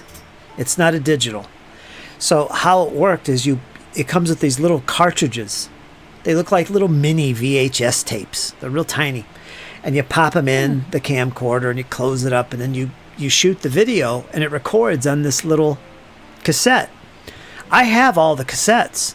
It's very probable that we could all go back 30 years in time and you guys can see some video from my day. I have battles that I recorded playing Necromunda. I have some of my friends in there that I used to play games with at my house at the time. Me and Jesse are playing bass and Fender, my Fender Stratocaster. We did some jamming, playing some Cream. And a lot of family stuff. But it's Oh, my paranormal stuff is on there. We're going through graveyards and stuff. This is going back in the day. But I could actually go into the bathroom in here right now, grab that camcorder, plug it in, and start charging it up and see if I still have those tapes. Man. So I don't need, I can play it right off the camcorder. I don't need to plug it into a VHS, which I still have. I got tons of VHS tapes. I got these little cassettes, by the way. They're small, but they look just like a VHS tape. So what you did when you wanted to watch them on TV, you put them in this, like, it was a VHS tape player or cassette, the big one. And in the middle of it, there's a little hatch that opens, and you pop in this smaller cassette, close it up, and there you can put it in your VHS and watch it and play it. So I have that as well. I have to get them out of the attic, though. So who knows what I might find. I do have a VHS player. I'm sure it still works. We'll see. But I'll see what I can find and dig up. That would be cool. That's going back late 90s and early 2000s. That's as close as I could get. Man. Oh, and I do have something else. I think I told you this already, but I found that karaoke player that has the cassette decks, and I have all my cassettes from back in the day when I was a teenager. I could pull out and show you my very first heavy metal not VHS, my very first cassette heavy metal music I ever owned in my life. I could show it to you. I could tell you the band. I could tell you the album.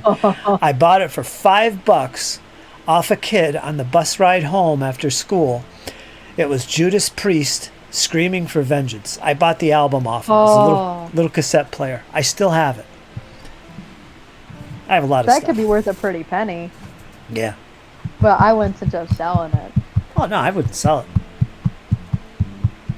I got lots of stuff. If I can remember, I'll do that tomorrow. Go ahead. That made me think, but in those photos off screen, I actually have 4 or 5 VHS tapes, and I have a VH tape player already hooked up to my TV and everything. Yeah. Does it work? Yeah. Yes. I actually took the thing apart because it was unworking, and I cleaned the motherboard, like the parts off and everything, and lo and behold, it worked beautifully. Yeah. Yeah. Sweet. Good. Yeah. I have the entire trilogy of the Patriot games. So I have Hunt for Red October. Wow. I have Patriot games, and I also have Clear and Present Danger. There you go. Yeah. I think they also have Air Force One, I think. And the other one I think I have is, I think an Indiana Jones VHS tape. I don't remember which one it is. I think it might be Raiders of the Lost Ark, which, if it is one of my favorite Indiana Jones movies, honestly, to be quite frank. Of course. Yeah. I'm bound to get more. Like, I'm bound to get more CDs.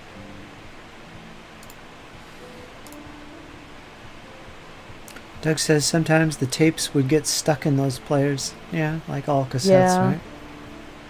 Yeah. I always double check my equipment to make sure that it still works and runs and whatnot. With my stereo system, I'm kind of getting worried with the tape decks. 'Cause technically speaking, one of them went out, but the other one still partially works. Which, I mean, it still runs and everything, but it's only a matter of time before it goes kablooey on me, which is fine. I'm going to downgrade my stereo system anyways and just get a like the vinyl player with the cassette tape player attached to it. I don't want a big old tuner hooked up to it. It takes up too much room. Honestly, to be quite frank. But I digress. Still buy CDs. That's good. That's good, James. You want to buy CDs. Honestly, I think CDs are one of the best forms of media.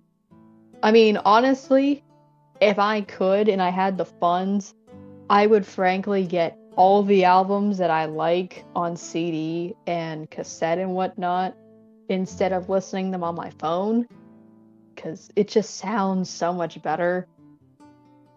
But yeah. They did when you pulled it out, ground it with a pencil. That's what I do. Or if I can't find a pencil, then I'll just use my finger. Believe it or not, it works. Nowadays you can get a good sound with a small setup too. Yeah. Yeah, there's that too. I just don't see the point in having a tuner when I keep it on like completely even, like there's no change in the sound or anything, so I don't really see a point in having a tuner on the sucker. I still back them up. My girlfriend still buys vinyl, obviously. Honestly, that's good. So look what I got. That. Oh. Oh. So this. Oh, an old Sony camcorder. I had two of these. The other one was digital.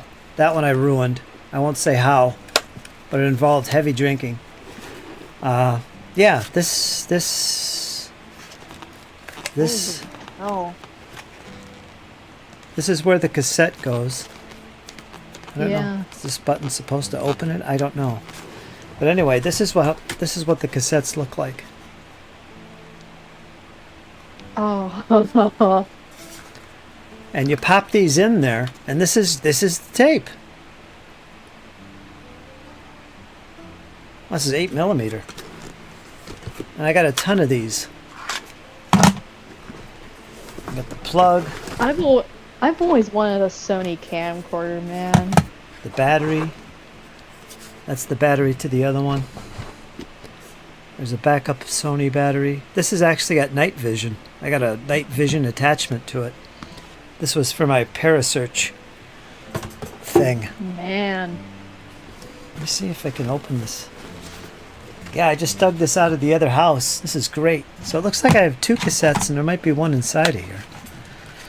Yeah, this is kind of like an antique, I guess.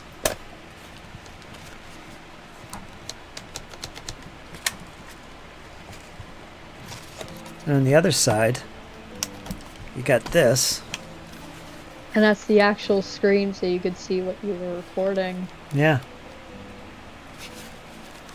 Man. And there's a night vision attachment I bought separate for this that hooks on, and it's like a big arm that sticks up and it shoots this light out that you can't see, but the camera picks up on it, and that's how you get night vision. I think it had a range of like 30 feet. Man, oh man. Now I'm gonna have to look at this and see how to. It says push. Push. How do you open it? Yeah, isn't that something? Who would have thunk? This is an antique nowadays. Crazy. There's something I've in always it. either wanted a Sony camcorder or a JVC camcorder, either or.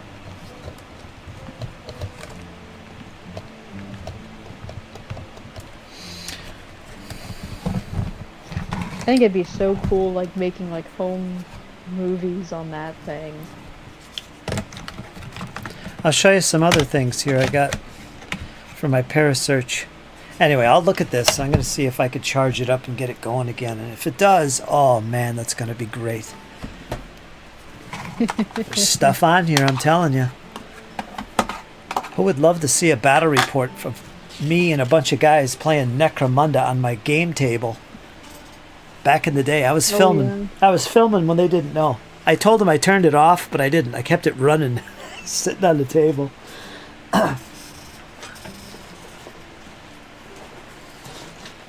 So here's something. This is it's in German. Got this from my friend. Sent it to me from Germany. But this is I think it's an EMF meter. Yeah. This is one of them that I have. It's practically brand new. I seldom use this. Battery compartment is still good. So there's this. Again, it's all German. So I got that thing.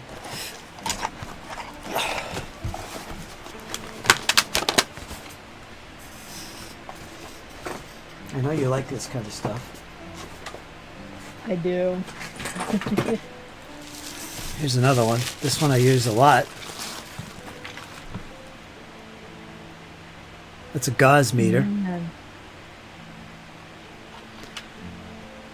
And basically what this is, once you put the battery in, this will pick up on electromagnetic fields. Like if you had like a light plugged into a socket and you get close to it, it'll actually start reading it and it'll pick up the measurements. That's neat. That's a gauze meter. Great condition. God, maybe I'll start parasearching again. Here's an old headlamp. Oh. I've seen some better days, but yeah, it's got the old headlamp going on. I had a whole bunch of these. My grandfather has one of those. This is the night vision attachment. Here's the arm. Connects to the camcorder. Oh, wow. Yeah, if this stuff still works again, that's going to be outstanding. Ah, another battery. Never have enough batteries.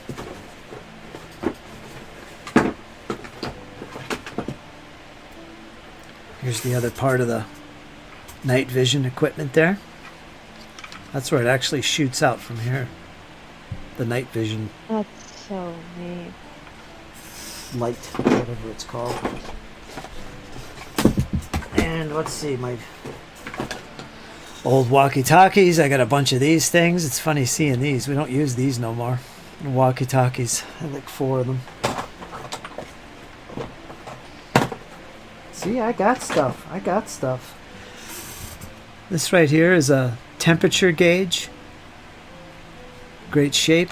So how this works is that bottom hole, it shoots out a red beam, like on a weapon, you know, like the red beam. Mm-hmm. And that's how you target something. Like say I wanted to put it on a certain part of a wall. That allows me to aim it and make sure it's going on the part I want to take a temperature reading of. And then when you push the buttons here, it'll actually read the temperature of that very specific location. So this is a temperature gauge. Pretty nice, huh? Yeah. A little paranormal researching. Yeah. And I got a Polaroid camera. Cat? Polaroids? Oh.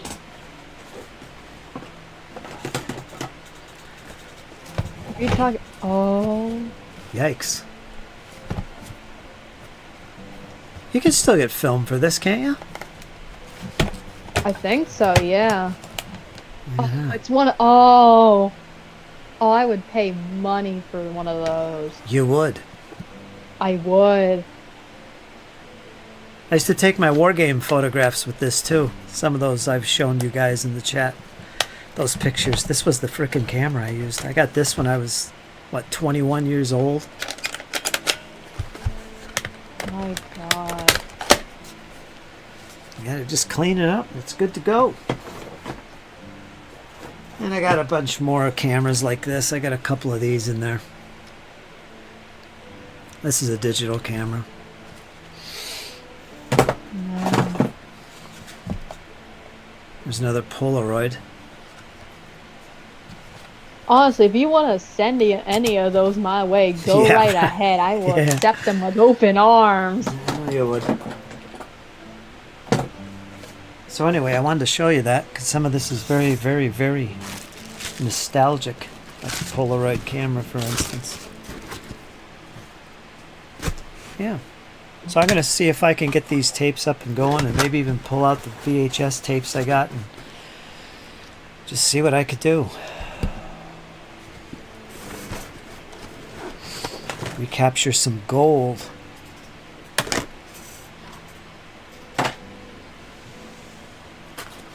If they still work. And yes, I was a photographer way back in the day. Went to school for photography. Back in the day before digital. And this was my camera. This is a very expensive Canon. Oh boy. Oh, I got some pictures in here. Is that... I don't know what that is. It's not pictures. But this was my camera. It's not digital. Oh. I think I even had a macro lens in here. And there's one of the lenses. Well, it's one of those really nice Canons. Yeah, this is good stuff. But this was my camera. Great shape. My God.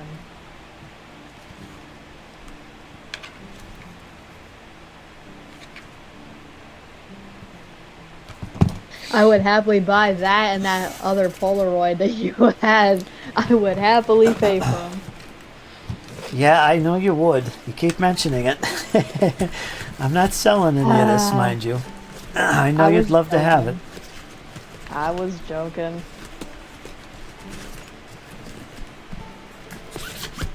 Yeah, so there's my old camera too.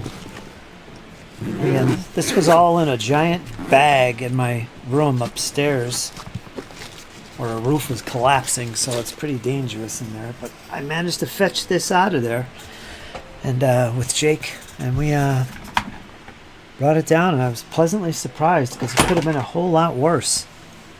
A whole lot of worse condition. Man. So that's my show and tell today, folks. I have a modern Polaroid that prints sticker photos, says James. You are making me feel old. I know, right? I skipped photography and took sculpting. I sucked at it. Poor JJ. I was never any good at any or both. Well, there's Kat. Telling it like it is. Yeah. My goal is to turn this stuff into digital and save them. Like the cassette players and the VHS stuff and the videos, things I can get. I want to turn them into digital somehow. If I can recover them. Then put them up on my channel or something. I sure would. Go ahead, Kat. I cut you off. No, I'm just like, man, I'm in awe. Yeah? You like that? Yeah. Yeah, I forgot about the Polaroid. I knew that would get you. Yeah. That's a big deal. Because that's literally going back to the 80s. That camera. I got it for Christmas. My mom gave it to me. Wow. Some of my very first pictures I ever took in my life, my war game pictures I ever took in my life, were back with that camera. And I showed some of those pictures. I still have them. Little battles.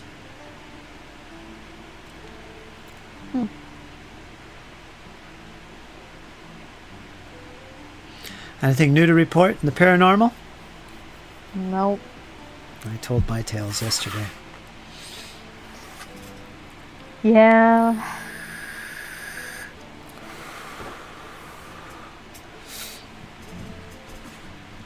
If you guys want to follow up on Kat, she's got an upcoming channel very soon she's working on. She's trying to get the computer fixed first. But yeah, she's working on a channel.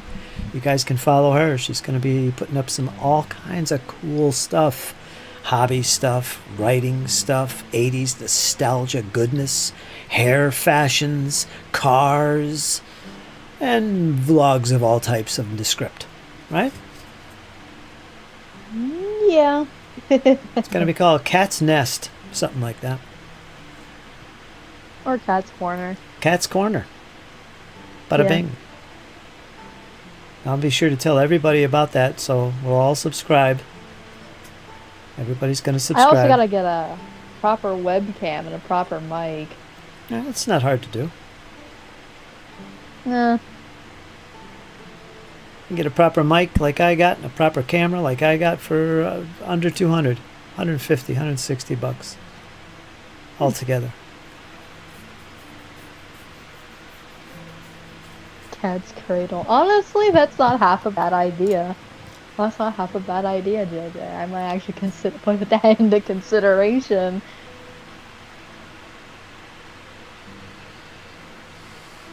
Yeah, Doug, I got a lot of family-oriented videos upstairs as well in the attic.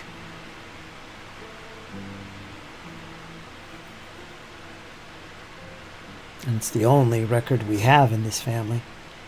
What I have up there, so. Cat's Cradle, that's a good one, JJ. Yeah. Cat's Cradle, that's a really good one. More like Cat's Cauldron. Like Cat's Cauldron. That could work. That could work. Maybe. It's all about Perhaps. theme. It's all about theme. I mean, if you're going for the goth look and kind of doing the goth thing, that would be good. Cat's Cauldron. Yeah. I mean, cat, Oh. cauldron. Got the witchy thing going on. It sounds right. It sounds right. Eh. Maybe. I don't know. We're going to find out. I know I want to talk about vintage things mostly on that channel, so. Yeah, 80s nostalgia. Yeah. Yeah, you'll get a lot of folks wanting to watch your channel then. Everybody here, we're all a bunch of old farts. That's what we are. We gotta go check out Cat's Cauldron. Yeah. Reminisce. Bunch of geriatrics. Oh boy. I thought I saw film in the Yule House, but don't know if they were saved. Oh. Honestly, I wish we had a camcorder in this house. Honestly, it would be amazing to have like they- family films. Do they still make them? It's all phones I now. think. I mean, maybe they do. I have little to no clue. Yeah, they have professional digital cameras. I know they have Yeah. that. People make videos with them. But they're not camcorders anymore. They're little handheld things. So Yeah. they still have things like that. I'll talk about my old 80s toys. Ooh! Well, that's something I could definitely hear about.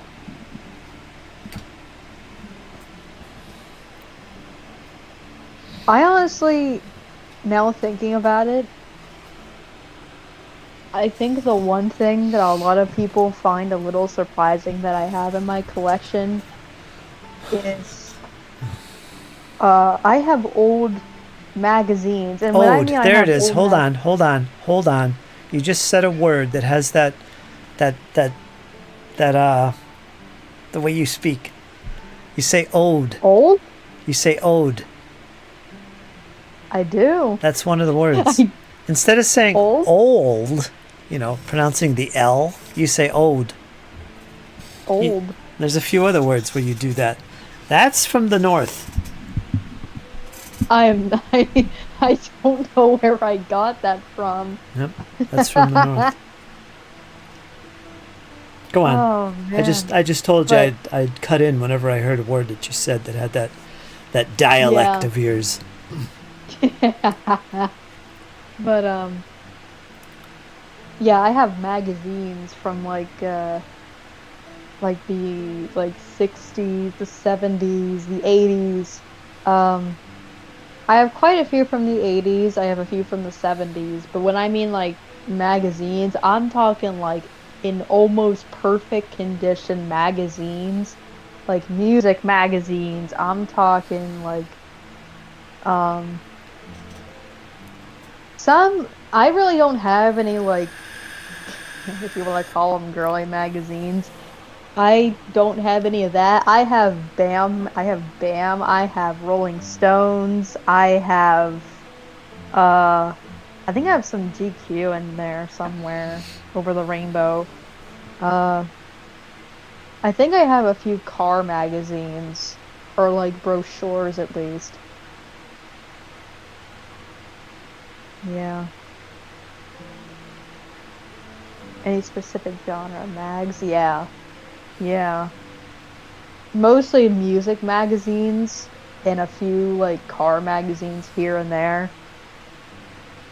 But I frequently read them and it's honestly kind of funny like how big magazines were back in the day. Like they're huge. Well, I mean they're not so big, but yeah.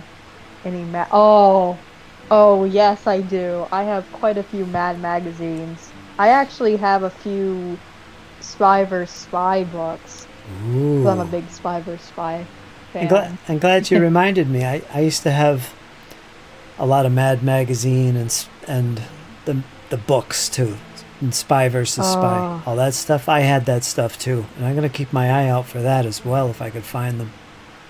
That would be nice. I was glad whenever I got, I think the fourth, uh, I think I got the fourth Spy vs. Spy book, and I frequently read it. It's one of my favorites.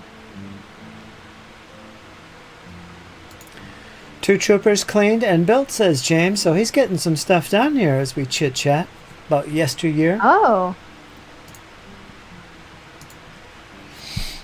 talking about my generation with Cat.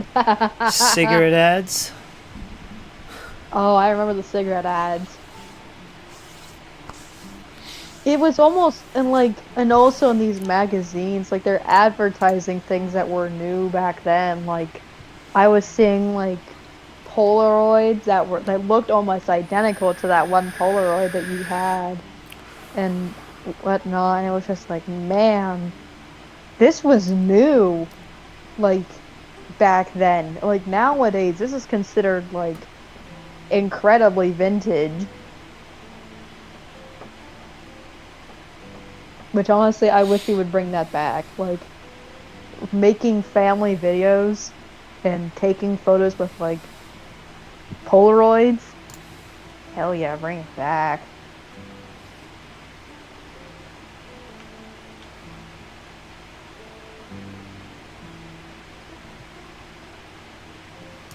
There's a Necromunder Spider's Imperial Go. Oh!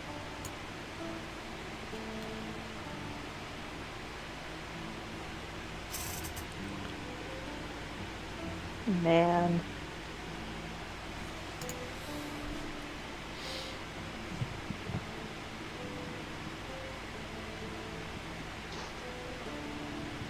Hmm. I'm trying to think here.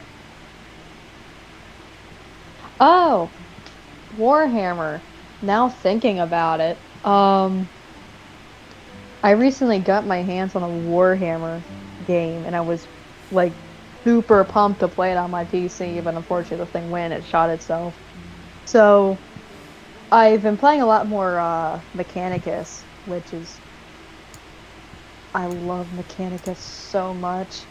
It's like one of my favorite 40K games, actually got me into the franchise. I would really, really like to get some like models, like not like 28 millimeters or like 32 millimeters. I'm talking um like actually big models to paint and like maybe like airbrush and whatnot. On PlayStation. I think so. I I think. I don't know for certain. But man, I mean, it's partially turn-based. It's not like how most of the Warhammer games are set up, but it's really fun. Or at least as most of the newer Warhammer games are. Yeah, a 135 model. Like a 30, yeah. That would be a good model for me to paint. I kind of want to get,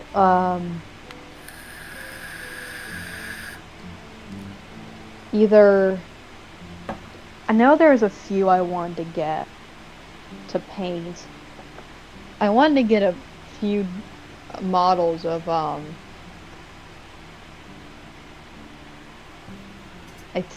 mm, oh, the Black Guard. I want to get, some of models of them. They're really, I just like them in general. They're neat looking. So, maybe get a few models of them. Um, just get like a few models of 40K stuff in general. I don't think I'd do anything with them.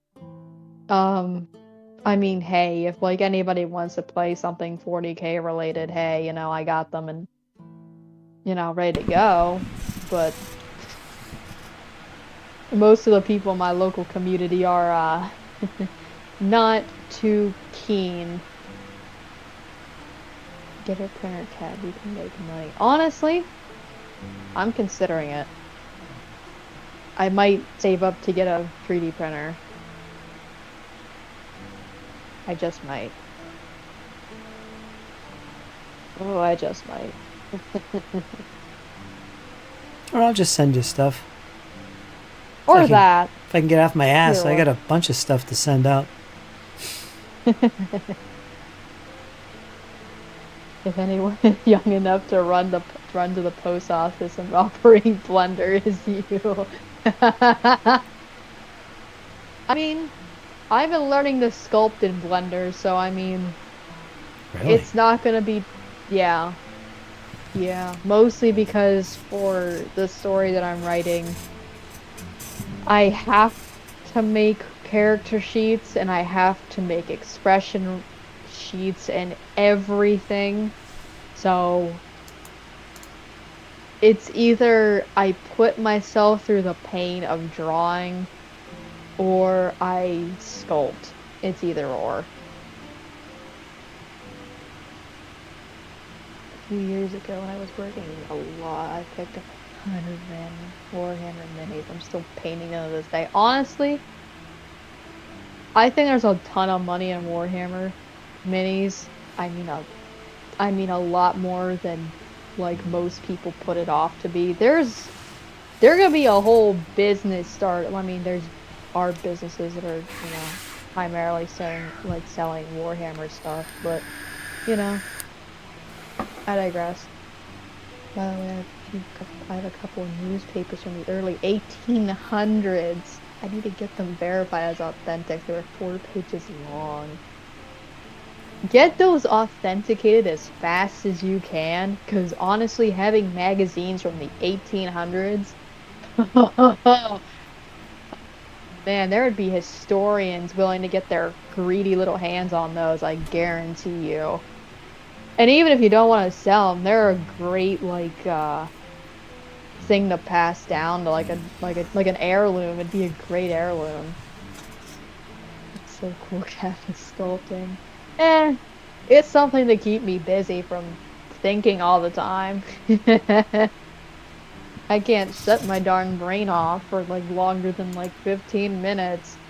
Even if I go outside and I completely shut off, it's practically improbable of, keeping the darn thing off.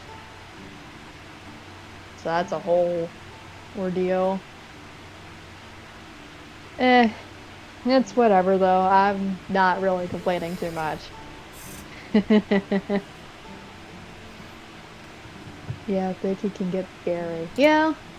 Honestly, I think I think people don't understand just how intimidating the brain is as a muscle, but I'll get to that in a minute. They are still in reasonably good condition. Good, good. Put them in sleeves.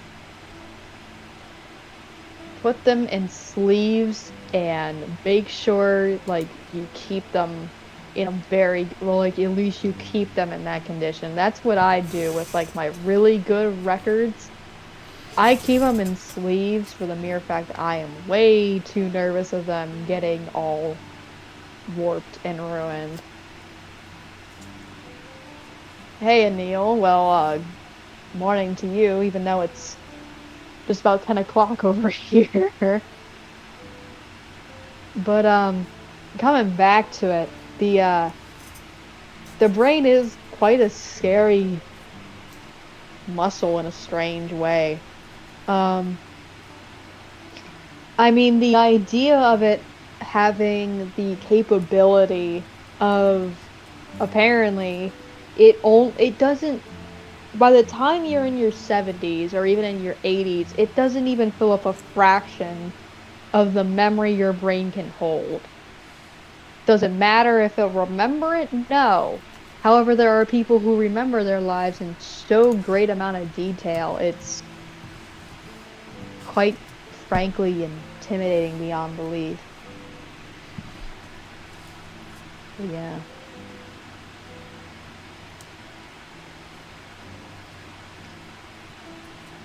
Oh. Oh, what do we have here? I was so busy and cooped up, I didn't even notice what you were showing off.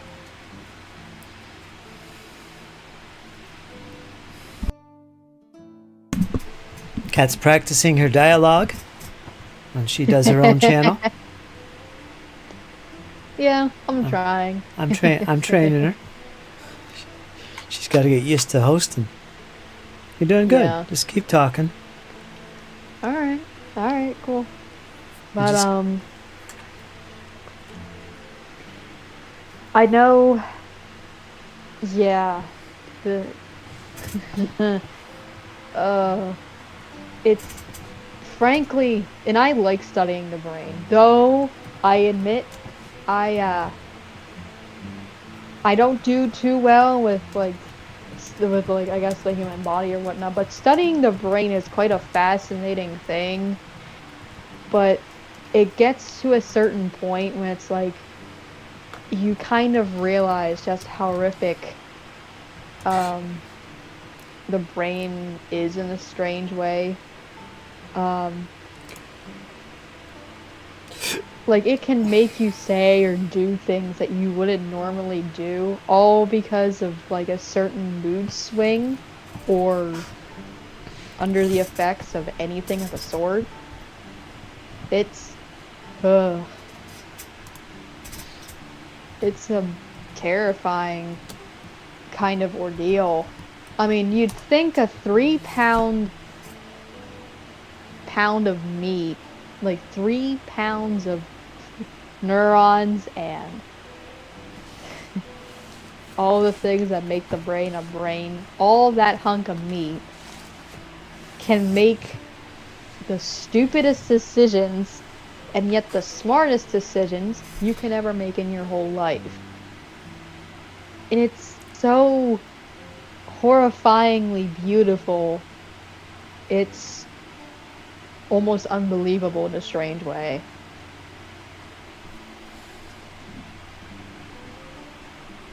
My brain is totally messed up, so it makes no sense to me. Yeah, no, I get it. I get it. Unfortunately, with like a brain like mine, you even if you try going to sleep at night, so help you even try to relax, you think about something for longer than you should, and because of that, your brain starts going, you know, what if this was like that and this instead? And once that happens, a whole plethora of more questions just appear out of thin air. Well, I'm not gonna go to sleep till 4 a.m. because of this.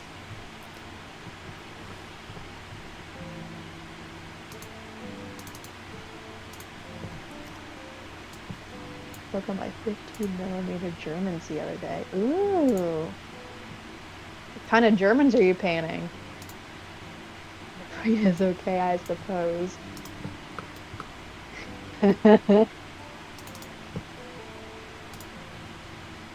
Hey, in what sense, JJ? Well, that's a nice turret. Well, yeah, man. How long did it take you to paint that, Fritz? Not long. I do it all here in the stream. Man. I think if I were honestly the one painting that, I think I would genuinely procrastinate for like a solid week. Which actually, I have paints, but I have nothing to paint.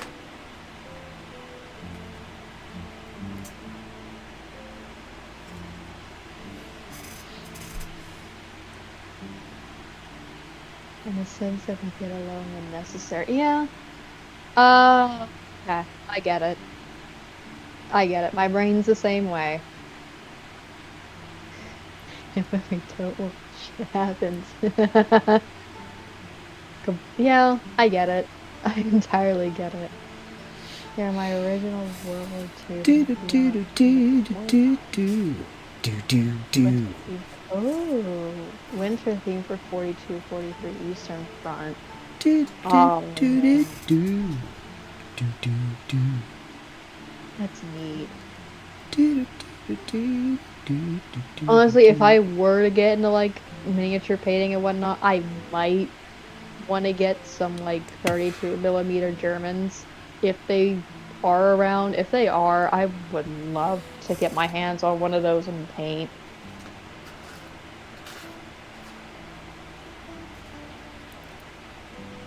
A good friend of mine.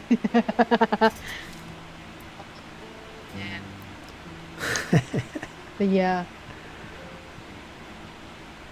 But yeah, I think I have enamel paints that are just sitting and waiting to go. Cat, you don't paint? Well, I don't paint miniatures, but I do paintings. So, technically speaking, I do paint, but not in the sense of wargaming. We are all artists here in the community, in one form, shape, or another. And Kat fits in quite well. She's an artist. I try. Poor Neil says I can't shut my freaking brain off as well. It's terrible. Added to the, what is that? Fibromyalgia. Fibromyalgia. Geez, sounds nasty. And liver failure, it makes sleeping a nightmare. Oh. That's Neil. Neil, what are you doing up already? It's 10 o'clock, so that means it's about 4 in the morning. Wow. 5 in the morning. That's about the time it is for my one friend. He's over in Poland. Yeah. It's like 6-hour difference, I think. Yeah. Acrylic or oil? Acrylic, well, typically it's acrylic. However, I've been starting to use oil more often because it's... I mean, acrylic is good for certain things. Well, like, I mean, like thicker paintings and whatnot. And like painting on wood and whatnot. But oil is good for like actually canvas painting, at least I found. 50 p.m. So it's 2:50 in the afternoon over there. I said this before to you, Kat, but my sister was an artist. She dealt in oils and acrylics and all this stuff. And I have a ton of stuff from her. Brand new stuff, still in shrink, of canvases, all kinds of paints, brushes, and a library of books on all kinds of stuff, from stencils to what's that? Not chalk, but it's, the black stuff. Charcoal. Oh, charcoal. Charcoal, colored pencils, and of course oil paintings and everything. Tons of stuff.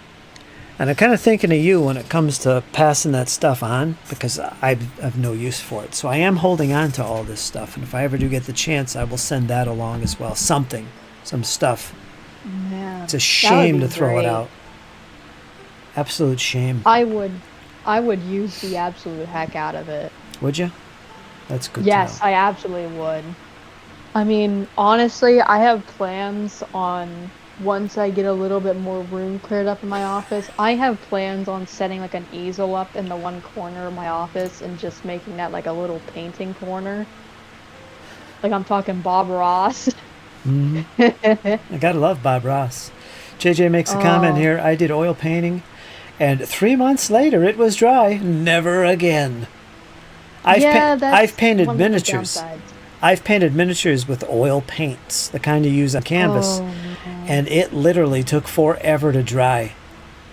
Yeah. That was like when I first started painting when I was a teenager. It's like, oh, I'm going to use my sister's oils, and I'd be sitting there drawing armor, painting armor with this really clumpy oil stuff, painting with oils. I'm painting armor, and it just was terrible. It took forever to dry. And this is why it was meant for canvas. Yeah, I didn't know. They eventually dried. They look pretty good. Old Grenadier miniatures. Fantasy guys. No. Oh, Fritz built. Oh, no. James built another one. I'm losing it. It's 10 o'clock at night. I'm beginning to lose it. Yeah, it's getting late. I'm going to leave you close up the shop when you're ready. Okay. This is your show. Oil is nice on these, but you gotta thin it down. Yeah. I forget how I usually thin out my oil paints, but I know whenever I put them on a palette, what I usually do is I mix my oil paint with a sort of like solution of sorts, and it like thins it out, like so it looks like acrylic paint in a strange way, but it's like almost as thin as like watercolors. It's really nice, and it's great to paint like foregrounds and backgrounds. It's wonderful. I use oil for terrain washes though. Yeah, that's another thing it's good for. There's another paint. Yeah. Honestly, I think one surefire way of like painting, like honestly, if I were to get minis, I've been told enamels are really good, and if apparently there's a thin version of acrylic paint, which I might try to get my hands on, frankly. Oil paint on cardboard to leach out the oil so they dry quicker. That is what I do. I use that, and if I'm way too lazy to do that, I use a hairdryer. All right, James is gonna age.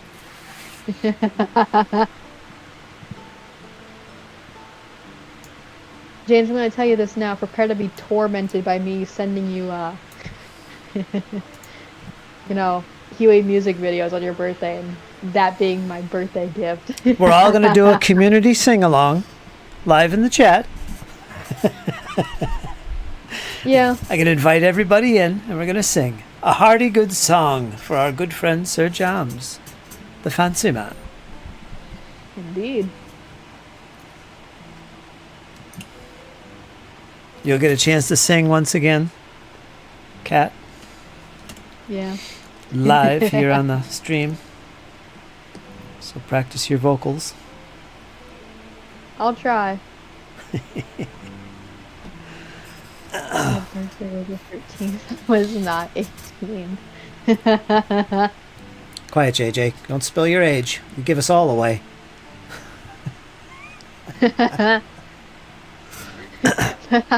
love soft rock. Oh, well. Shucks. Well, then I guess maybe you do like Huey and you just don't know it yet. Hip to B square. I mean, I'm just saying. I'm just saying. I hear him singing on the radio every freaking day. Oh? Yes, I do. I don't know what it is. Call it dumb luck. Call it some sort of interference, but I swear to you, every time I go into a grocery store or any store in general, it's either 80s music or 70s music that comes on or Huey comes on the radio. Night, Neil. Have a good one, my friend. See ya, Neil. You officially 41, so officially schlub territory. Well, man. Schlubs. He's making a nature document. Yeah. We lose it. Oh, man. I have missed you tormenting me over liking Huey, James. I have missed it. Oh. Yes, the tormenting. The tormenting. It gets pretty rough. Pretty rough. Oh, it's so rough. Woe is me. How will I ever live?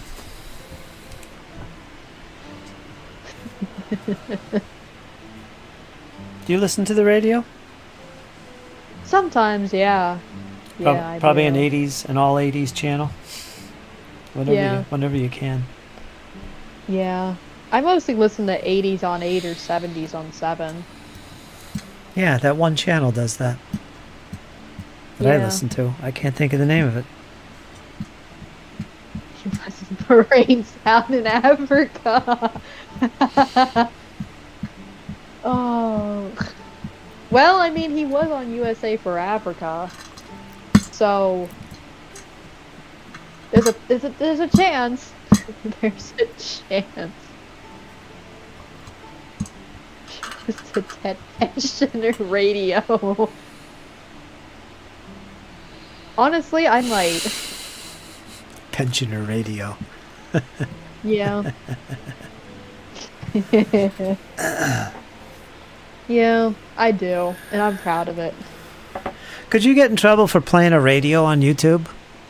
A live radio station? Like if I had it playing right now. I guess if it was playing songs like Huey Lewis or some kind of copyrighted stuff, right? I mean, I don't think so. I don't know. I mean, I know some people put like music in the background, maybe. Well, if it's copyrighted, you can't. I was thinking of a radio station. Oh.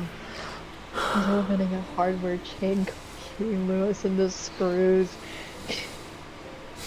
Are you making up for all the lost like jokes you've made? Huey Lewis and the Screws? That's a good one. Oh.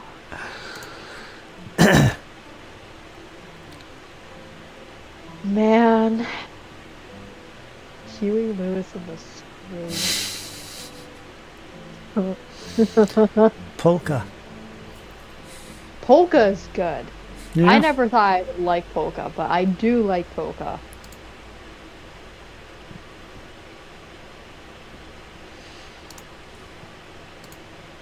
Well, No I comment. think I have to go. Go ahead. Oh? Well, hold on. Go ahead. Talking trees call Huey Lewis and the Shoes. Okay. Oh boy. Okay. Well, I think I gotta head off here, so in that case, I hope in a package holiday called Huey Lewis and the Cruise. Okay, James. Okay. Okay. Well, yeah, I gotta head off here. Oh, I hope all of you have a wonderful night. And Fritz, Right, it's do you. you have anything to add?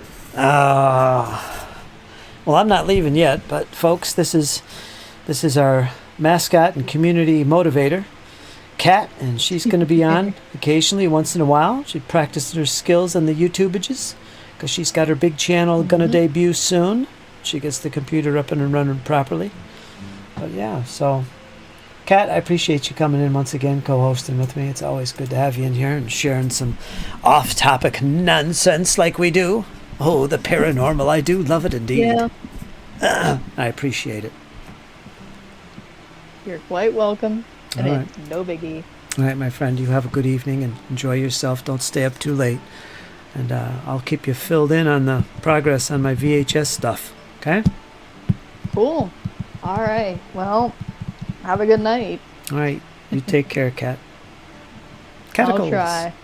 See ya. See ya. There she goes. Boom.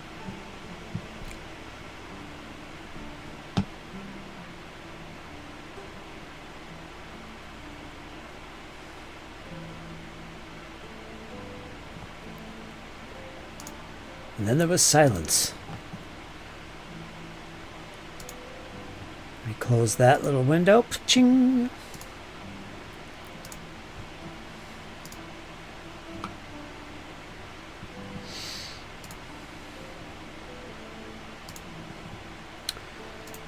Hi, Huey Lewis and the Cruise. Thanks for the stream, Fritz. Later, cats.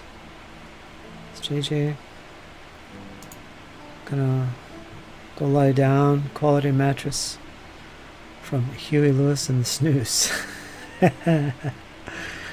Found my old roller skates in the attic. Speaking of the 80s. Wow, roller skates. You were a skater, huh?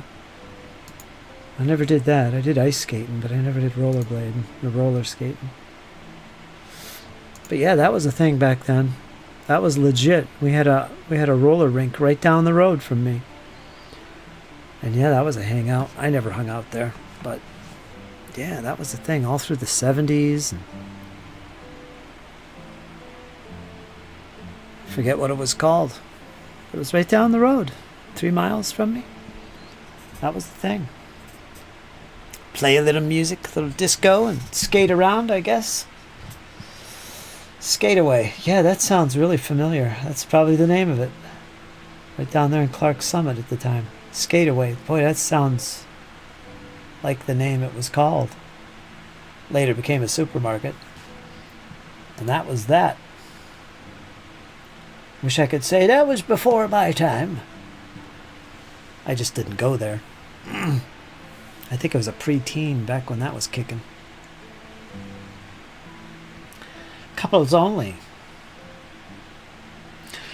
Alright, it was a good stream. I'm going to cut it here because it's getting late. I don't stay on this late, but it was good. I'm glad I could stay up a little bit longer for you guys. Get Kat in here and have a little chit-chat. That was good. So James, JJ, and everybody else, Doug, of course, Neil, my good friend. I appreciate you guys coming in here. And March Hare joining the Discord as well. And everybody else that I forgot. I appreciate it, and I hope to see you guys again in the chat. I'll be on tomorrow. We're going to do some bass, and probably a little earlier. I've been on for 5 hours and 37 minutes, so you do the math. That was a late start for me, I think.